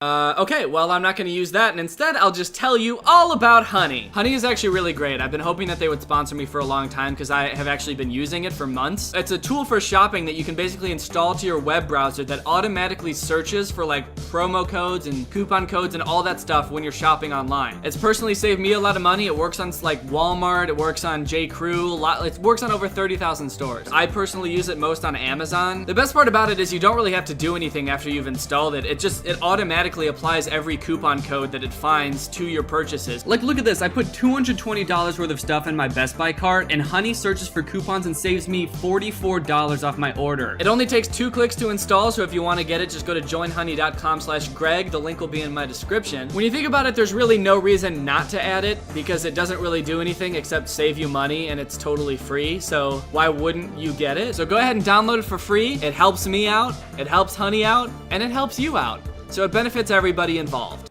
All right, much better. Well guys, thank you again for 1 million subscribers. That's crazy. I hope you enjoyed this video. If you're new here, make sure you subscribe to join Greg. We're the strongest army on the internet. All right, thank you Ashley with 2 E's for turning on my notifications. You are truly Greg. I'll see you guys next time where I print Greg out on a big banner and I have a plane fly it over the whole city for everyone to see. Bye. What's up, Greg? Welcome back to another episode of Nightmare Fuel, the internet's favorite place to get scared and scarred. I hope you guys are all ready to wake up in the middle of the night in a cold sweat screaming, because this one is a doozy. So since I made that last video on a low budget movie, The Lamp, I've been going down a rabbit hole of sorts, looking for other low budget movies to talk about. I feel like low budget movies are like an endless source of inspiration for movies. There's just so many that are so bad. But I've recently discovered that an even better subgenre of movies exists within low budget movies that are low budget ripoff movies. There are like a bunch of low budget studios, like Sparkplug Entertainment is the one that made this movie. There's a bunch of others that make a living off of making ripoffs of popular movies. Everything about the movie, from like the title to the cover and the posters for the movie, and even the plots of the movie, are designed to trick you into watching their movie instead of a good movie like Kung Fu Panda. One of the worst, most egregious examples of this that I've found is this movie called Plan B. It's a ripoff of the 2007 absolute classic B movie. Over the past couple years, the B movie has seen this sort of resurgence because it's been like memed to death. But at the time it was released, I guess it was like a fairly well received movie. At least it was received well enough to get the attention of Michael Shelp, who is the director of this movie. He's got classics like Spider's Web, A Pig's Tale, A Car's Life, Sparky's Big Adventure, Car's Life 2, Bug Bites, and Ant's Life, which is clearly a ripoff of Finding Nemo. But today we're here to talk about Plan B, the worst movie ever. I feel pretty comfortable saying that. I know I've said that before, but I think we found it, guys. I think we found the worst movie ever. I think one of the most perfect things about this movie is the title, Plan B, because this movie would definitely not be anybody's first choice. Oh boy, what awesome flowers! Hey, you're like kidding, right? Daisies are so last century. What if someone sees me? Oh, Buffy, daisies are always in style. But if you prefer buttercups... The movie starts off by introducing some lovable characters. There are all these worker bees. There's Buffy and Bing. So right off the bat, you get a sense that, okay, everybody's name in this universe who's a bee is gonna start with a B. Very funny. If you're like me, the first thing you'll notice about this movie is that the characters, the settings, just the animation, pretty much everything visual about this movie is just horrendous. It is acid to the eyes. In this whole beginning scene, these worker bees, who are led by Bing, who's the main character, are just going around and pollinating flowers. Well, Bing is. The rest of them, for some reason, can't figure out how to pollinate flowers, even though they're bees. One of the bees is trying to eat the flowers. Another bee's trying to pollinate a pretzel. We're here to pollinate, Zoe. Keep snacking to a minimum. And immediately they've broken the whole bee scheme, where every bee's name starts with a B, because they've just introduced this character, Zoe, who they refer to for the rest of the movie as Joey. Joey, no snacking. I don't know why none of these bees know how to pollinate flowers, except for Bing. Like, they're bees. That's probably the one thing they should know how to do, and it never says, like, this is their first time pollinating or anything like that. They're just dumbass bees, I guess. So they're flying around and trying to pollinate shit, and the animation is just so weird and creepy. Like, the way they pollinate things is by slamming their heads on it over and over really fast, and sticking out these really long, creepy, cylindrical tongues and sucking really loudly. But if you thought the visuals of this movie were the only bad thing about it, then boy, are you sorely mistaken. Some of the characters in this movie have the most annoying voices ever. Gag me? Like, why can't humans throw trash away? Did you just say gag me? Ugh, gag me! Ew. Listen to this character, Pistol, who just complains for the entire movie. Pistol.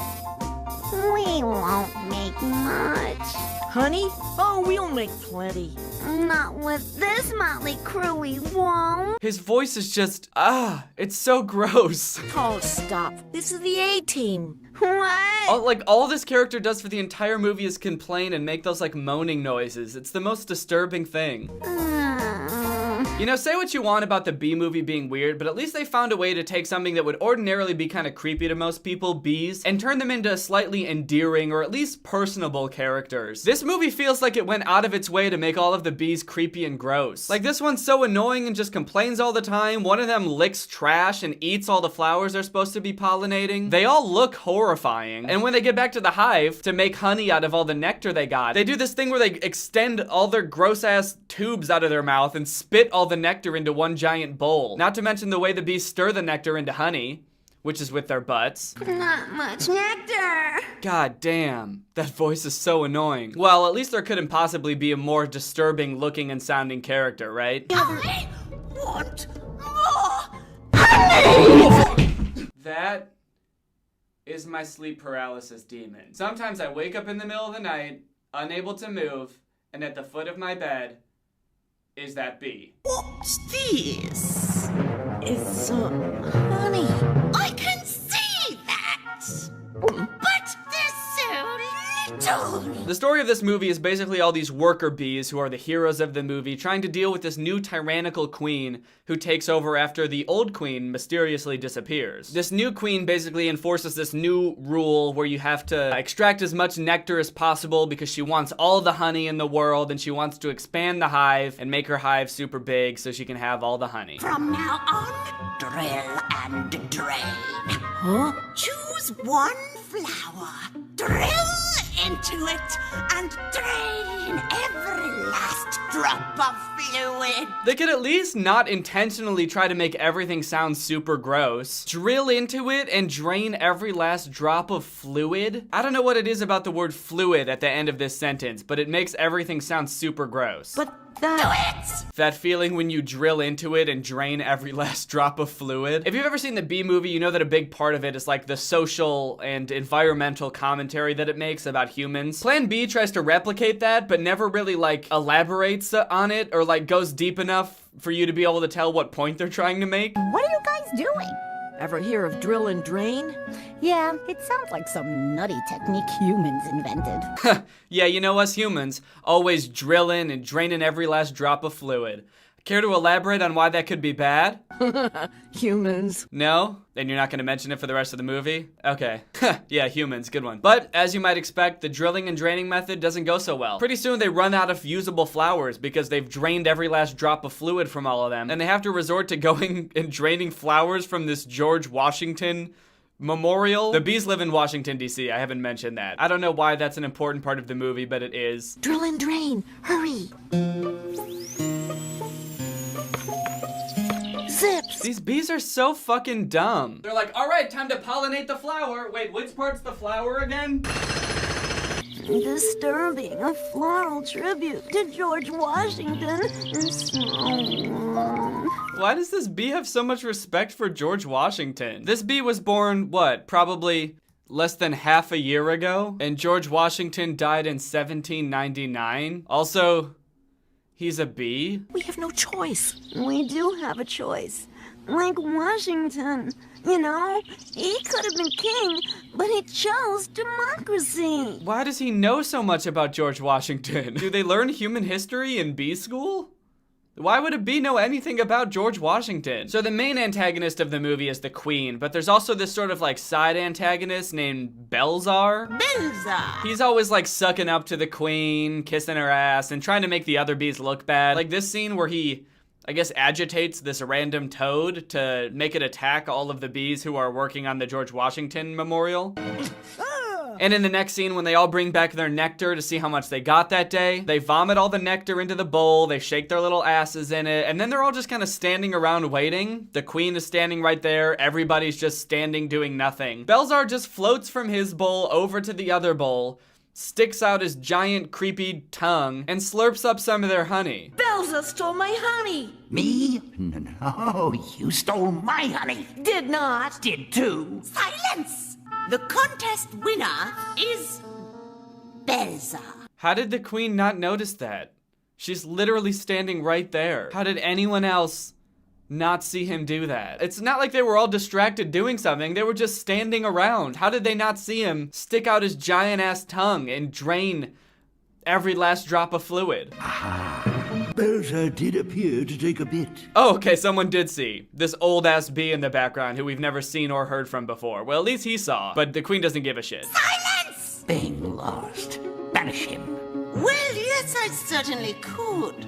But then I'll have less honey. Look at it. Glistening. Pure. Gold. I want more. Look, I'm just gonna say it. This queen is too into honey. I get that she's a bee and bees love honey, but I feel like even just talking about honey, even just thinking about it is turning her on. I'm not about it. I'm just not. Anyway, Belzar gets promoted by the queen because he's a little suck-up bitch boy, and now he's basically her right-hand man. So Belzar uses his new power to wake up the other worker bees in the middle of the night and tell them they gotta go get some honey. It's time to learn the meaning of work, of dedication, of loyalty. We just got to bed. Whoa, what? Who the fuck is that? Where did this character come from? We're halfway into the movie and they just introduced this character with the most crazy-ass voice I've ever heard? You can't expect me to be on board with that. We just got to bed. Sleep privileges are canceled. Starting now, you work 24/7 making honey and expanding the hive. Does anyone else think this is weird? I feel like I'm having a fever dream right now. Where the fuck did this character come from? That's never spoken a peep, and now all of a sudden they're sticking up for themselves with the most obnoxious voice in the world. We just got to bed. Let us go back to sleep. He's just tired, Belza. It's Major Belzer, Captain. Wow, I really gotta hand it to him with the animation on this. I mean, the emotion they're able to capture in their facial expressions is just amazing. I mean, I don't really know what this emotion is. I guess it's supposed to be like concerned or angry because he's having to go out in the middle of the night to get honey, but he kind of just looks high. Get to work right now! Oh man! So Belzar and the queen pretty much work the bees to exhaustion. They're expanding the hive. The hive is getting gigantic, but they're running out of steam fast.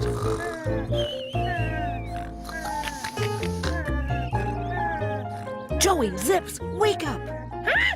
I'm so tired. Yeah, nice. You know how when you're so tired you can barely keep your eyes open and someone wakes you up and you go, I'm so tired! Yeah, that makes sense. We haven't been to bed in days. You're kidding. So you come here to the Lincoln Memorial. Yep. A monument dedicated to Abraham Lincoln, the president who ended slavery. And here we are busting our behinds before dawn without so much as a thank you. Like slaves.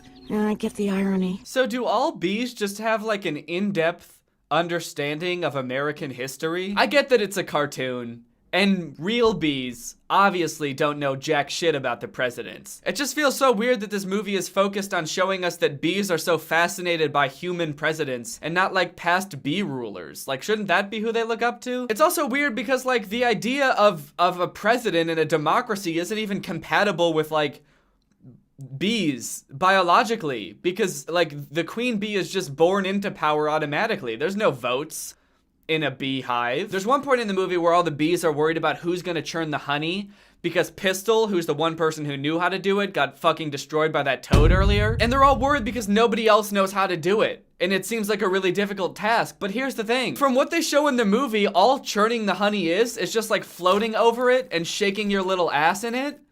Like, it couldn't be more simple. Luckily, Bing's love interest, who's a bee from another hive, knows how to do it, and she teaches them all how to do it. It's all in the swivel. It's just kind of impressive that even though the bees, you know, do things like trying to pollinate pretzels and are constantly banging their heads on shit that aren't flowers, and they can't even figure out how to shake their little butts in honey, they all seem to have an extensive knowledge of human US history. Who's this? That's Bonnie. I don't like her. Huh? I'm hungry. Feed me a pre-breakfast snack. What? That was kind of weird. They just like glossed over that completely. Was that supposed to go anywhere? Who's that? I don't like her. I'm hungry. You know, Bing, when I was young, Mummy said I would never be queen. She said I was too nice. But I toughened up, didn't I? Uh-huh. No one thinks I'm too nice now, Mummy. One of the things I love about this movie is how one-dimensional every character is. You got the main character who's just standard good guy. The love interest is just classic nice girl. You got a fat bee who's constantly eating flowers and garbage. And then you have the villain, who, when she finally reveals her main motivation for being evil, it's just that her mom said she was too nice once, and so she decided she was gonna be evil forever, so that nobody would think she was too nice anymore. No one thinks I'm too nice now, Mummy! Things really start to heat up towards the end. Bing gets overworked to the point where I think he goes insane. Where's the honey? I don't have any and I don't care. Like, actually lost his mind, traumatized beyond the point of return. Bye-bye, Bing. Bye-bye, Bing. Bye. He goes insane, he tries to stand up to the queen, but just gets banished from the hive. Get out! Before it's too late. Bye-bye. That shot definitely feels like it lingers for a little bit too long. Like, Bing flies away and all of the guard bees are still inching closer towards where he was. Like, they're just gonna keep getting closer and closer until they all meet in the middle and kiss. Eventually, Bing figures out that the old queen was banished because she tried to poison the elders, but Bing realizes that she was actually framed by the new queen. So Bing comes back to the hive and explains to everybody what the queen did. I gave poison the elders.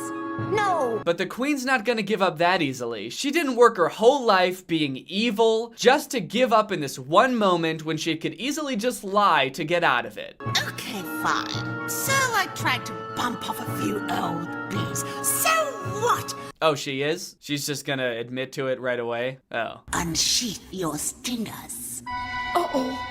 Joey, Zeps, and Buffy, get ready! Then we get this big fight scene between the worker bees and the guards, which is just bad. Not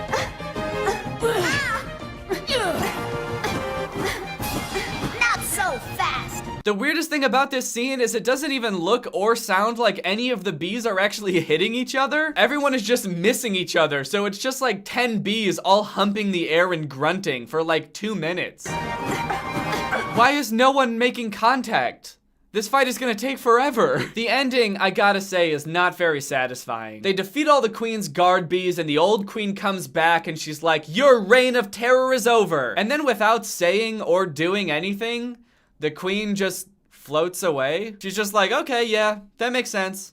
Bye-bye. But she does turn around right before she's about to leave for just long enough to hint at a sequel. I shall return to reclaim my throne, and next time I won't be so nice. Next time. Get her. Next time.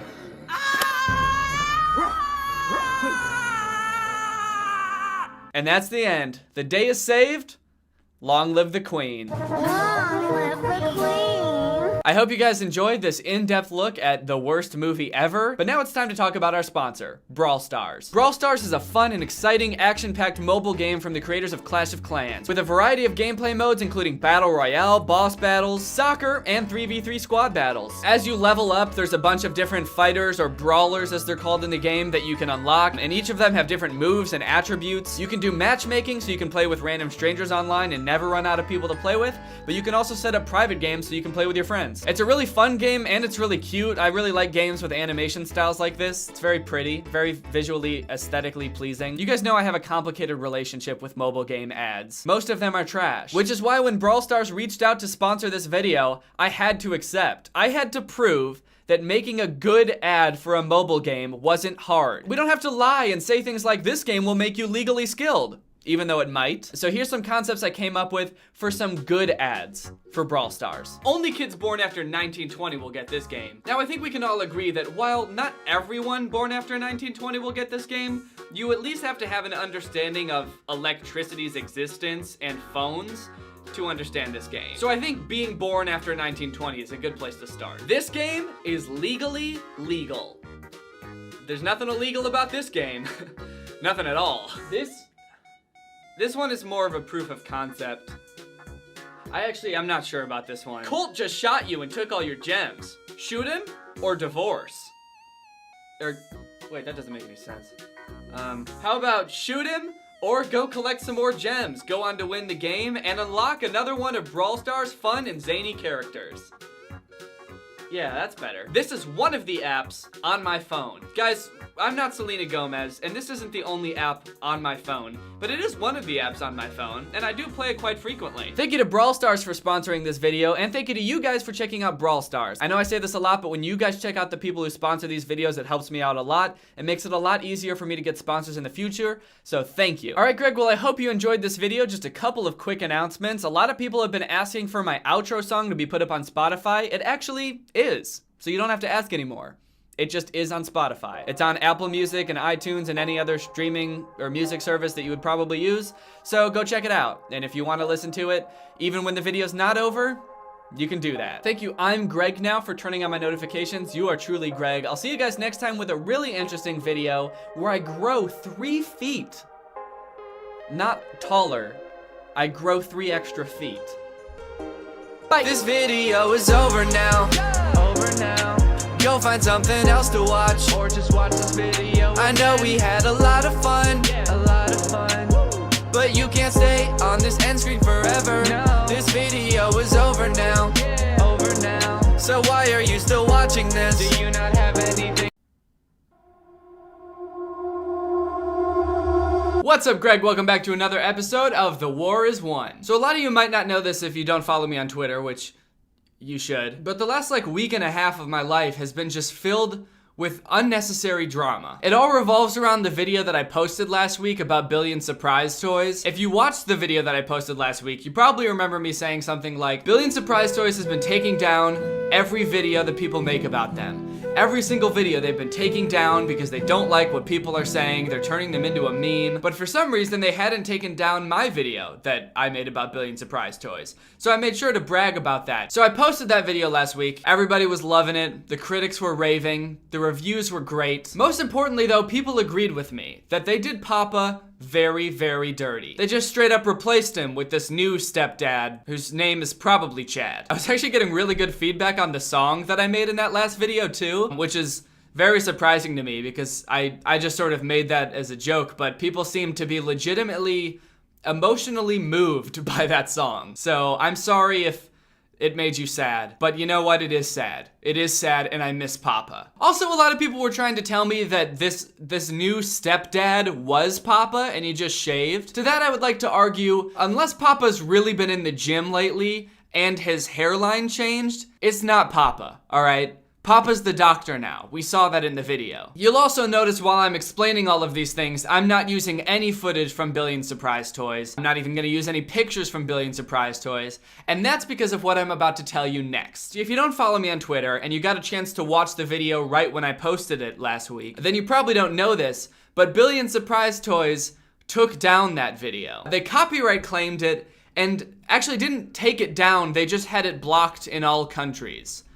So I don't know what the difference is, but the video wasn't deleted, it just said blocked in all countries. So I guess if you don't live in a country, then you could watch it. And guys, this is where the drama really began. I mean, I guess I couldn't be that upset about the video getting taken down because I was just boldly bragging in my video about how they totally missed the last video that I made about them. I was shit talking them and they didn't take down that video. So I got a little bit cocky, I bragged about it. So I sort of felt like, okay, that's fair. I mean, that makes sense. But the funny thing is, even though they took down that video, they still didn't take down the original video, the one that I was bragging about, and that one has way more views. It's got like over 2 million views. It's one of my most viewed videos now. But I think the real reason they took down this video in particular is because they were worried that Step Papa was now going to become a meme and they would have to replace him too with someone even more ripped and hot. That's even possible. I also took just the little song, the music video at the end of the video, and I posted that on Twitter, and it was doing really well, and then they removed it from Twitter also, which really sucks, because it was one of my most liked tweets. Here's the thing though, when you upload someone else's works to YouTube, if you just straight upload a movie or a TV show or a music video, a song, something like that, the person who owns that totally has the right to take down the video unless it falls under fair use, which is like a legal thing.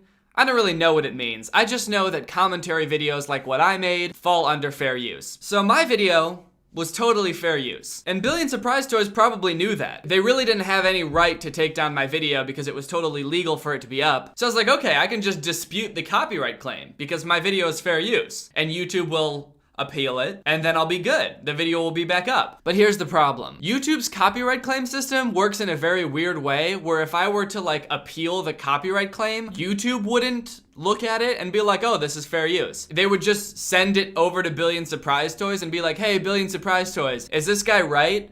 Is this really fair use? Is he allowed to use it? Which is kind of dumb because Billion Surprise Toys put the false claim on the video in the first place. So do you really think they're gonna be like, huh, yeah, no, now that you mention it, this is fair use. We're totally sorry. We didn't mean to do that. And it also said that if Billion Surprise Toys decides to keep the copyright claim on it, they could also give my channel a copyright strike. And if you get 3 of those, then your channel gets deleted. So I was like, okay, I guess I'm not gonna do that because there's no way that they're going to let me appeal it. But luckily somehow my manager has a contact at YouTube and he contacted them and was like, hey, this video got taken down for no reason. Can you guys get it back up? And to my surprise, they were actually like, sure.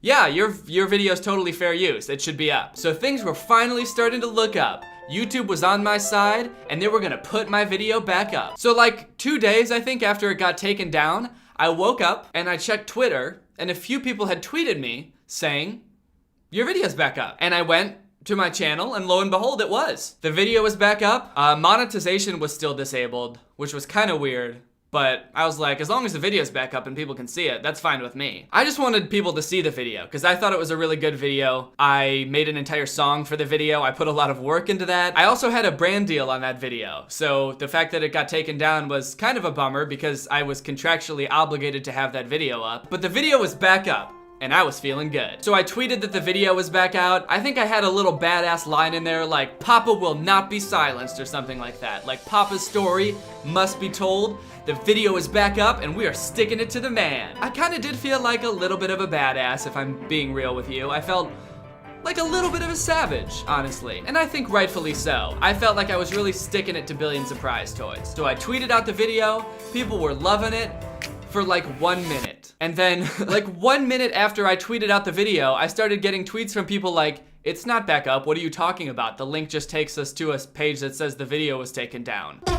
They took down the video again. I don't know what happened. It's like they were just trying to fuck with me. They were playing like mind games with me. They wanted me to get a little cocky just for 1 second just so they could shut me down again. And now I look like an idiot because I had tweeted about it, acting all cool like Papa will not be silenced, and then people click on the link and it takes them to a blank video page. Now, look, there were a lot of reasons that I wanted to have that video up. To get views?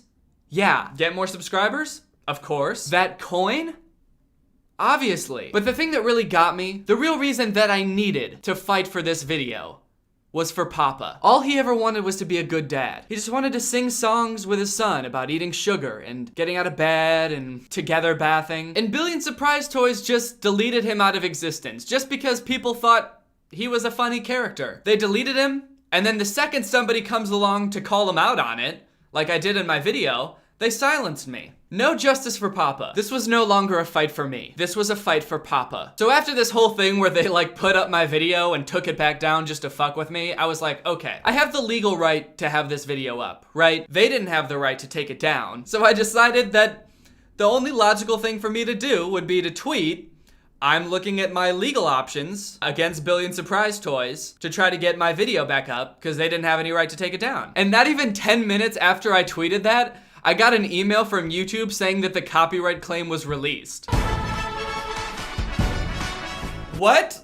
I don't know if it's a weird coincidence and YouTube really just fixed it like they said they were going to, or if literally Billion Surprise Toys was so scared of me even just reviewing my legal options that they just like released the copyright claim on spot. The video was back up. It was monetized again. Honestly, I really don't know what happened and why the video got put back up. I'm just happy it did. It just goes to show you how much you can accomplish when you review your legal options. You know, I think I finally understand what those Instagram ads mean when they say legally skilled, because I feel pretty legally skilled right now. Whatever the reason that they released the copyright claim on the video, I'm just happy that Papa's story will live on. So if you haven't watched the video yet because you didn't get a chance to while it was up originally and then it got taken down, it's back up now. It's totally monetized. There's a song at the end of it that I think is really good, and there's an ad at the end of it, so please watch that. There still is one problem though, that I never got fixed. Like I said, I posted the music video on Twitter. The video that I used in it was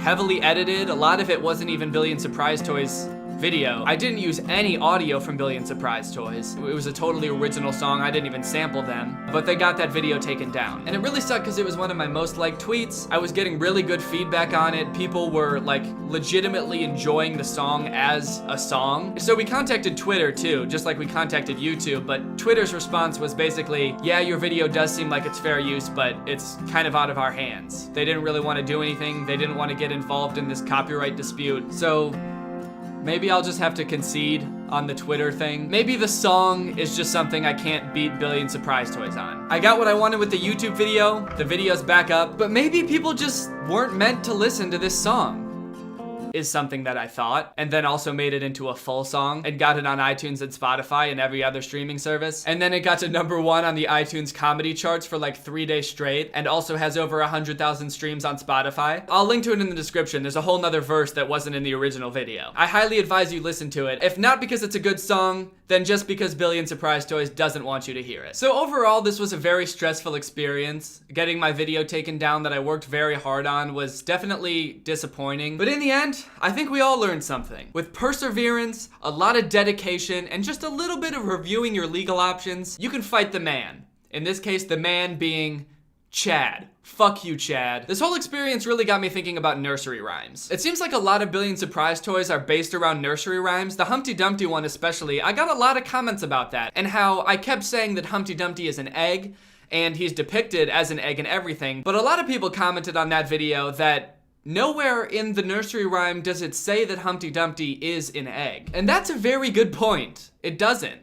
It just says that he's sitting on a wall, he had a great fall, and they can't put him back together. So when did he become an egg? Like what? How is he an egg? But literally in every depiction you could find, he's an egg, or at least like sort of a fleshy human egg hybrid. I've seen that in a few places too. So I really got to thinking, like, what is Humpty Dumpty supposed to be? What is the nursery rhyme about? Is the nursery rhyme actually about a human falling off a wall? And when he hits the ground, he like splatters into pieces, and all of the king's horses and men are trying to put him back together? It's just like his torso and his head, and they're trying to like pop his arms and legs back into his socket like a Mr. Potato Head. Also, why are the horses helping? It says all the king's horses and all the king's men couldn't put Humpty together again. Why would the horses be able to help? The Wikipedia article for Humpty Dumpty actually says that nobody really knows what Humpty Dumpty is about. There's lots of different theories that range from King Richard III of England to a canon. I'm guessing they introduced the egg character because like the image of a human falling from a great height and splattering into pieces, and people like desperately scrambling to try to put him back together and like, I don't know, put his intestines back into his stomach and his eyes back into his socket was maybe a little bit too gruesome for children back in the old days. At least that's what I thought until I started looking at other nursery rhymes.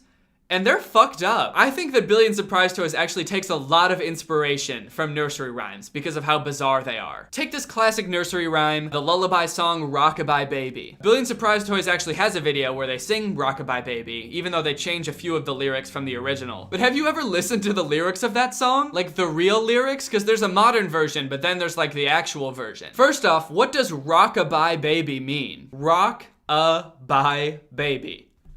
It doesn't mean anything. It's just like a string of random words put together. I'm gonna come up with a nursery called String Sauce Camel Baby. Okay, here's the lyrics to the real Rockabye Baby song. Rockabye baby, on the treetops, when the wind blows, the cradle will rock. When the bough breaks, the cradle will fall, and down will come baby, cradle and all. So this is like a song that's meant to soothe kids right before you put them to sleep, right? How the fuck is this supposed to be calming at all to kids? Hey, so the second you fall asleep, I'm gonna put you up in a tree during a storm, and the wind is gonna blow you off, and you're gonna fall and die. Shh, shh, shh. Good night. Why does falling from great heights seem to be a theme in nursery rhymes? Humpty Dumpty falls from a great height. Kids are apparently falling out of trees while sleeping. I feel like nursery rhymes in my head at least, are supposed to like teach kids a lesson. They're little songs to help kids remember valuable lessons. Was falling off of shit like a big problem in the 1700s or something? I feel like every kid that listened to these two nursery rhymes probably grew up with a paralyzing fear of heights. Or at least falling asleep, because they're worried that their mom's gonna put them in a tree. Why would she put them in a tree? That makes no sense. Don't even get me started about Ring Around the Rosie. Because that shit's about the plague. Did you know that? Actually, Wikipedia says it might not be about the plague, but a lot of people think it's about the plague, and we still sing it anyway. Like, the lyrics are like, a pocket full of posies, ashes, ashes, we all fall down. There's also a version that's a tissue, we all fall down. It's about people sneezing and then falling down dead. It's just like a fun little way to teach your kids about how 1/3 of all Europeans died during the bubonic plague. It does seem a little outdated though. Who thinks we need a song about malaria to teach our kids? Hit that like button if you agree, guys. I guess the way people raised children was just different back then, because I feel like now you always have to be like happy around kids and teach them like, oh, if we work together, we can solve everything. Teamwork and the world is great. But back then we were just straight up like, yeah, people die all the time from awful shit. Getting stabbed, diseases, falling off things, mostly falling off things. And those are just the popular nursery rhymes that we still sing today. Have you ever heard about Mother Goose? People always talk about Mother Goose like she's like the queen of nursery rhymes. She's this great children's figure. Have you ever read a Mother Goose nursery rhyme? Have you ever read like a real Mother Goose nursery rhyme? Because I found this article full of like old nursery rhymes. Some of them are from Mother Goose, and they're like 10 times worse than the ones that are popular. Okay, I'll read this one to you. Old Father Longlegs can't say his prayers. Take him by the left leg and throw him down the stairs. When he's at the bottom, before he long has lain, take him by the left leg and throw him up again. I have so many questions. Who the fuck is Father Longlegs? Is that like a spider, like a daddy Longlegs? Because I'd throw him down the stairs too if it was. But if it's just some old man with long legs, why are we throwing him down the stairs? He's just like this old man with abnormally long legs who's having trouble saying his prayers. So we're like, down you go, mister. And then we sprint to the bottom of the stairs and throw him back up? Maybe it's like a demon? Father Longlegs? That sounds like it could be like this creepy creature with really long legs, like a Slender Man type thing. In that case, I'm fine with this one. Let's together throw him down the stairs, in fact. Okay, here's another one. It starts off weird, but it also stays weird. Die, pussy, die. Shut your little eye. When you wake, find a cake. Die, pussy, die. I could not begin to tell you what this one is supposed to be about. The beginning sounds like a 6th grader on Xbox Live, and the rest of it just doesn't make any sense. When you wake, find a cake. Die, pussy, die. It's like it starts off mean, like fuck you, die, pussy, shut your little eye, like go to sleep and don't ever wake up. But then it's like, when you wake, find a cake. And so he's not so mean after all. It's like, and when you wake up, I'll have a delicious dessert prepared for you. And then die, pussy, die. All right, here's one more. This one, I think, has a pretty good valuable lesson for young boys and young girls. Okay, here it goes. I married a wife on Sunday. She began to scold on Monday. Bad she was on Tuesday. Middling she was on Wednesday. Worse she was on Thursday. Dead she was on Friday. Glad I was on Saturday to bury my wife on Sunday. Ha ha ha ha. Oh, what a great little rhyme to be reading to children. It's just a fun little nursery rhyme about a guy murdering his wife because she was being kind of annoying and gradually got more annoying, probably because the husband didn't fix whatever she was scolding him about in the first place. It's a great lesson for young boys and young girls. For young boys, it's like, if your wife is being annoying, murder her. For girls, it's like, if you are a wife, don't be annoying or your husband will murder you. Just the language they use in this is so weird. She began to scold on Monday. Okay, so I guess she was a little bit annoying. Bad she was on Tuesday. She's just, at this point, the marriage is not working. She's just bad.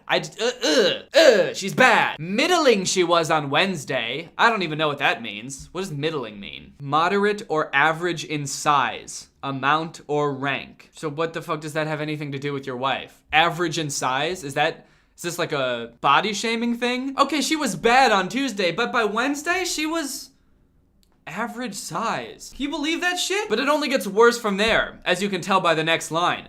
Worse she was on Thursday. And then we get to Friday where she turns up dead, and he was glad on Saturday night to bury his wife on Sunday. Well, I think with that, that's enough nursery rhymes for I don't know, forever. I just think it's kind of interesting that maybe children's content has always been kind of weird, just in different ways. And Billion Surprise Toys is no exception. So like I said, over the past week or so, I've been getting a lot of really good feedback on the song that I put in the last video. In fact, I've been getting a lot of good feedback on that song, and Spooky Guy, and the bar ice cream rap, and a lot of music that I've been releasing lately, which I really appreciate. But a lot of people have asked me how I do that sort of stuff. And whenever I get questions like this, I always have the same response, and that's that it's really important to understand that your question is a great segue into this ad read. Skillshare is an online learning community with thousands of classes in music production, video production, design, and more. Skillshare is actually a really great service, and if you're interested in doing any of the stuff that I do, like video production, YouTube, music production, any of that stuff, even like writing comedy, there's classes on all of it. They even have classes in the exact software that I use. I use Ableton to make music, and they have in-depth classes on Ableton. There's this one, Ableton Live 1, the first steps of digital music production. They have classes for songwriting for beginners. They have classes for like everything that you would ever need to know about what I do. When you sign up for a premium membership for Skillshare, you get unlimited access to all of these classes. And these classes are actually taught by experts on these subjects who work in the field of like music production and stuff like that, so you know you're getting good advice. The membership plans are really affordable. If you sign up for an annual plan, it's less than $10 a month. And the first 500 people that click the link in my description will get 2 months of Skillshare for free. So if you're interested in what I do, like making music, producing your own beats, all of that stuff can be found on Skillshare. I would highly recommend it. They've got great tutorials, great classes. So thank you for supporting them, and thank you to Skillshare for supporting me. All right, guys, I hope you enjoyed this video. If you're new here, make sure you subscribe. I'll see you guys next time with a really interesting video where I challenge a clone of myself to a fight to the death, but we end up realizing that we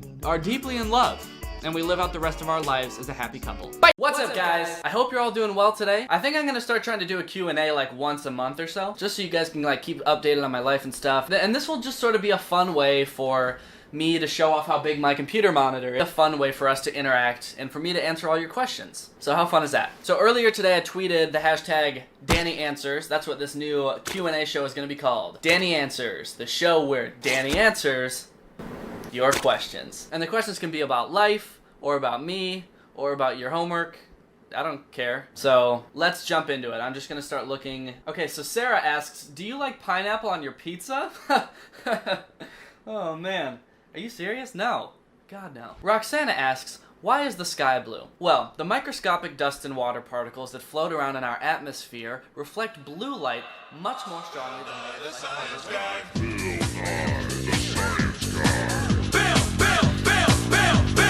Hey, science is pretty fun. Pinky Ruth asks, how do you make beats for songs? Great question, Pinky. I'm gonna give you a comprehensive tutorial on how to make a beat for a song. Let's go. Okay, this is FL Studio. This is the program you use to make beats. Before you begin, it's important that you have a vast knowledge of music theory and an appreciation for music as an art.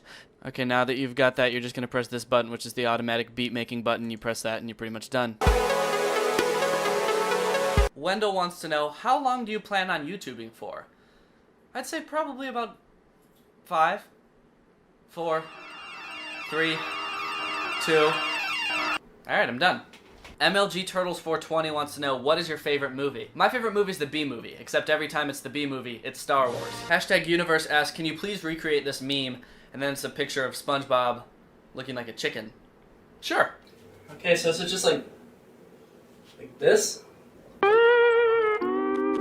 If you never started doing YouTube and Vine, what would you be doing right now? Probably this. Tiffany Rose wants to know, what's your favorite Chainsmokers song? It's the one that goes like... Courtney Madrone wants to know, where do you see yourself in 10 years? A mirror?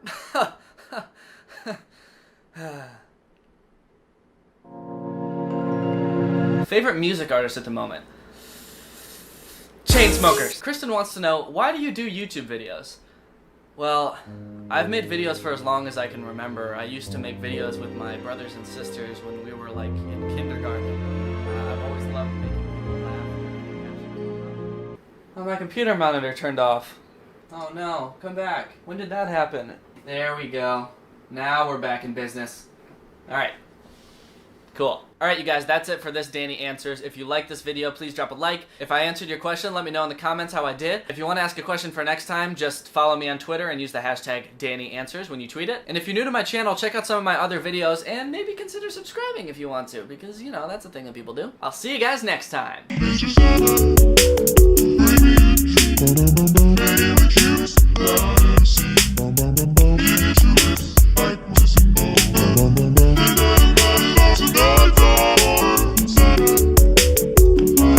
up guys, it's me, Danny, back with another hilariously hateful video. Guys, the internet can be a great place sometimes, you know? It can bring you laughs, it can bring you smiles, it can help you find love. But sometimes it can also be a very hateful place. You know, people get into arguments, people get bullied. The internet can ruin people's lives. And sometimes people comment mean things on my videos. So I've decided that today I would do a reading of some mean comments on my YouTube videos featuring my dad. Hello. Because he wanted to be in this for some reason. So this might give you a little taste of the comments that I read on a day-to-day basis. Most of them are really nice. Like, most of the time I get really nice supportive comments, but then occasionally there are the mean, hateful comments. And so that's what you'll see today. So I'm just gonna scroll through YouTube and look for some hateful comments. Let's go. Okay, first comment. Fuck you. Fuck you! What? Dad, that was a comment.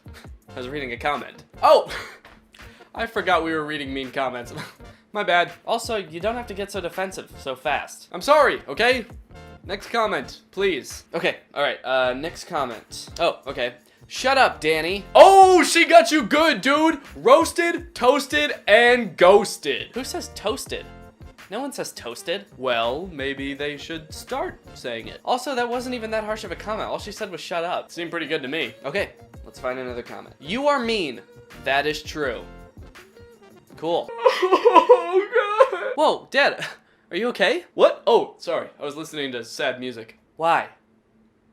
Whatever. Okay. This next comment is from that video I made accusing that family of making those fake clown videos. This comment reads, "It is real, you B asterisk asterisk." B asterisk asterisk? What is that? Yeah, what does that even stand for? Boy? It is real, you boy? Bat? I don't think so. Bra? No. Bam! Okay, alright, whatever. Next comment.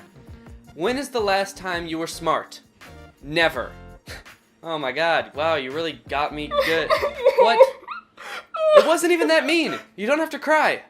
Oh, what? Oh, no. Sorry. I'm crying because I'm watching The Notebook. This movie's really sad. Oh, he got you good, though. Not really. Roasted! Don't say toasted. Toasted! And ghosted. And hosted. That's not a thing either. It could be one. No, I don't think so. Maybe. Okay, there's another comment by the same person. It says, F you, go F a duck. Uncalled for, physically impossible, a quacky idea. Yeah, okay. Oh, this is a good one. You are fucking what? That's it. That's the whole comment. Is that an insult? Yeah, I don't know. Let's read another.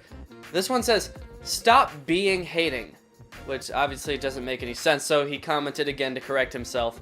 Stop being hating. Weird. Yeah, alright, next. Oh, this one's good. It says, my dad said, fuck you. Jeez, what a mean dad. I know, I thought this one was good, so I actually responded, I'm calling the police. And then he responded back, I was just kidding. Oh, what a jokester. Alright, well, that's all the mean comments I have for you guys today. I guess the moral of the story is, bullies don't really mean what they say a lot of the times, and they're just acting out for attention. Also, don't put your dad in your videos. Well, I hope you guys liked this video. If you did, make sure you leave a like, and if you're new here, make sure you subscribe because I post 3 videos every single week. And so if you like this one, there's lots more coming. Thanks for watching, and I'll see you guys next time.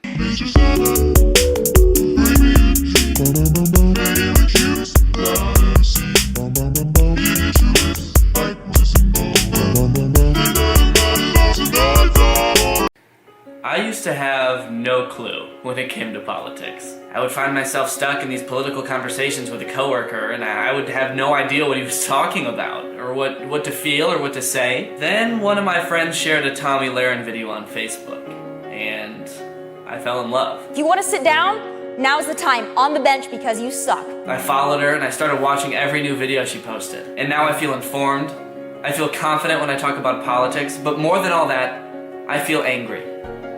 At everything. My favorite thing about Tomi is that she's never afraid to speak her mind, and she's always angry. It was your administration that failed us in everything from healthcare to immigration and, yes, cybersecurity. When I get into a political debate with a friend or a coworker or a dying family member, I don't want to have to pretend to care about their point of view. I just want to yell. And Tomi empowers me to do that. It's not even just politics. I mean, I've learned so much about life from Tomi. Grow up. Life's tough. Get a helmet. Life's tough, get a helmet! I'm sorry? Tomi Lahren teaches everyday Americans that you don't have to be a pretty, white, blonde girl to make it in this world? Well, actually, it's not about whether you're white or blonde or pretty. What it is about is how angry you are. And she's very angry. You suck. Without Tommy, I don't know where I'd be. I'd be lost. You know, probably hanging out with friends, or spending time with my family, or expanding my knowledge of the world. But instead, I get to watch Tommy and get mad about things. So, what was the question? You suck.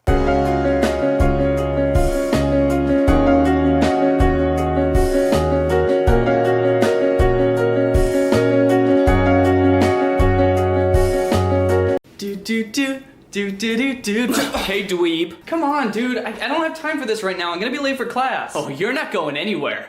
Not until I'm done with you. Four Eyes. Don't make fun of my glasses, please. It doesn't even make sense. You're wearing more glasses than I am. Yeah, I need these to see, asshole. Okay, look, Dad, can you please stop coming to my house uninvited like this? It's really weird. Hey, shut up! Now get over here. It's noogie time. No, Dad, please. Yeah, little wimp. God, yeah, got you now. Noogie. Getting bullied sucks. There's gotta be some way to stop getting bullied. How to not get bullied. Oh. Yes, this is perfect. This is perfect. All right, let's do it. What's up, Greg? It's me, Danny, back with another episode of using popular YouTuber name and title to get more views on YouTube. I hope you guys are all doing well today, and as you probably have seen, I'm getting bullied, and it's something that I've been dealing with for a long time, and I finally just want to end it. I just want it over, okay? So I'm taking matters into my own hands, and I'm gonna watch this video. How to not get bullied by Lele Pons. Now, I'm sure you all know who Lele Pons is. It's no secret. She's not a newbie to the social media game. She was on Vine. She was the queen of falling down.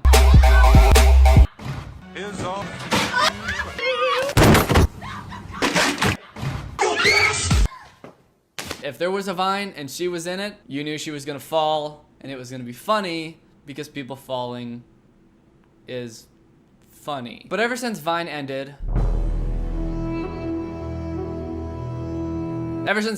Lele Pons has been making Instagram videos and YouTube videos. And let me tell you, they are 10 times better in every way than her Vines. She's got 19.1 million followers on Instagram. That's way more than she ever had on Vine. But you know, she's still making the same old stuff, the same good stuff that you have come to know and love from Lele Pons. Like this video.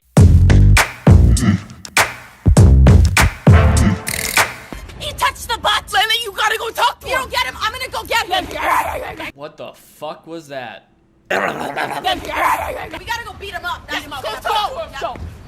Oh, you think that you can just grab my girl's ass, huh? You don't like that, do you? Yeah, just twist his nipples. Twist that sexual predator's nipples. That probably, if he's really a sexual predator, that probably turns him on more. You like my butt?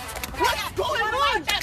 Yeah, that's really what you do, right? When you're confronting somebody who just sexually harassed you. Oh, you like this butt? You like that butt? You like that butt? You like that butt? That's how you handle that situation properly, right? My brother! Oh my God! Who is that girl? What's her deal? Why is she Satan? Why is she Satan? It's not me! It's my brother! The classic twin mix-up. Looks like they're gonna have to twist somebody else's nipples now. I like the caption, never touch a girl's butt. Ever. Never touch a girl's butt. Even if you're in bed with her and she says, touch my butt, never touch a girl's butt. Tag a friend. Tag a friend in this. If they're always touching girls' butts and they're your friend for some reason, tag them in this and then twist their nipples. One of my favorite things about Lele Pons' Instagram videos is that at a certain point, you just have no idea what's going on anymore. Like that part where that girl was just like, blah, blah, blah, blah. Like they sort of have a direction at the beginning and you know where they're gonna go, and then all of a sudden it's just like madness and everybody's talking over each other and there's Satan. Okay, or this one, how to prove your bae is loyal. Well, I'll see you later. Lele! Hey, how's your boyfriend? I hate that guy. What? Because he's cheating on me. How do you know? I know because you're gonna prove it. I know because you're gonna prove it. That's how I know. Why is the dialogue in these is so weird? You're gonna seduce him, and I'm gonna see if he's loyal. No, that's not a good idea. And that transition, no, I'm not gonna do it. And then all of a sudden she's doing it. Ah! I dropped something. You're not gonna touch it? No. Why does this guy look like me? Is that me? I don't remember doing this. Is that me? That guy looks a lot like me. Oh my god, I tripped! Hannah, chill! I have a girlfriend! Oh, so you're loyal. Yes. Cool! Hey, yeah, he's loyal. Okay, I'm gonna go catch up to him. Okay. Hey, hit me! What? Let's make love. Let's make love. Let's make love. Call me. Let's make love. It's so weird. It's just like, it's comedy that's based on situations that never happen. Like how to prove your bae is loyal. That's not how you prove your bae is loyal. All right, but we're not here today to watch all of Lele Pond's Instagram videos and cringe at every one of them. We are here because I want legitimate advice on how not to be bullied. And Lele Pons a few days ago posted this video on YouTube called How to Not Get Bullied. So I can only assume that she made this video for people like me to Google and find and gain some advice. So that's what I'm going to do. So let's watch this video and let's see what it has to offer.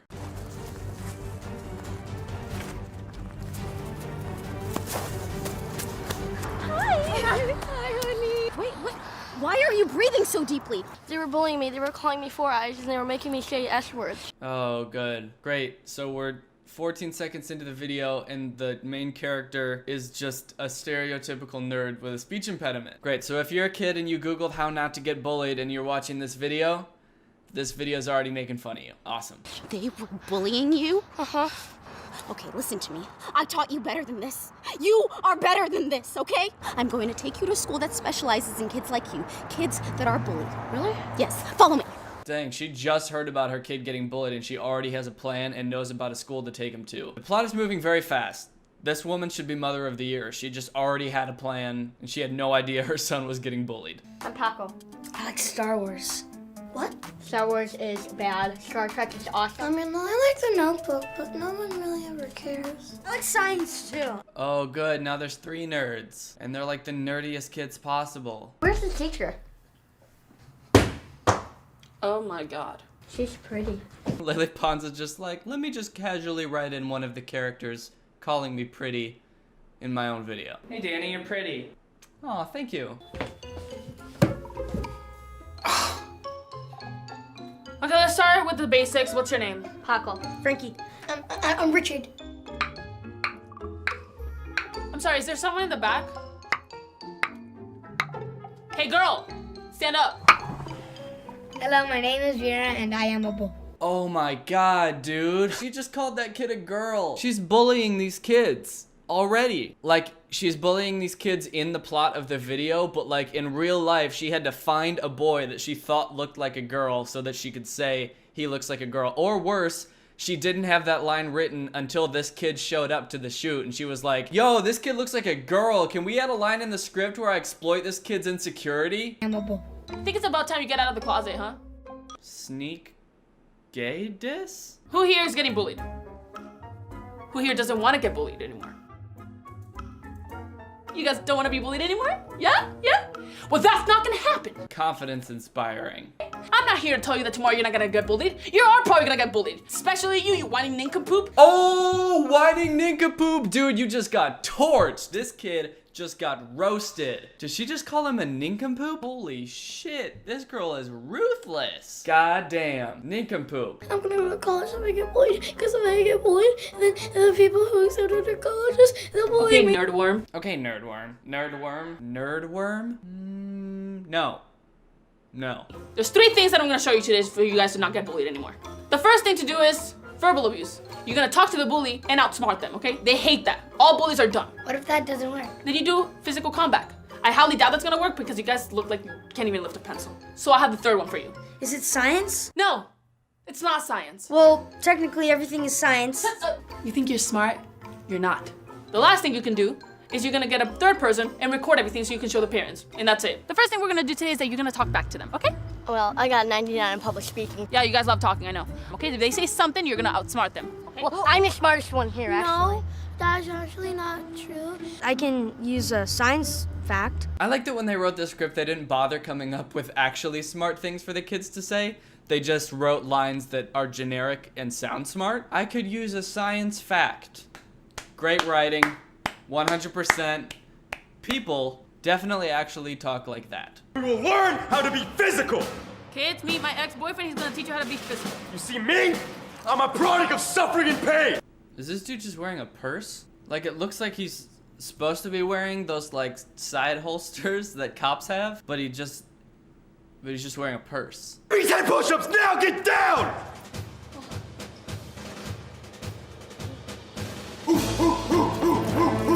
Keep it going, let's go!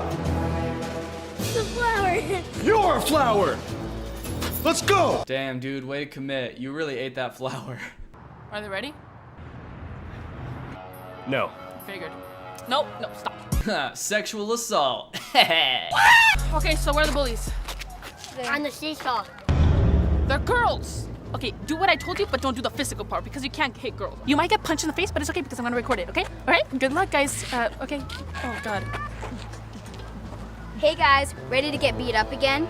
Actually, scientifically speaking, it would be a beat down because gravity pulls you down. Ooh, science. Your smarts won't help you. We're not scared of you. Shut up, nerds. We're gonna tell our parents if you beat us up. Look at that kid's face. He does not want to be there. Look at him. He's so uninterested. We don't see any of your parents. Chrissy, punch him. Chrissy, punch him. Oh, wait. I like his shoes. Wanna go watch sometime? Yeah, kill him! Wait, oh, never mind, sorry. And that's a cut! I got it! Nice job. Okay, well, girls, yeah, I recorded you guys punching him. I sent it to your parents, and they're about to be, okay, is that your dad? Nicole! Crystal! What is this video? You're grounded. They're standing right there. They're standing 10 feet away, and this dude didn't see his daughter just lay that kid out? I'm confused. Are they both of their dads? Or is one of them, they're each dads? They're each one of their dads? Are they on a dad date? Over here! Now! Right now! Sorry, Daddy! Hey, we did it, guys! Yeah! I graduated. Oh, look, it's his mom waiting in the exact spot we last saw her. Has she just been standing there the whole time? Can I show you my t-shirt? Sure. T-shirt. What? You! Braceface? Didn't you bully a girl named Braceface?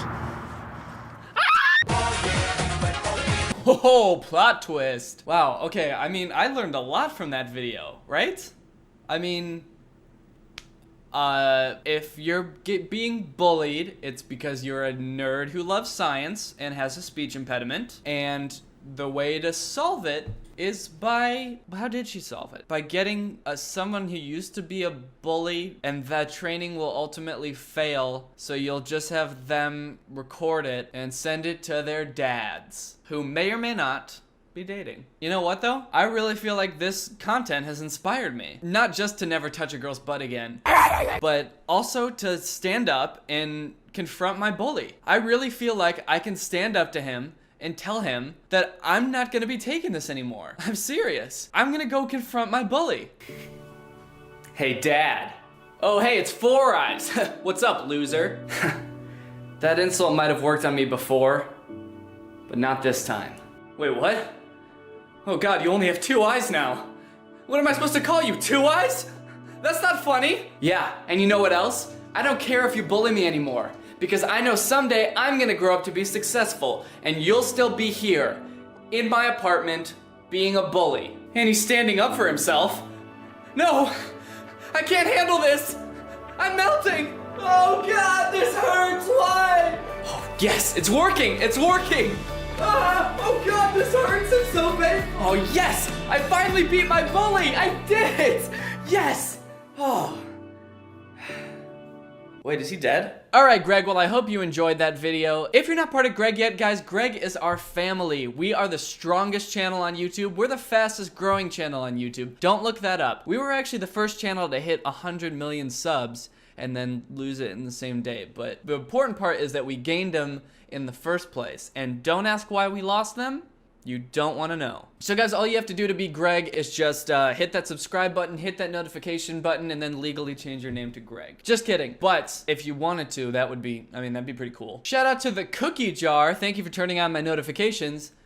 You are truly Greg, and you will live in our hearts forever. Thank you guys so much for watching. I'll be back with another video very soon. See you next time. What's up, Greg? It's me, Danny, back with another episode of Spooky Stuff. Guys, if you're easily spooked, I would recommend definitely not watching this video. It's going to be very spooky stuff. I just found this dude on YouTube. His name is I'm J Station. He's got like 2 million subscribers. The about section on his YouTube says vlogs, overnight challenges, 3 a.m. challenges, box forts, and more. I've done videos in the past about people who will make these like scary videos where they'll get attacked by killer clowns, but those are usually like vloggers like Logan Paul or Lance Stewart did that, and the Dobre twins. But this dude, this is all that he does. If you just look at the thumbnails on his videos, you can tell that he lives a very difficult life. He's constantly getting taped up. He got his head chopped off. He got kidnapped by this guy. He's homeless. He basically just makes these videos where he does these like supernatural things. Like he'll do an ancient Indian ritual, or he'll play with an Ouija board, and then something spooky happens, and then he runs around in the dark for a while,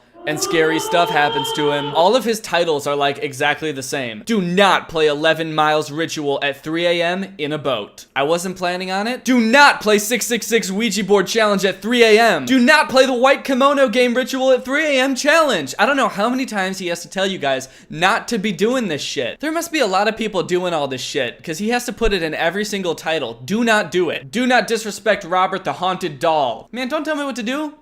Fuck Robert. Oh no! So some of his videos are pretty standard. He'll just like stay in a place overnight, like a haunted warehouse or something, and he'll hear spooky noises, and they walk around in the dark and nothing interesting really happens. And then there are some that are just fucking bonkers. Like this one. Do not headless real life voodoo doll 3 a.m. challenge. Actually worked, gone wrong. What's up, guys? Back with another 3 a.m. challenge, guys. I am free. I literally escaped a serial killer. Link in the description, guys. So I think this is part of like a longer series that he's doing where every video sort of connects with the last one, and he's running from a serial killer, I guess. Today we're at my grandma's house, guys. We are hiding from the serial killer. It's 3 o'clock in the morning, guys. We're doing the voodoo doll challenge. He seems really stoked about it for some reason. What's up, guys? I finally escaped from the serial killer. My life is in serious jeopardy right now, so make sure you go ahead and smash that like button, guys. Why is he so excited about hiding from a serial killer? That sounds terrifying. And since we've done it like 50 million times, tonight we're doing something crazy. Tonight they're doing something crazy? They've never done anything crazy before. I mean, just look at their thumbnails. Nothing crazy here. We're cutting off the head of the voodoo doll, guys. This is gonna be insane, guys. Smash that like button right now. Let's hit 40,000 likes. We're gonna make a real life voodoo doll with my DNA. Bang that bell button right now, guys. More bangers on the way. More bangers are on the way, fam. I'm scared for my life, and my friend's about to cut my head off. So you better believe this is gonna be a banger. Killer is still on the loose. We have no idea where the hell he's at. That's why we're in the middle of nowhere, guys. Right now, we're in my grandma's house, guys. I just like to point out that it's selfish of him to go to his grandma's house while he's being chased by a murderer. If the murderer finds out that he's there, the grandma's toast. Let's not kid ourselves and act like the granny's getting out of this scot-free. She's done for. This kid's a bad grandson. He's gonna get his grandma murdered. We are savages, J Nation for life, guys. All you need to do this is something to make the voodoo doll with, guys. We got this weird material kind of stuff. It's like a potato sack, and you need red thread, guys. This symbolizes blood vessels. This is what we're gonna use to sew the voodoo doll together. You're gonna need a Sharpie to trace a voodoo doll image. You're gonna need some scissors. You're also gonna need some googly eyes, guys. Yep, that sounds like an authentic voodoo doll. You're gonna need to go to Michael's craft store, and you're going to need a Sharpie and googly eyes. Those are all things that a real voodoo witch would get back in the 1700s. And lastly, the most important ingredient. Do you know what we're gonna use? If you say your blood, I'm Elvis. He's got it, guys. We're using blood. We're using blood, bro. Oh man, he's gonna maim himself for this video. This really is a banger, I can tell. That's the only way. You gotta use some sort of DNA. Are we actually using your blood? We're actually using my blood, guys. This can't be shown on YouTube, but we're putting my blood in the voodoo doll. This is gonna be insane. This guy's so excited about this. Like, he's really keeping this whole YouTuber persona up while he's in a very dark situation. He's just like, all right, now I'm gonna slit my hand open and drip some of my sweet, sweet blood into this voodoo doll and then chop my own head off. If this wasn't fake, this guy would be a sociopath. And if it is fake, he's also a sociopath. We got my DNA in this voodoo doll, guys. It's 3 o'clock in the morning. This is official.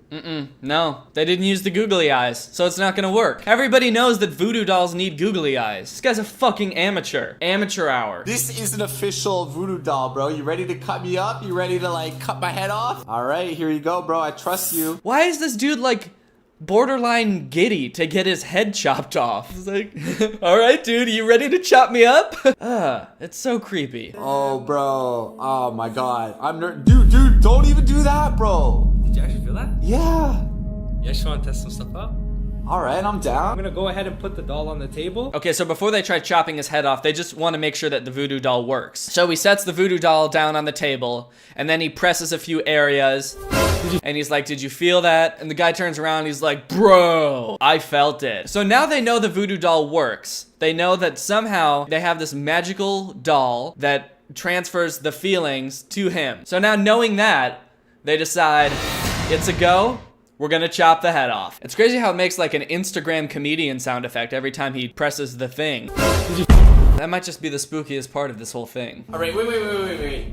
If you're doing this and my head actually gets cut off, this video is definitely getting demonetized, so I'm gonna go around the corner, all right, bro? This dude's about to let his best friend behead him, and his biggest concern is getting demonetized when he posts this on YouTube. It just goes to show how bad this adpocalypse has gotten. If we can't even show a beheading on screen in 2018, then what's the point of even making YouTube videos? Are you sure, man? I'm positive. I don't want to be reliable for anything. I swear my head's gonna get cut off, man. I might die. Are you really sure you want to do this, though? Jay, are you sure, man? I have this thing around its neck. Bro, I'm gonna get too scared, bro. Hurry up. This is your last chance. Are you ready?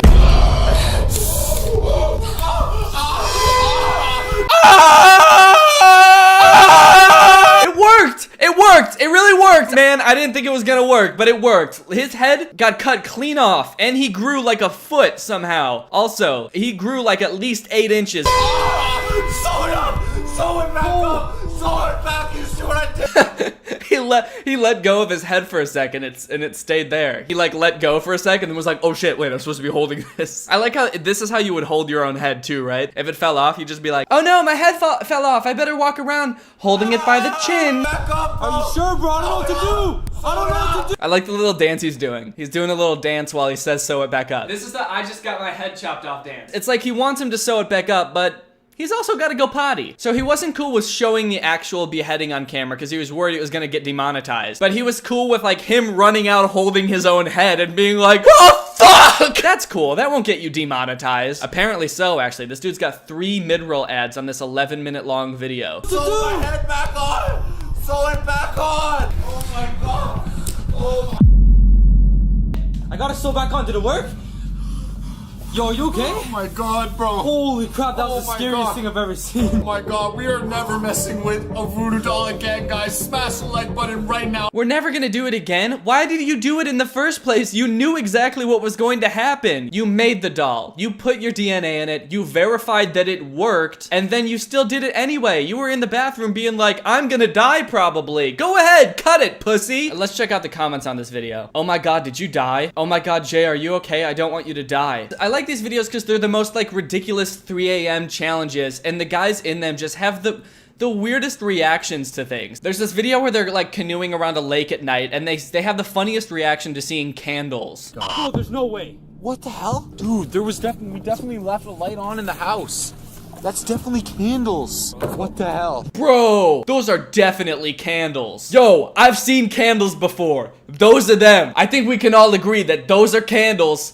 And that's spooky. But I think that without a doubt, the absolute most ridiculous video that I've seen by this dude is called OMG scary, do not FaceTime Mickey Mouse at 3 a.m. challenge. Calling scary Mickey Mouse gone wrong. Do not FaceTime Mickey Mouse at 3 a.m. challenge. Sounds like Mickey Mouse is like gonna try to booty call you or something. It sounds like something your best friend would tell you about a guy who's been trying to hook up with you. Oh, do not FaceTime Mickey Mouse at 3 a.m. He's gonna be drunk and he just wants to hook up with you. He doesn't give a shit about you, okay? What's up, guys? Back with another one. Today we're calling up Mickey Mouse on FaceTime. They kicked me out of their park, guys. I just got all cut up. I can't even raise my arm anymore, guys. That is totally unacceptable. Today we're calling Mickey Mouse himself. So the video starts out with him just sort of glossing over the fact that he got kicked out of Disneyland and he got all scuffed up. So I googled it and apparently he did actually get kicked out of Disney World because he said like security stole his bag or something and they had to like forcibly remove him from Disneyland because he was throwing a big fit. A weird thing to bring up and just sort of gloss over in the video, but now he's really gonna get back at them because he's gonna FaceTime Mickey Mouse. Mickey Mouse is not gonna like me tonight, guys. So you're probably wondering how he got Mickey Mouse's phone number in the first place to FaceTime him, right? I was very curious about that too, but apparently it's super easy and something that anyone can do. Let's listen to him explain it. I FaceTimed everybody from Jesus to Santa Claus, guys, and I get a lot of comments like, how exactly do you find these people's numbers? Well, today we're actually going to show you how I find these numbers. Couldn't find an actual number to Mickey Mouse himself, but we can find the Walt Disney customer support. We found this number easy, guys. All you have to do is a simple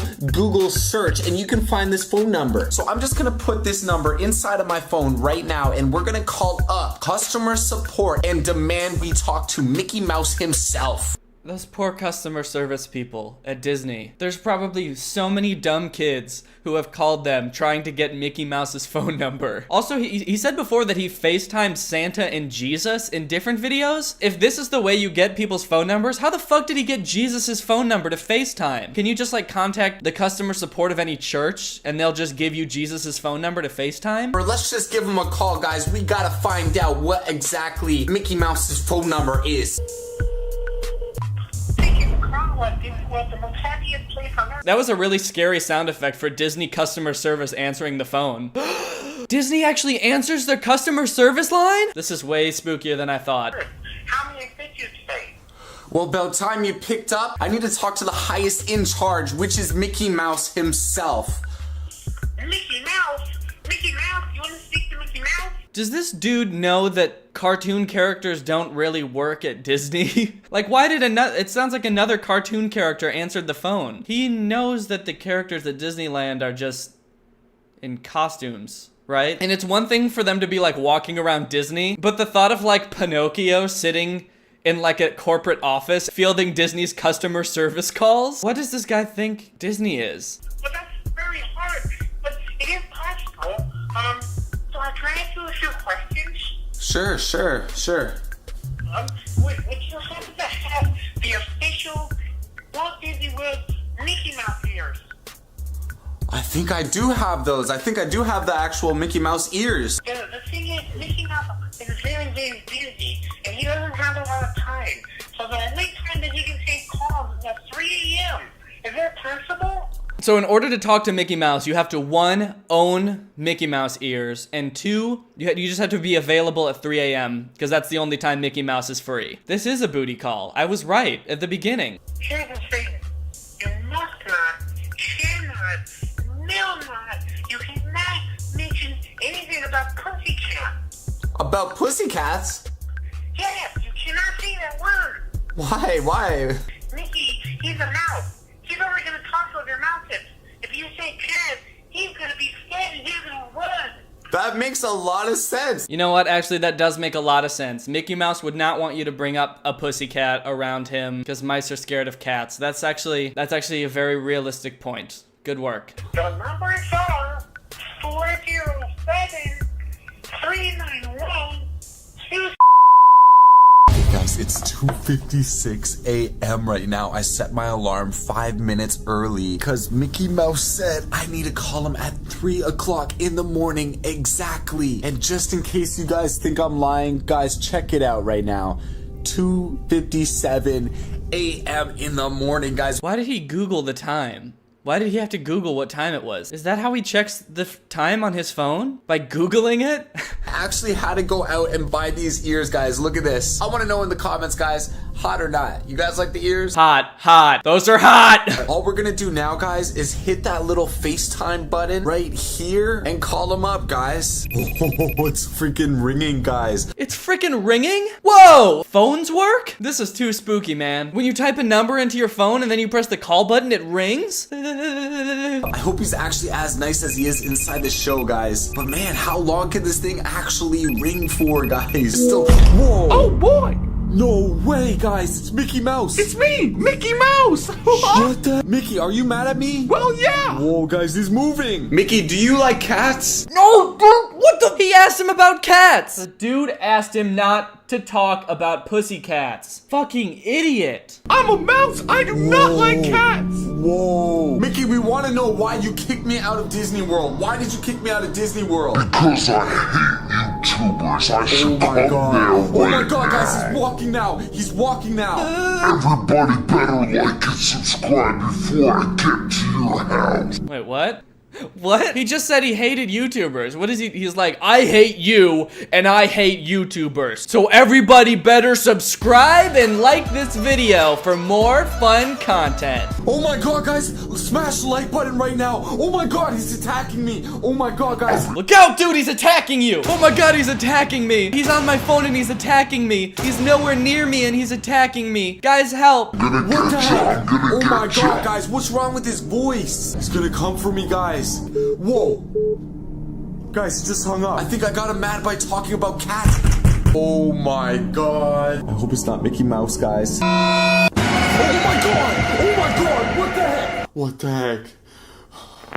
What the heck? What the heck? Is that Mickey? Oh my god, that's Mickey, guys. That's Mickey right behind me. Oh my god. Oh my god. Guys, Mickey Mouse is straight up mad at me. Do not call Mickey Mouse at 3 o'clock in the morning, guys. I do not know how to end this ritual. This guy's not very good at hiding. Mickey Mouse like teleported into the apartment and he ran to the other room, locked it, and then he starts talking to his camera loudly. Yo guys, I really hope that Mickey Mouse doesn't come into this room. I really hope he doesn't know that I'm in the bathroom. I hope he doesn't come into the bathroom and find me in here, in the bathroom. I do not know how to get Mickey Mouse away from me. Like, I just want to I'm behind you! Oh my god, what the heck? Okay, well at least Mickey Mouse isn't very sneaky either. I'm behind you! That's what people do when they're trying to sneak up on you. Where did he go? Where did he go, guys? What the heck?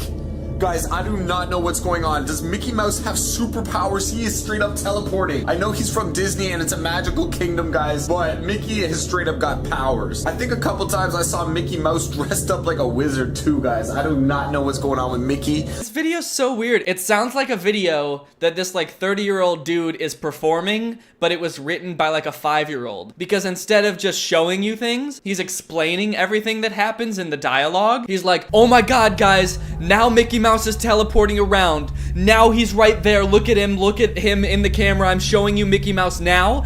And now I'm getting scared. And now I think I saw Mickey Mouse dressed up as a wizard one time. And he might have freaking superpowers, guys. Okay, guys, I'm gonna call him one more time, but first I'm getting underneath the blankets, guys. I am so freaking scared. Solid move. Bad guys can't get you in there. Everybody knows that. Okay, I'm gonna call him one more time on FaceTime, and we're gonna say we're sorry, guys. Oh my god, he picked up, guys. What the heck? Guys, he's coming to the door. He couldn't be an easier target. He's just a sitting duck laying in bed yelling, I hope he can't hear me talking to the camera. He's walking right up to the room that I'm in. Mickey, where are you? Oh my god, guys. What the frick do I even do right now? Oh my god, guys. What the heck? Oh my god, guys. What the heck? He jumped on my neck, guys. I am getting out of here. This is too much for me to handle, guys. Smash the like button right now. Let's hit 30,000 likes. Make sure you guys subscribe. He gets attacked by Mickey Mouse. Mickey Mouse leaps out of the darkness and attacks him, and he power walks into the other room, and then pauses right in front of the door to let everybody know to like and subscribe. This guy is a true YouTuber, if there ever was one. I'm getting out of here, guys. Oh my god!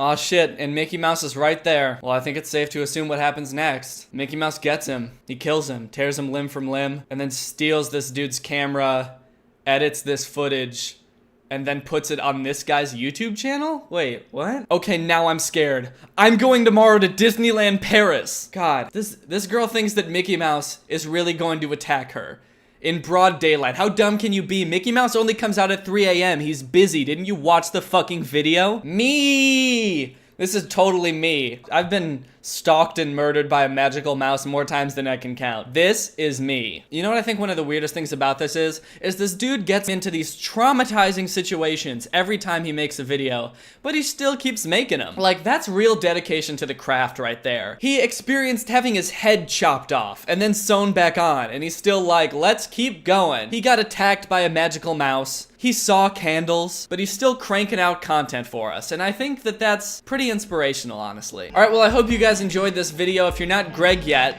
and you're wondering why my shirt says Truly Greg, it's because Greg is our family here on YouTube. It's the name that I chose for my fan base because I couldn't come up with any interesting puns off of my own name, so I just used someone else's name. If you want to get some of this merch, by the way, it's linked in the description below. It's at DannyGonzalez.store. You can go and get some of this merch. Join Greg. We're the strongest family on YouTube. We're the fastest growing channel on YouTube. Please don't look that up. I swear to God it's true, and if you really trusted me, you would just take my word for it. Thank you, Maggie Trout, for turning on my notifications. You are truly Greg. I'll see you guys next time with a really interesting video where I eat my own goddamn face. Bye. Doja Cat, DaBaby, Lil Nas X. What do all these artists have in common? They've all seen huge surges in popularity from having their songs blow up on TikTok. With viral dances and trends propelling songs to the top of the charts not just on TikTok, but on Spotify and Billboard, artists are trying now more than ever to get their songs to go big on TikTok. Which is why 2 months ago, I came up with a plan to create not just any song, but the perfect song for TikTok. A song that would take every element that makes songs popular on TikTok and combine them all into one perfect song for TikTok and disguise myself as a fake artist to release it. Will the song blow up just as I suspected? Or will it all blow up in my face, ending in ridicule for making an abomination of music, a Frankenstein's monster of pop culture? This is the story of how I created the perfect song for TikTok. What's up, Greg, and welcome back to another episode of An Attempt. That's right, I'm gonna be making an attempt. I don't know if it's gonna work out, but we're gonna see. Guys, I wanna make a TikTok song, okay? That's not a song called TikTok, it's not a song about TikTok, it's a song for TikTok. Over the past couple years, countless artists have blown up on TikTok. And guess what? Daddy wants some of that clout. But now I'm wondering, is it possible to force a song to blow up on TikTok? That is what I'm going to find out today, or however long this takes me. Probably longer than a day. Because honestly, I've noticed that a lot of popular TikTok songs have some very similar things about them that make them so good for TikTok. Things like deliberately specific dancing instructions make them perfect for people like Charli D'Amelio and Addison Rae. One line of a song that can be interpreted a million different ways, so a bunch of people can make a TikTok with the same song but have a slightly different joke to it. I'm going to create the perfect song for TikTok. A song that has no choice but to blow up. A song that the biggest TikTokers in the world will be lining up to make TikToks with. Thus making the song one of the most popular sounds on TikTok, thus making it popular on Spotify, thus giving Daddy that clout. And I am saying this very confidently, knowing damn well that I have no idea if this is gonna work. In fact, the funny thing about this is I actually tried to make this video like 6 months ago in February, and I sort of got stuck because it was too hard, and I sort of forgot about it and gave up. But I think this time I got it. All right, so how many videos would you think I would need to be viral on TikTok? I guess that's what we have to figure out first. Like, what am I aiming for here?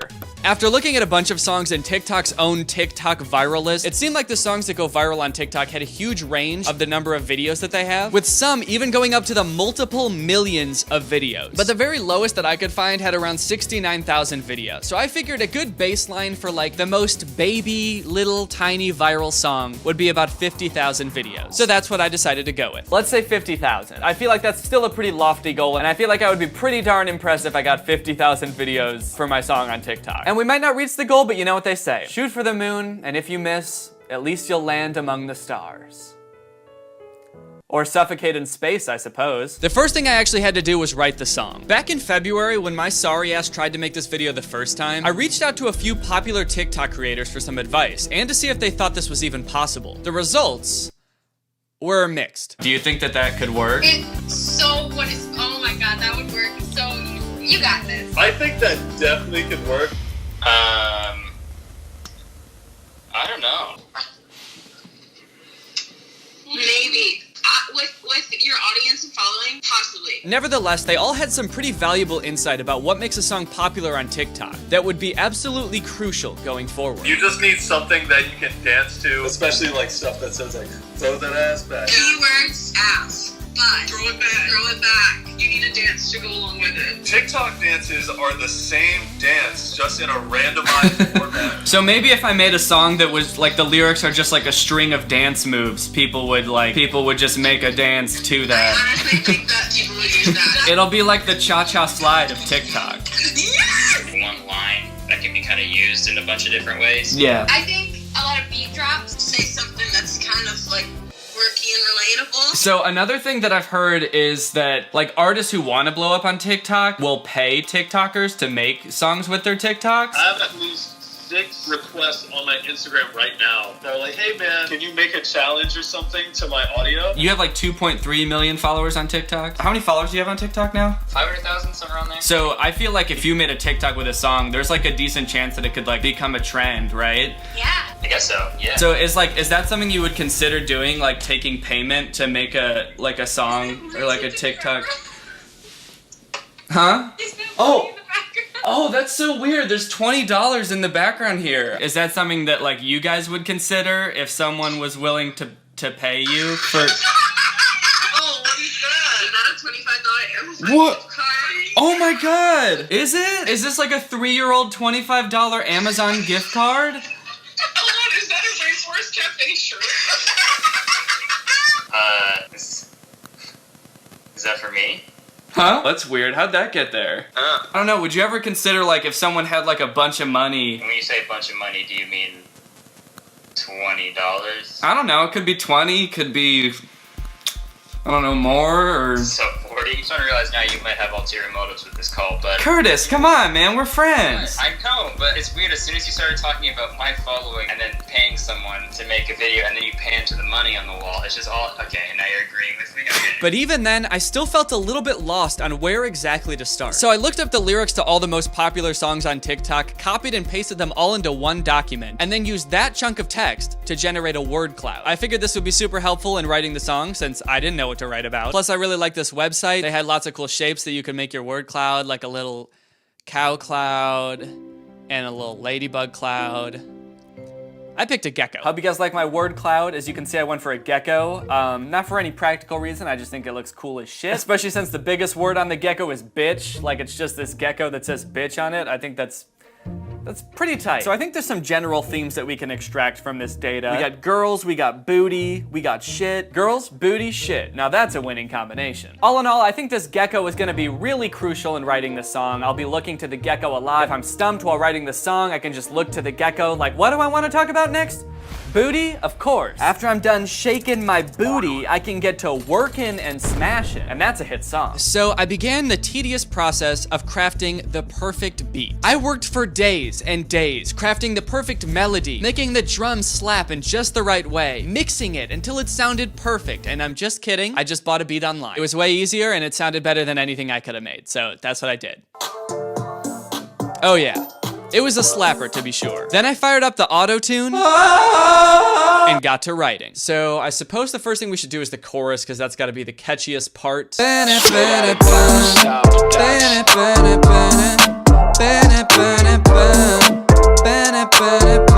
Now we can try to come up with words for it. So this is like the first line of the song. I feel like in TikTok songs where the beat drops, there should be like an important line. It's gotta be something kind of badass that makes TikTokers want to be like, I'm hot shit. It could also be something funny and self-aware, and maybe people would like that too. What's like a relatable scenario that people would like to make TikToks about? A time that they fucked up, or like were a clown? I'm a fucking clown. Oh yeah, okay, wait, no. It could be kind of cool. Starting off with I'm a fucking clown sounds like it's gonna be a dumb song, but then like, what if it's like, but she wants to join the circus? Then it sounds kind of cool. Like, I'm gonna be a clown, but this girl, she's kind of a freak. She kind of wants to join the circus. Okay, so now I need to figure out something that rhymes with circus. Epidermis. Yeah. This is that dermatologist rap. We're talking about the epidermis now, baby. Curtis. So to maximize my chances of getting this song to be popular on TikTok, I wanted to include something in the song for every type of TikToker. Just absolutely squeeze every genre of TikTok into this one song that I could. Writing the song was a challenge, to say the very least. I was totally out of my comfort zone. I kept getting writer's block.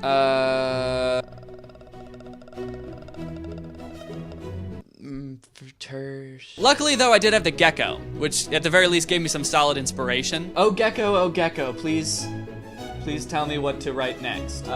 Maybe I should say hoe at some point in here? Is that endearing? Is that cool? So what if I'm a hoe? You're not perfect either, sweetheart. I got booty, I got smash, I got pow, like pow pow pow.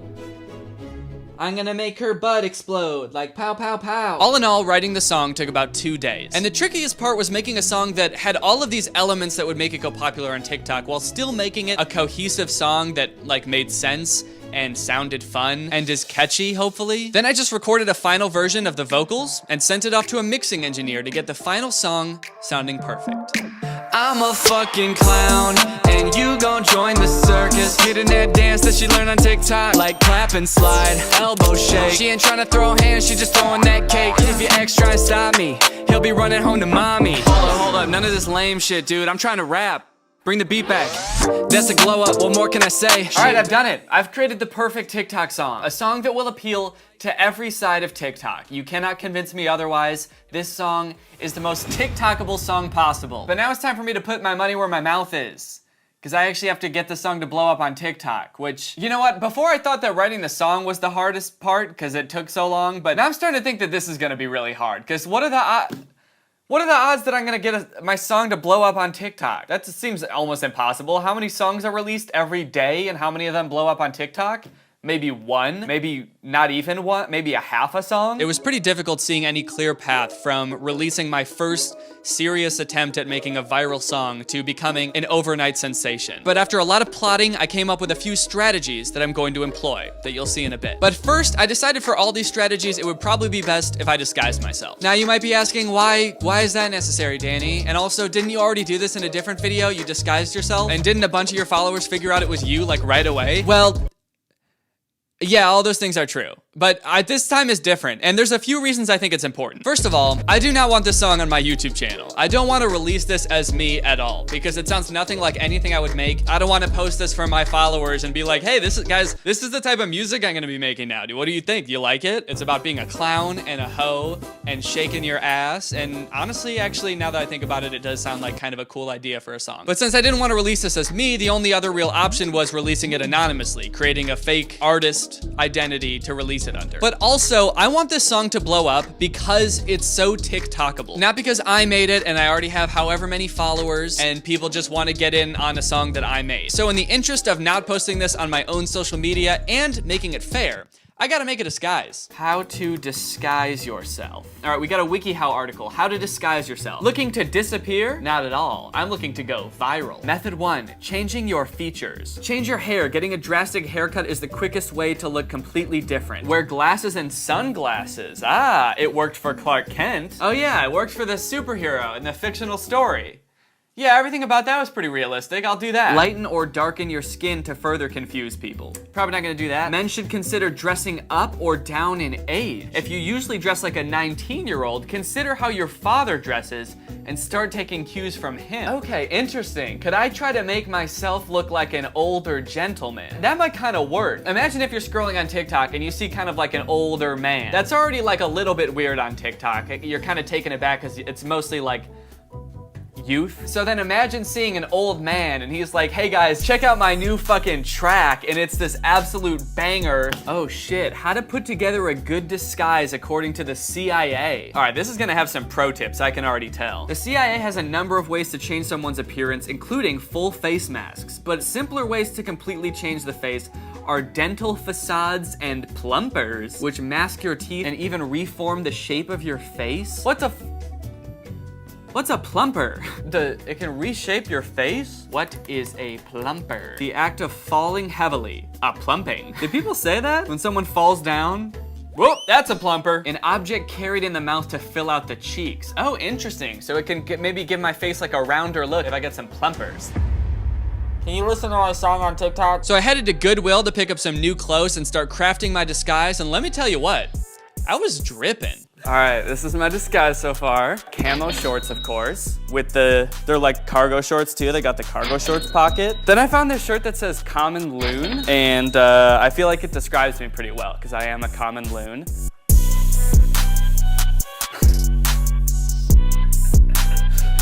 Do I look like a different person? I feel like this just looks like I have cotton balls in my mouth. It just looks like your cheeks are filled out a little bit. Okay. Now, because I'm not posting this song on my own account like I did with the Zayden thing, I wasn't super worried about people recognizing me since I'm posting this on TikTok with 0 followers. Just random people are gonna be seeing it, not exclusively my followers. And TikTok has 800 million users and I have 4 million subscribers. So I figured even if a few people recognize me, like percentage-wise, it's gonna be so little that it doesn't really matter. So I wasn't gonna get super fancy. I didn't want to deep fake myself, which would take like literal days for each video. I just got some new clothes, some cool sunglasses, and an epic fake goatee made out of real human hair. Oh yeah. Nice. I feel like I look like Waluigi. Wow, listen to my song. Okay, that looks kind of real, right? Yeah. Throw on the shades. Oh my god. I'm a different dude. The disguise definitely started to ease my hesitation about the song a little bit. I was worried the song didn't really feel like me, so the more I started to feel like someone else, the better it felt. Plus, I walked into another room and scared Laura because she thought there was a stranger walking around our house, so I felt pretty good about that. And now it's time to start strategy 1. A more recent song I saw blow up on TikTok was Curtis Waters' song Stunnin'. And the first time I ever heard the song was in a TikTok that he made where he was basically just dancing to the song and asking people to check it out. Over the course of the next couple weeks, the song went absolutely crazy. It became like a huge thing on TikTok, and that carried over to Spotify too, where his song now has over 100 million streams on Spotify. Daddy wants some of that clout. So maybe if I just asked people to listen to my song, they would. So off I went making TikToks where I basically just lip synced, danced a little bit to the song. My editor Christian filmed all of these, and in the end, I had 6 TikToks that I could release strategically throughout the next couple days. All right, so you're probably wondering why there's a baby in the back. Oh yeah, I also bought this baby. Let me explain why. I was a little worried that just asking people to listen to my song wouldn't be enough pizzazz to get people excited about it. But sometimes on TikTok, I see things go viral that are just like pretty normal videos where something weird happens in the background. It makes people want to comment on the weird thing going on in the background. They watch it over and over to see the weird thing going on in the background. All things the TikTok algorithm loves. So I devised a TikTok where I'm dancing to my song and asking people to listen to it in the foreground. But in the background, a baby falls out of a tree. It's the perfect amount of confusing and concerning. How did that baby get in that tree? How did he not notice the baby fall out of the tree? Are there more babies in the tree? All questions I predicted would absolutely flood the comment section of this TikTok. So, long story short, I basically spent 20 minutes throwing a baby doll up into a tree at the park.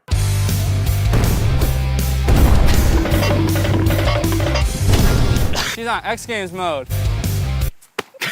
Oh my god, that's so violent. It's kind of disturbing. Once I got tired of throwing the baby, it was time to get to work. I got the song ready for release and submitted it to Spotify and all the other streaming services, including TikTok. This is where I had to come up with an artist name. I didn't really know what to put for this, but I mentioned foxes twice in the song, so I figured maybe foxes are important to this dude, and I named him Fox Season. I also decided to make his real name Ned Flames, because I had to put that in like the credits of the song, and I just thought that Ned Flames sounded cool, so that's his name. Within a day or two, the song was up on TikTok, and I began methodically posting each of the 6 videos I had filmed. Stunning in my gray Crocs. She a bad bitch, I'm a stone cold fox. Air Force One with the knee-high socks. Hitting that dance that she learned on TikTok. Like clap and slide. All right, everyone, phase 1 is complete, and the results are unimpressive. Right now I've got 11 followers. None of my TikToks have over 20 likes. We got 9 likes, we got 7 likes, we got 13 likes, 12, 19, 9, and that's it. That being said,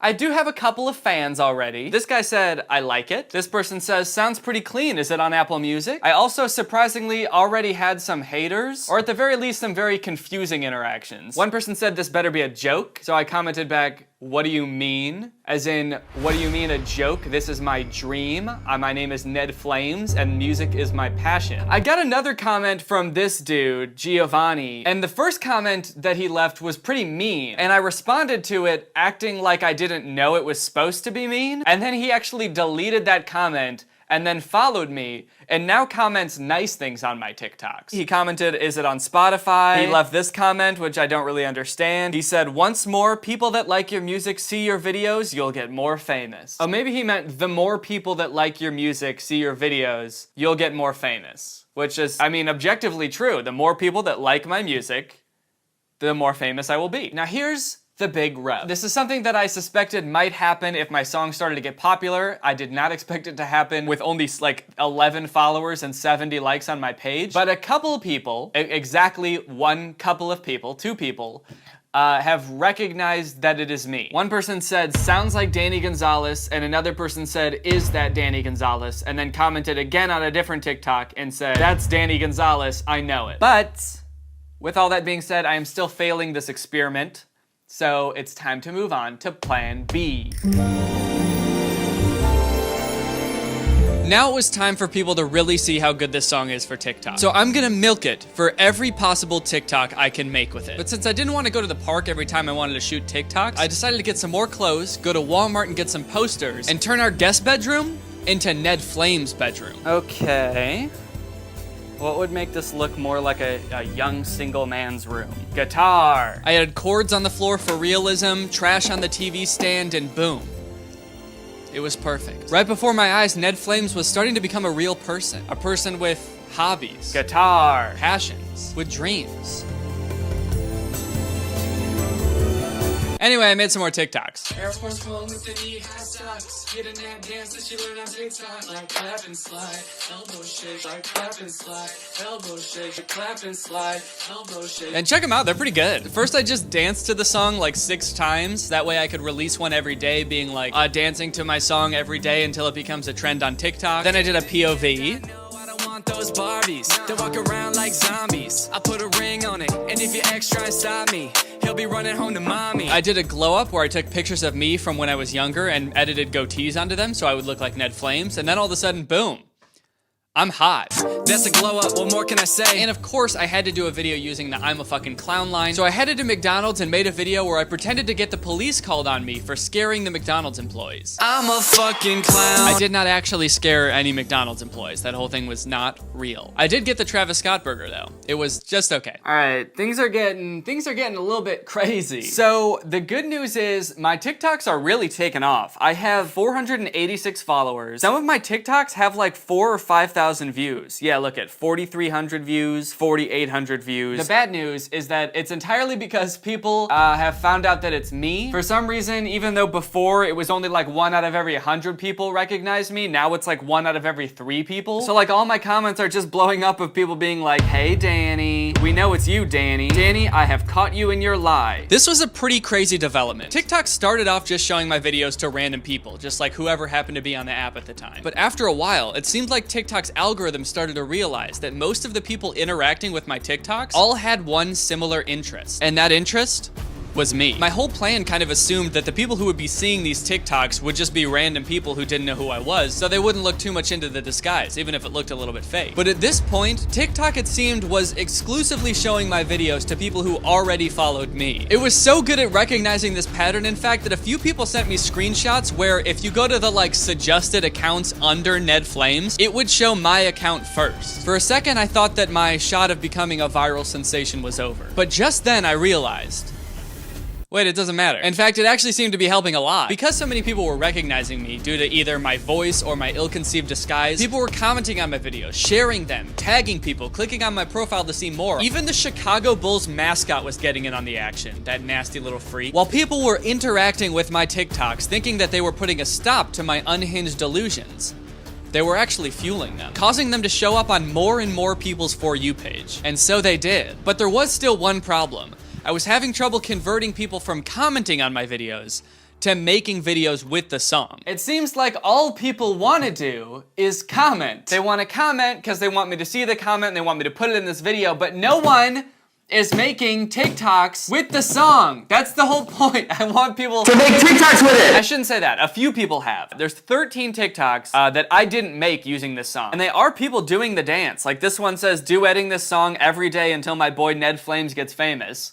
So that's pretty tight. This kid has made like 3 of them, which I appreciate. I feel like people right now think that this is just a video about me trying to disguise myself on TikTok, and they want to get in the video, so they're commenting. But what they don't understand is, if they do a TikTok with the song, there's a much better chance that they'll be in the video. I think the way to do this is to get back in my disguise and start duetting people who make videos with the song. That will tell people, hey, you gotta make a TikTok. So that's my plan now. I'm just gonna start duetting people who make TikToks with the song. Hopefully that'll bump up that number from 25 to 50,000.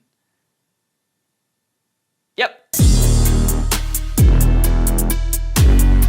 While I was cranking out these duets, I received a notification that made me stop in my tracks. It was a comment from a verified account, one with 1.9 million followers in fact, and he said he was really glad that I wasn't Danny Gonzalez. And after I responded asking him if he liked my song, he said he was gonna duet it. This was my biggest break yet. An account with millions of followers was making a TikTok with my song. I was shaking, foaming at the mouth even, but I couldn't break character.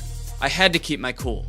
I responded, okay, that sounds good. And just like that, a few minutes later, he posted his duet. And sure, he did directly call me out as being Danny Gonzalez in the duet, but I had a plan for that too. I duetted his TikTok and covered up his text with some of my own. Right after that, things went crazy. TikTok's algorithm kicked it into high gear, dude, and my TikToks went from having a couple thousand views to 10,000, 100,000, 200,000, a million views. The most popular of them all became the glow up TikTok. Since I was using pictures of myself when I was younger, I wasn't disguised at all, except for the fake goatee. And that combined with my completely undisguised voice made it painfully obvious it was me. But to be honest, that didn't really matter to me, because people were making TikToks with the song, and what more could I really ask for? And sure, a lot of them were just to get my attention or in hopes of being in this video, but some of them weren't. A lot of them were like good original TikToks that got a decent amount of likes and didn't have any reference to me at all. This one's sitting at 18K, 29K, 65,000 likes. Now, to be honest, I don't know if any of these people recognized me or knew that this song was mine and were just doing it to be in the video, or if they just thought it was a sound that they saw other people using. We may never really know, to be sure. But I would bet that a good chunk of the people who saw these TikToks have no idea who I am, and probably just saw these TikToks thinking, oh,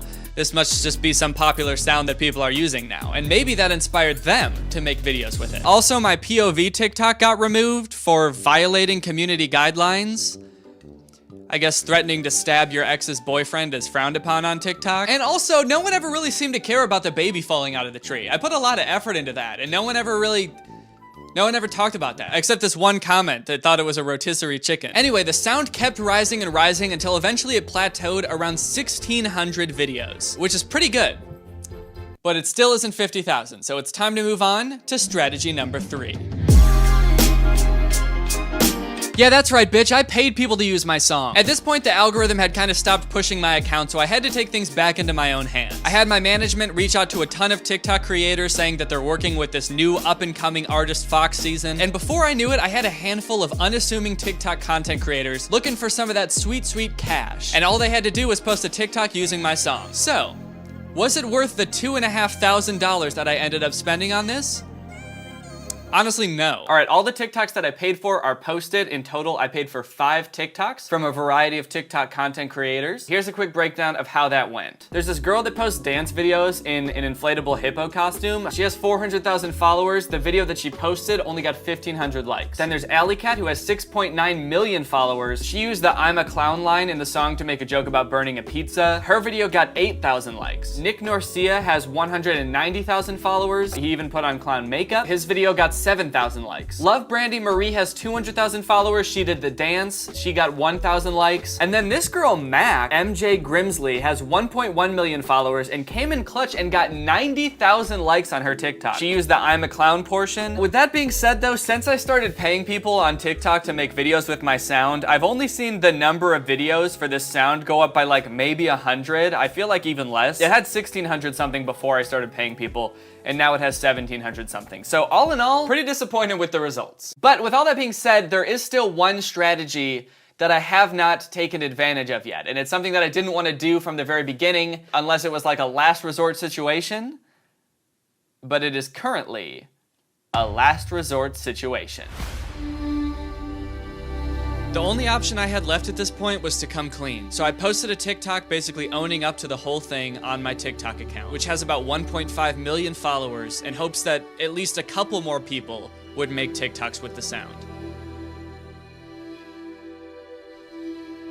I'm a fucking clown, and you gon' join the circus. So now here we are, at the end of this experiment. I am about to find out right now how many videos total have been made with this song. I could go on and keep trying to get the song to catch on. I could pay more people, try other options, but honestly, I've been working on this video for 2 months now. I am very ready to be done with it. And now for the moment of truth. My song on TikTok, the most TikTokable song that I think could possibly exist, a song destined to go viral and propel me to the top of the charts, currently has 1,835 videos. And honestly, that's still kind of a lot. Like, that is almost 2,000 videos. I mean, if you just think about that without the perspective of 50,000, that's pretty impressive. Maybe I shouldn't have said 50,000 at the beginning of this video, because that makes it seem way less impressive. But picture 2,000 people.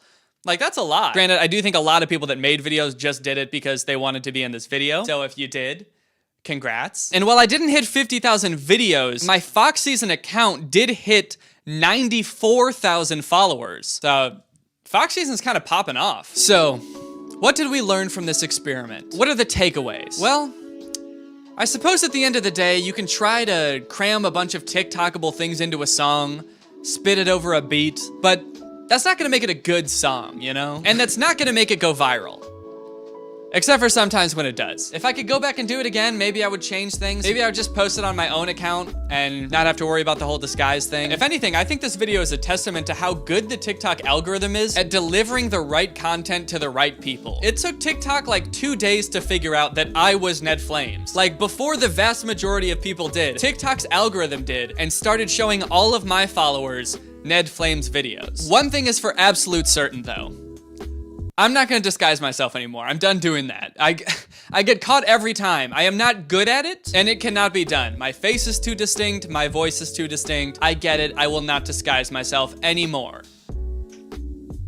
Or maybe I will, I don't know. Shit, maybe I will. Maybe I'm gonna do it again. You know what? No, fuck that. I'm gonna do it again. If I do, and when I do, it's gonna be so good that no one will recognize me. Mark my words. If I ever make a video like this again where I disguise myself, no one will recognize me. Not one person. And I will bet money on it, okay? So good luck ever trying to find out a disguise from me again, because if I do, ho ho ho ho ho. Ho ho ho ho ho. You're not gonna figure it out. Anyway, with that being said, it's now time to talk about our sponsor, Upstart. There's been a lot of economic uncertainty lately with families and young people not sure when their next paycheck is gonna come, how long their job is gonna last, and it's led to a lot of folks having their financial situation complicated even more by high interest credit cards, and more specifically, high interest credit card debt. And if that sounds like you, then now is the time to find out how low your Upstart rate can be to help pay off your high interest credit card debt. Unlike other lenders, Upstart can reward you based on your education, your job history, in the form of a smarter rate. With Upstart, you can skip going to the bank because they're completely online, and they offer loans anywhere from $1,000 to $50,000. So you can consolidate your debt into one easy fixed rate payment. Upstart makes it fast and simple to check your rate. Since it's just a soft pull, it doesn't affect your credit score. The hard pull actually ends up happening when you accept your rate, so it won't actually affect your credit score if you decide not to go with it. And probably the best part is if your loan gets approved and accepted, most people get their funds within the next business day. Over 400,000 people have used Upstart to pay off their credit cards or meet other financial goals. So if you, like many others, want to see why Upstart has a 4.9 out of 5 rating on Trustpilot, then head on over to upstart.com/Danny Gonzalez to see how low your Upstart rate can be. And checking your rates only takes a few minutes. Your loan amount will be determined based on your credit, income, and certain other information provided in your loan application. Not all applicants will qualify for the full amount. All right, thank you to Upstart for sponsoring this video, and thank you to you guys for checking out Upstart. When you guys check out my sponsors, it helps me get more in the future, so if you think there's a chance that Upstart can help you out, check it out. It helps them, it helps me, and it helps you. So it's a win-win-win. All right, well, here I am in front of a blank green screen. All right, guys, well, I hope you enjoyed this video. I have been working on it for 2 months, so I'm definitely excited to finish it. I know I don't do videos like this too often, but I really like branching out and doing other types of stuff. So if you like this video, let me know. Thanks for all the support. You guys are the best. I hope you enjoyed this video, And I think I already said that, so I'm gonna end the video now. Bye. I'm a fucking clown, and you gon' join the circus. You know I'm a hoe, but I know you ain't perfect. Baby, if I'm a dick, then tell me why I make you nervous. Let these bitches talk, let those feelings to the surface. Hey. What's up guys, it's me, Danny, back with another hilariously different looking video. I moved. So last week I asked you guys to come up with some lyrics for a Taylor Swift parody song and send them to me. And the lyrics you guys came up with were depressing, heartfelt, and Swifty. I picked out all my favorite comments and then made some Taylor Swift sounding music and recorded them over it, and it sounds actually really catchy. So Taylor Swift, if you're watching this and you want to buy this song from me, just hit me up in my Twitter DMs or Snapchat me or something like that, and we can totally work something out. That'd be totally cool. Also, before we start, shout out to Julia. Thank you for turning my notifications on. If you want to be the shout out in my next video, make sure you press the bell below to turn on my notifications and be one of the first people to comment on my videos. With that being said, and without further ado, here is the Taylor Swift song that we made together. You said that you were 25, but your diaper says otherwise. I was going to change you, but you told me lies. I really loved you, but now I want you to die. I caught you cheating, don't even lie. Oh wait, that was me, you're still a bad guy. So now I might as well go to a buffet and cry. Just leave me alone, I'm trying to eat this pie. You sprayed my heart with mace. I wanna throw a fire hydrant at your face. Don't run away, it's not a race. Too lazy to make lyrics, so here's a blank space. You can't leave me cause I'm pregnant. If you leave, I'll make it an Ellen segment. He said, bitch, you thought I'm staying independent. Besides, you look like an eggplant.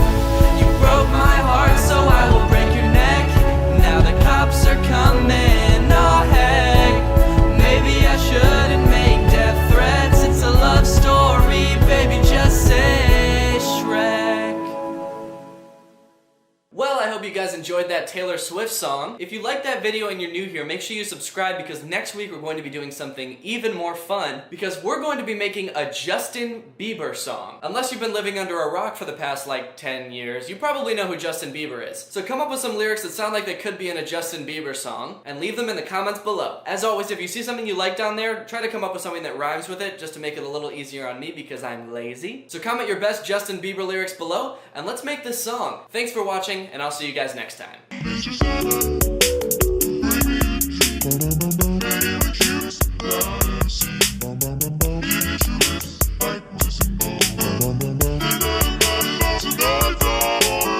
This is me standing in front of what's widely considered to be the most haunted hotel in the US, the Stanley Hotel. Every ghost hunting program that comes here somehow has this insane, traumatic, life-altering experience after staying here for just one night. And I'm trying to do the same thing. I'm gonna try to spend a night here hunting ghosts because I have one simple question. Is every ghost show and paranormal YouTuber over-exaggerating? Or is it just Shane Dawson? Because I know that Shane Dawson is. These shows are quite literally designed to scare you. They go in with a preconceived notion that like, well, we've got to make an entertaining show and we're only here for one night, so we got to come up with something scary. So they add in scary music over every scene, scary sound effects, they dress all cool, and I'm pretty sure they just make stuff up too. And after filming this video and talking to the hotel staff, I have a lot of evidence. I just feel like as a viewer, we never get to actually see what the experience is like staying at one of these haunted locations. What's it like when a regular person that's not trying to make a scary video stays here? Are you actually guaranteed a spooky night of being tossed around the room by some guy that died 100 years ago? Or is it all fake? That's somebody trying to back out of the... They got scared. They felt a presence and they're trying to leave. The vibe's off. We gotta get out of here. The Stanley. The Stanley Hotel is probably most known for being so scary that apparently just one stay here inspired Stephen King to write The Shining. And I'll tell you the story of how that happened later, but ever since The Shining came out, this hotel has been the subject of countless ghost stories and paranormal investigations, most of which exclusively depict this place as this decrepit, creepy old hotel that only exists at night. But this place is actually like a beautiful hotel. It felt less like a portal to hell and more like a tourist attraction. When I got there there were people milling around, taking pictures. The hotel was like blaring music. If I was a ghost, I would have been pissed. I can't haunt this place. It's too nice out. Nobody's even gonna be scared of me. There are a ton of different ghosts that haunt this hotel. Like, I think every article I read and every person I talked to at this hotel somehow knew about a different ghost that I hadn't heard of yet. It's like anyone who's ever so much as even looked at this building gets sent here when they die. I'm worried I'm gonna haunt this place when I die. There's the ghost of a housekeeper that was in an explosion at the hotel and still sticks around to fulfill her maidly duties. A cowboy ghost that supposedly kisses women in their sleep. And a lot more ghosts, many of which are tied to specific rooms, like my room, the haberdasher suite. Because my room is haunted by a haberdasher. If you don't know what a haberdasher is, it is someone who haberdashes, which apparently is old-timey speak for sells clothes to men. It's just a men's clothes dealer. Okay, I'm about to enter the room for the first time. Supposedly one of the many haunted rooms in this hotel. I've heard that when stepping into a haunted space for the first time, you can immediately notice a different energy. Wow. But I walked all around this room, looked in every nook and cranny, and I gotta say, I did not really feel anything. Good sign. There is a fly flying around. I don't know if you can see that. I keep seeing it smack into the window. He's trying to get out of here. He's scared. On a scale from 1 to 10, I'd say my spook level was hovering about a 1.1 on the spook meter. On the spookometer. No Bible. You know what, I feel like hotels like this often, because they're haunted, can get a pass if anything about their room is like shitty. Because they can either be like, well, the ghost did that. Sorry, your bed's fucked up, the ghost did that. Or just like people who are coming for like a haunted experience aren't looking for like the nice amenities of a hotel. They're not focused on the backsplash of the bathroom sink. They're focused on like, am I gonna start floating in the middle of the night? So you know what, I feel like we should be fair and actually do a review of this hotel room from a non-paranormal perspective. When you stay in the haberdasher suite, you'll feel like you were transported back to the early 1900s. And not just because there's a man trying to sell you a bowler hat in the corner. I'm talking solid wooden doors, no central AC, which according to an email was to preserve the historic feel of the room. A giant AC unit by the window, which does the exact opposite. I also like the fun historic pics of the hotel. Oh, that's the hotel in the background. That's tight. I thought this lady was holding a gun at first. That's why the hotel's haunted. This is moments before the first ghosts entered the hotel. This couple's just laughing, having a good time. This lady's like, yo, get a picture of this. In keeping with the theme of not keeping with a theme, the bathroom also felt very out of place. This is actually a very nice shower. Some nice artwork over here. This is beautiful. The bathroom had this like newly renovated farmhouse aesthetic, like something straight out of an episode of Fixer Upper. 0 out of 10, not historic, and too nice to be haunted. Seriously, when it started to get dark out, the only place I felt like I wouldn't get haunted was in the bathroom. I'd be peeing and the haberdasher would just be standing outside the door like, come out here. I can't haunt you in there, it's too nice. Come out here where it's old and creepy. Please. I want to sell you a hat. Okay, this curtain has a stain on it. Something was up with the bed too. Do my feet look higher than the rest of my body? All right, I'm settled into my hotel room. I'm chilling. I went to the hotel restaurant and ate some dinner. The view was beautiful and the food was just okay. And my spookometer is still going strong at a 1. Now you're probably wondering what I mean when I say that all of the shows that film here are over-exaggerating. Unless you've watched one of these shows before, in which case you're not. You already 100% know what I'm talking about. Well, let's take a look at Ghost Adventures, which is hosted by what I like to call the Chris Angel of paranormal investigation, Zach Baggins. This is a genuine, authentic haunt. The second I got my key and I shut the door, I pretty much said, all right, listen, I'm gonna have to get naked a couple times to take a shower. Sometimes in the middle of the night I get up to get water, and I can't guarantee that I'm wearing everything. Oh no. Oh shoot. Is that something I should have done when I got here? Attention, all ghosts in this room. You are gonna see my dick. From early childhood, I used to hang out around here. I've had 2 heart transplants. So every anniversary of one of my heart transplants, my parents would give me a weekend up here. I've had a lot of near-death experiences. Wait, their gift to their son with severe heart problems was a trip to the scariest place in the country? Dude, I don't mean to pry, but your parents were 100% trying to kill you. Our investigation will take us into 3 of the buildings that comprise the Stanley Complex. The sound effects in this show are insane. They're designed to make you scared before anything scary even happens. I feel like I'm being shot in the chest every time they switch shots in this sequence. the main hotel, whoa, the manor house, and the I'm hit. carriage house. Oh, fuck! At 3 a.m., I was woken up by an unexplained noise, and shortly after that, my digital recorder captured an EVP. Shut the door.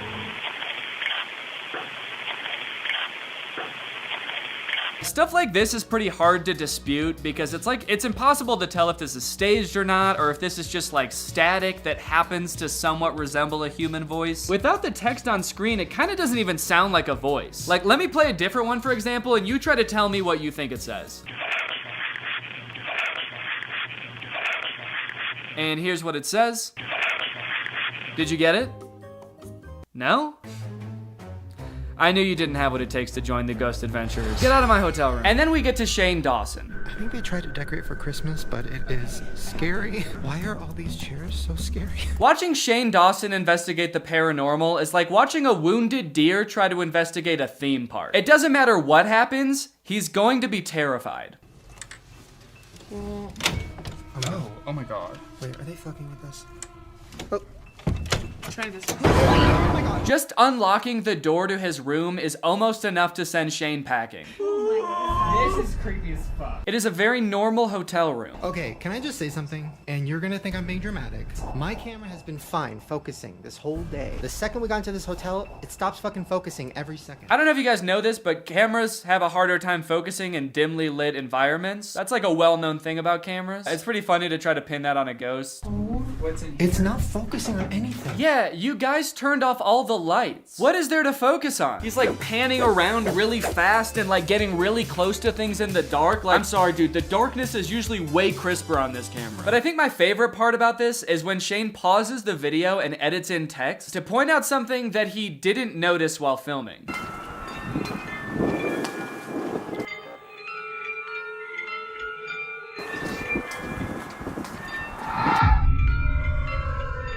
I've shown this to so many people. Did you guys see anything? What did he think was there? I'm so confused. He didn't have to edit that in. It might be nothing? Yeah, no, it definitely was nothing. Throughout this video, Shane adds in sound effects that are designed to make his terrified reaction seem a little more justified. Oh my god. He'll hear like a tiny bump noise that came from outside and then add in like the loudest horror sound effect you've ever heard. Here's the actual sound effect, and then here's how scared that made me.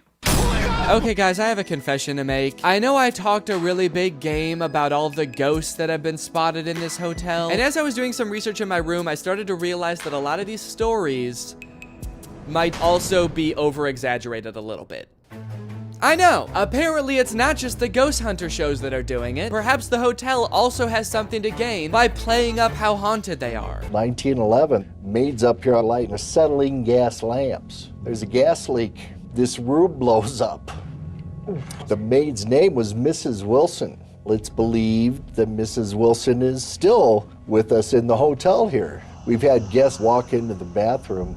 The light will turn on. Their clothes are put away in the dresser drawers and their bags are stacked in the closet. I have a couple questions about this story, because the way he tells it in this show makes it sound like the housekeeper is haunting the hotel because she died in this explosion at the hotel. She didn't. She didn't die. I looked it up. There's articles about this story. This happened in 1911. A housekeeper accidentally blew up like half the hotel. She sustained injuries. She broke both of her ankles, and then she died. In 1950. She lived for 40 years after this explosion. Honestly, even if she is haunting the hotel, like if she died here in 1950, that's her own business. The hotel doesn't need to go around spreading this story about her fucking up and blowing up the hotel. That seems a little bit petty, doesn't it? The interesting thing about the housekeeper ghost is that it's said that most of what she does to haunt the hotel is folding people's clothes and making their beds while they're not in the room, which, sure, it is pretty difficult to prove a ghost did that because that's what happens at every hotel when you leave the room, because that's what housekeepers do. But what would you rather her ghost powers be?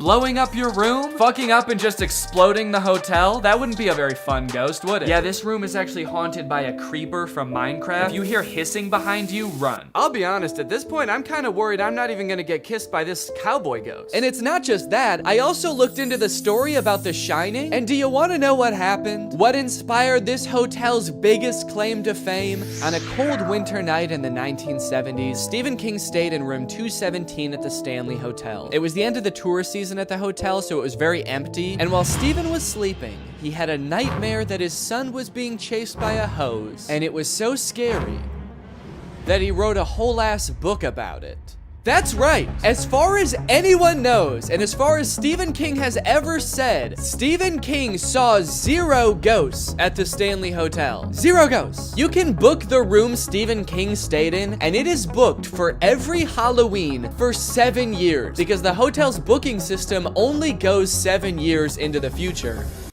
And he never saw a ghost. Okay, but to be fair, just because Stephen King didn't see a ghost at the Stanley Hotel doesn't mean that there's nothing weird going on here, as I would find out when we got to talking to 2 tour guides at the hotel. This is the 3rd, possibly the 4th haunted building I've worked at. This is definitely the most haunted place I've worked in town. I think that there are far too many, far too close enough to sane people at the Stanley who have a ghost story. When I started working here, I was thought, you know, maybe I'll see a ghost, hear some weird noise, you know, maybe once, twice a year. Some nights it's an every night thing. And we also got to go on a tour of all the most haunted spots in the hotel after hours, where we found out a lot of juicy details about this hotel. For one, there are a ton of pictures of ghosts that people have taken at the Stanley Hotel. And on this tour, they showed us a lot of them. And while some of them just look like it could have been like a camera glitch or like a blurry low light photo where you can't really tell what's going on, when it's 1 a.m. and you're in the underground cave tunnels underneath a haunted hotel with 2 strangers you've never met, and one of them shows you a picture of a ghost girl hiding behind the carriage that you're standing right next to,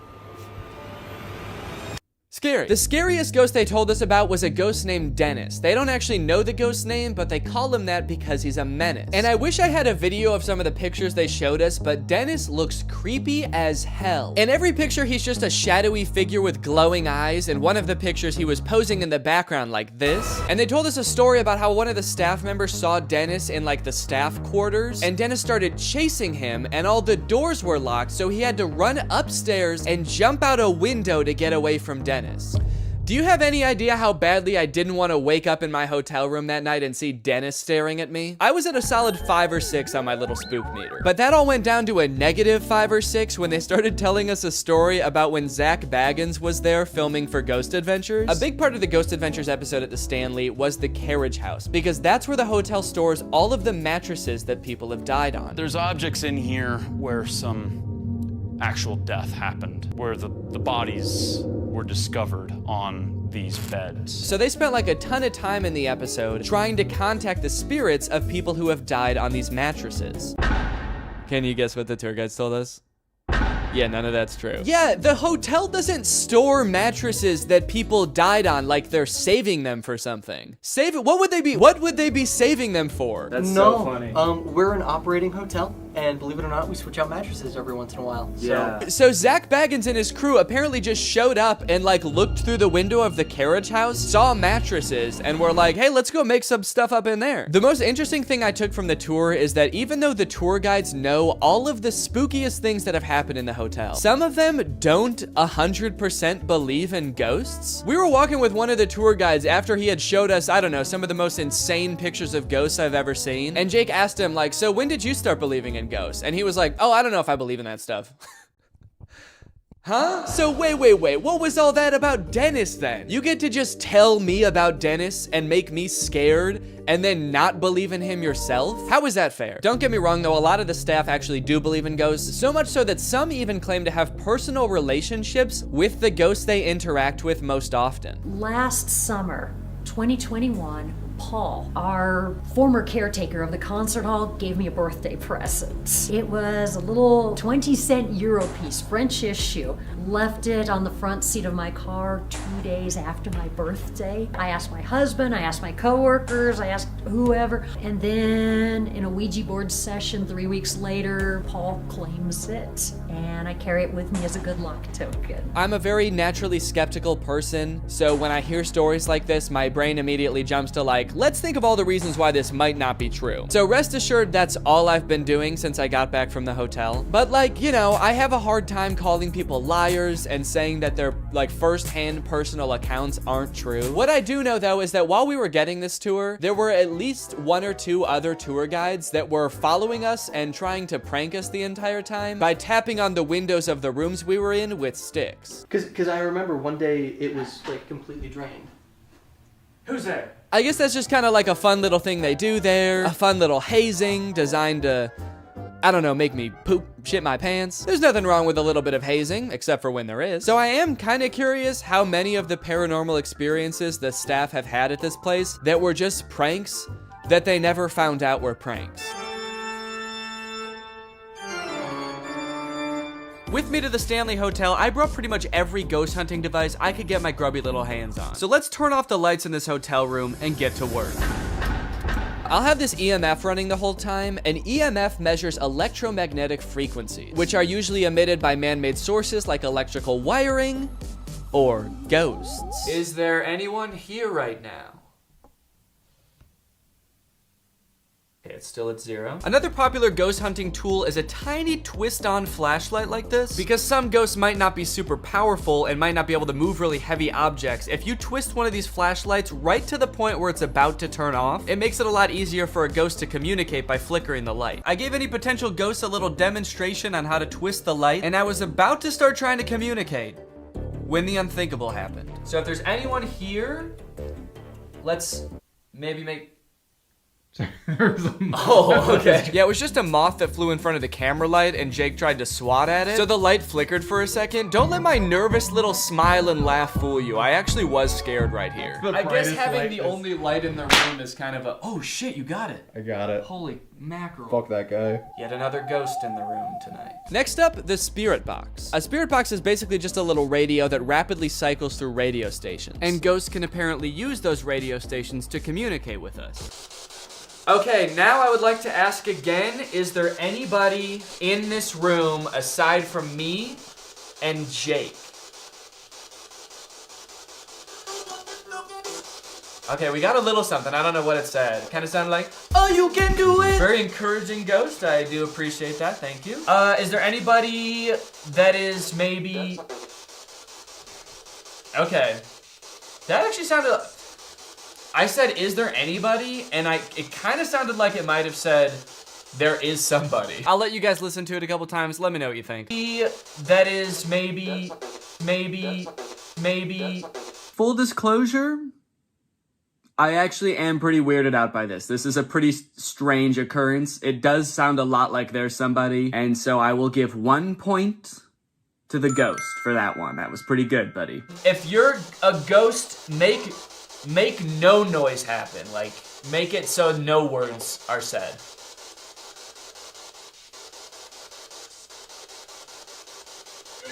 I also have a thermal camera to look for cold spots, which could be ghosts. Wait, what the fuck? I just turned it on and there's literally a cold spot right here. Actually, it feels wet. Oh, should I smell it?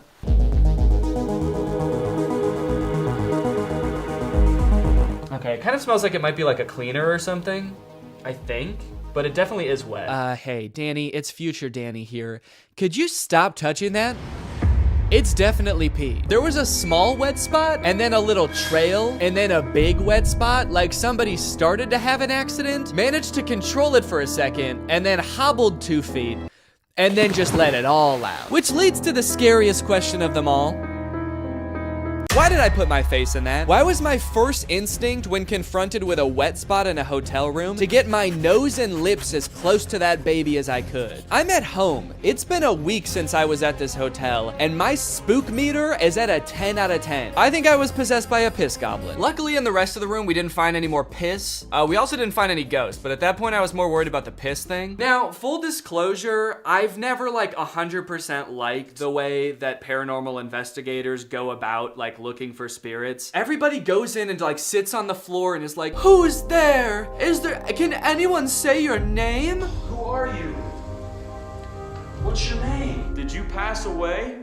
In one of those beds? I think it's a little bit condescending. So I think if we're gonna find anything in this room, we're gonna have to get a little bit more drastic. Howdy, y'all. If there be any rootin' tootin' cowboys that like a good time, why don't you go ahead and flicker the flashlight? Is there any ghosts around me? All right, well, I guess if you don't want to come out, I'm gonna have to keep all this gold myself. But the only thing coming from my vial of gold was a puddle of gold. So I guess my method of ghost hunting was a giant waste of time. And sure, I did get this sick picture out of it, but unless I ever make like a half country, half hyperpop album and I need cover art,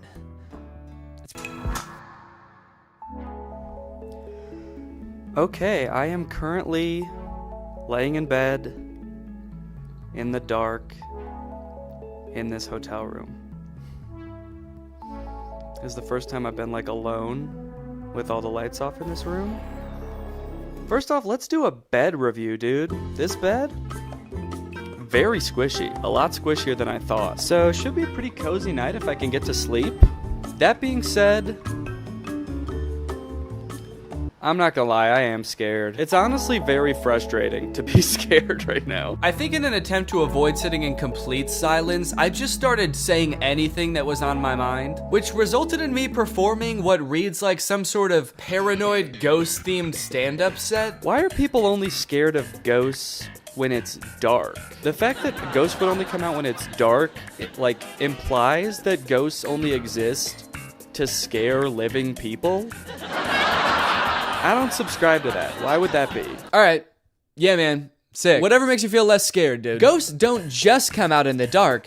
They also come out in the daytime. So you should be scared right now, but you should also have been scared all day. Very clever. Definitely having all of the pictures that they showed us on the tour, like replaying in my mind, is not gonna help. So I really ought to stop doing that before I really try to get into it. So if my brain could just stop with that, and then we could proceed with the rest of the experience, that'd be great. As I laid there, I could almost feel my brain wanting to play tricks on me. I was so like hyper aware of every shadow in the room, every sound that I heard, every feeling in my body, and it took me a solid like 30 minutes to calm myself down enough to try to go to sleep. All right, well, I'm just gonna try to go to bed.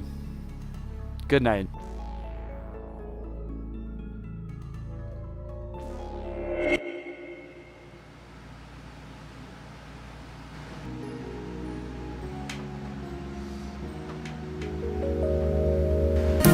I did it, baby. That's right. I slept in a haunted room in the most haunted hotel for 5 hours. And I slept like a rock, dude. There could have been a haberdasher twerking on my bed all night, and I would not have woken up. Luckily, it does look like nothing paranormal happened that night, because I would have been pretty pissed if I missed that. So, look, I can't tell you if there for sure are or aren't ghosts in the Stanley Hotel, but what I can tell you is that you're definitely not guaranteed a paranormal experience. What I can bet, though, is that it's still probably gonna be pretty scary. Even if you don't believe in ghosts, it's like turbulence on an airplane. I don't actually think the plane is gonna crash, but when it's happening, I am clutching my armrest. Speaking of which, I think I gotta catch my flight back home.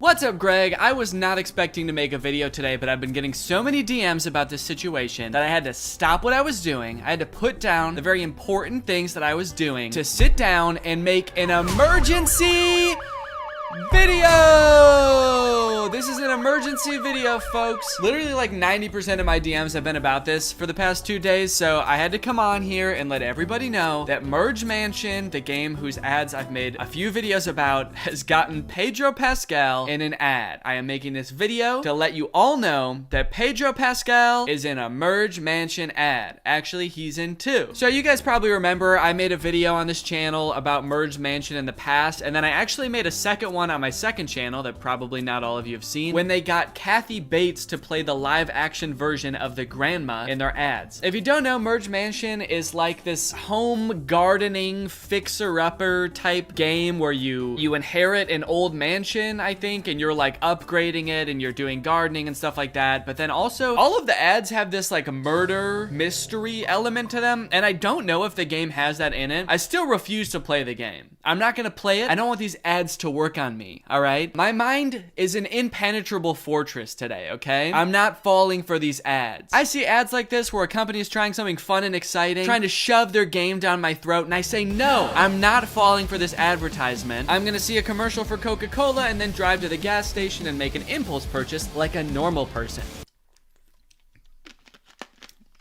Anyway, I'll show you the first of the ads now. It's called A Twisted Game. Honestly, I don't even know where to start.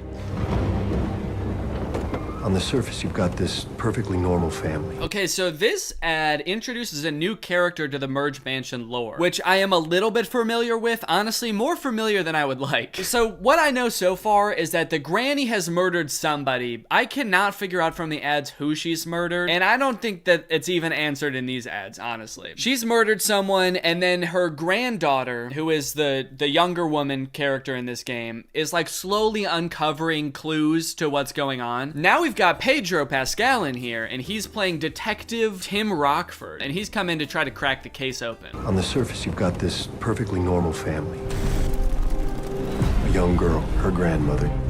You know, this is apple pie America. A girl and a grandma. That's apple pie America, baby. Nothing more American than a girl and her grandma. Sorry, Europeans. Sorry, anyone anywhere else in the world. Actually, I don't know why I singled out Europe. Sorry, anybody anywhere except for America. You can't relate to apple pie or grandmas. We made them up, and just like everything else in American culture, it is starting to kill people. Please help. It's like everybody is hiding something. There's no body, no smoking gun, just a lot of knives.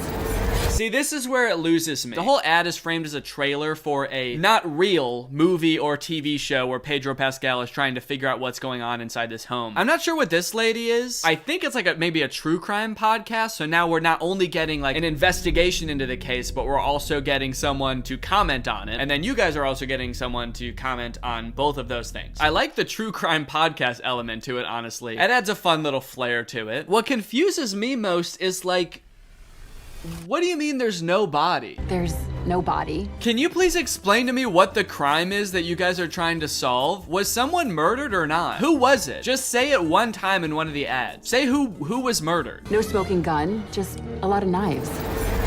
No murder weapons, unfortunately, just a shit ton of knives. So unfortunately, nothing suspicious has been found yet. Just a freakish obsession with knives, and not cooking knives. These are knives that are sold to be weapons. There's no body, no smoking gun, just a lot of knives. The fact that she's like, there's no smoking guns, it's just knives, makes me think that by like no body, she also means like, we can't find a body. The only thing we found is this skeleton. Super confusing. I'm worried that people are gonna think that I'm like sponsored by Merge Mansion by keep continuing to make videos about Merge Mansion. I'm not, okay? I'm not gonna play this game. I would be lying if I said that my curiosity wasn't piqued at least a little bit by this ad, because I'm like, who died? Who died and how did they die? How is knives not evidence? There's knives everywhere. They find them on every surface in this house. That's not evidence? Is the investigation to figure out if there even was a crime? Can you call 911 to be like, hey, a crime happened. Can you come figure out what it is? I don't know. I feel like I've been victim to some sort of injustice. I'm not sure what, but there's knives everywhere. Please come. That'd actually be an insane new genre of YouTube videos. You've heard of BuzzFeed Unsolved? How about BuzzFeed Unfound? We haven't even found the crime yet, let alone solve it. Okay, here's the next ad. It's called Think Like a Grandma. I was finally in,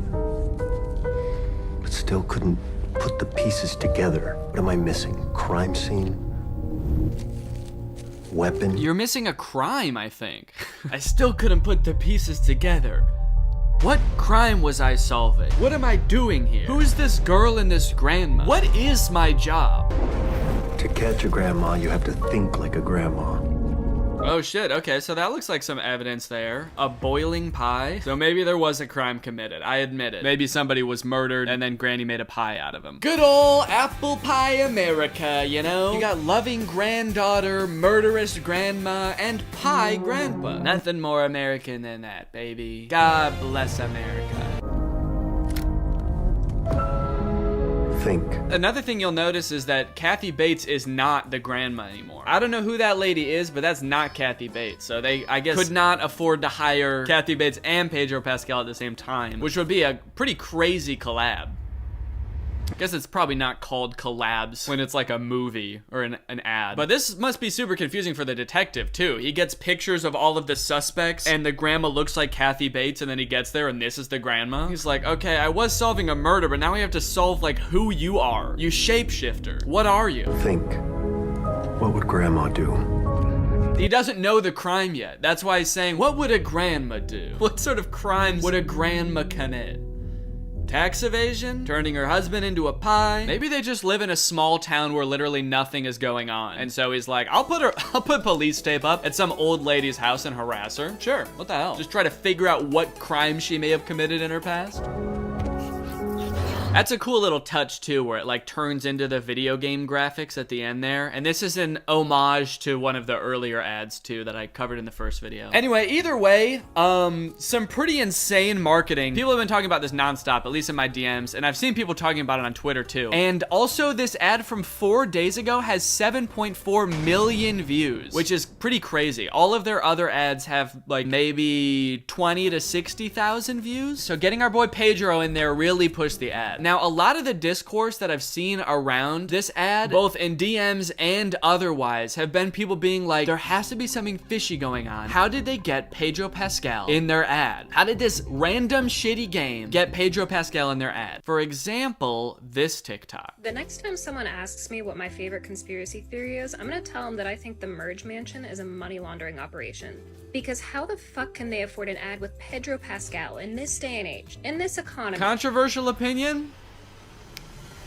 They do make that much money. Even Candy Crush didn't have that kind of money. What is going on? Candy Crush for sure had that much money, and Merge Mansion also for sure has that much money, dude. I hate to break it to you, but mobile games make a shit ton of money. How much money does Merge Mansion make? Currently, the game earns more than $10 million per month from its players. So far, the game has bagged more than $160 million. So they make $10 million a month. How much does Pedro Pascal make? Okay, for The Last of Us, Variety reported that he earns $600,000 per episode. So I do hate to break it to you, but Merge Mansion definitely has enough money to hire Pedro Pascal without being a money laundering scheme, which a lot of people in the comments can attest to. This person said, listen, if you've played Merge Mansion and are addicted, you'll get it. They're constantly pushing buying things, but not enough for me to stop playing it. So they make a lot of money from their players, and I'm guessing based on the 7 million views they got on that ad by just posting it for free on YouTube, like they didn't even need to put it in the Super Bowl or anything, like I'm guessing that they're gonna get a good return on whatever investment. I mean, he makes $600,000 per episode of a TV show. I'm guessing they probably paid him less than that for a 1 minute long YouTube video. If you want a real conspiracy theory, here's a real conspiracy, dude. For The Last of Us, he earned $4.5 million. My conspiracy is that Pedro Pascal is actually a huge Merge Mansion fan. And while he made $4.5 million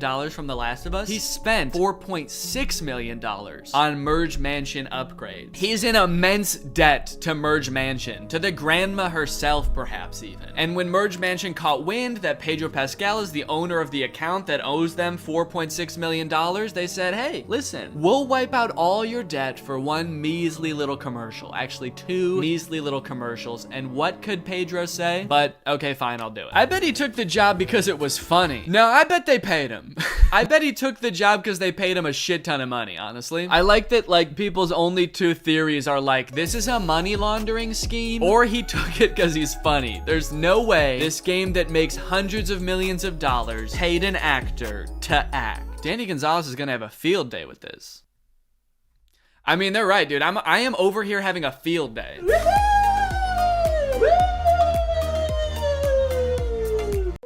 This is a video that, well, hopefully that clears everything up. Again, I'm really sorry about that. Please let me know in the comments below if you accept my apology. If you're new here, check out some of my other videos, and I'll see you guys on Monday.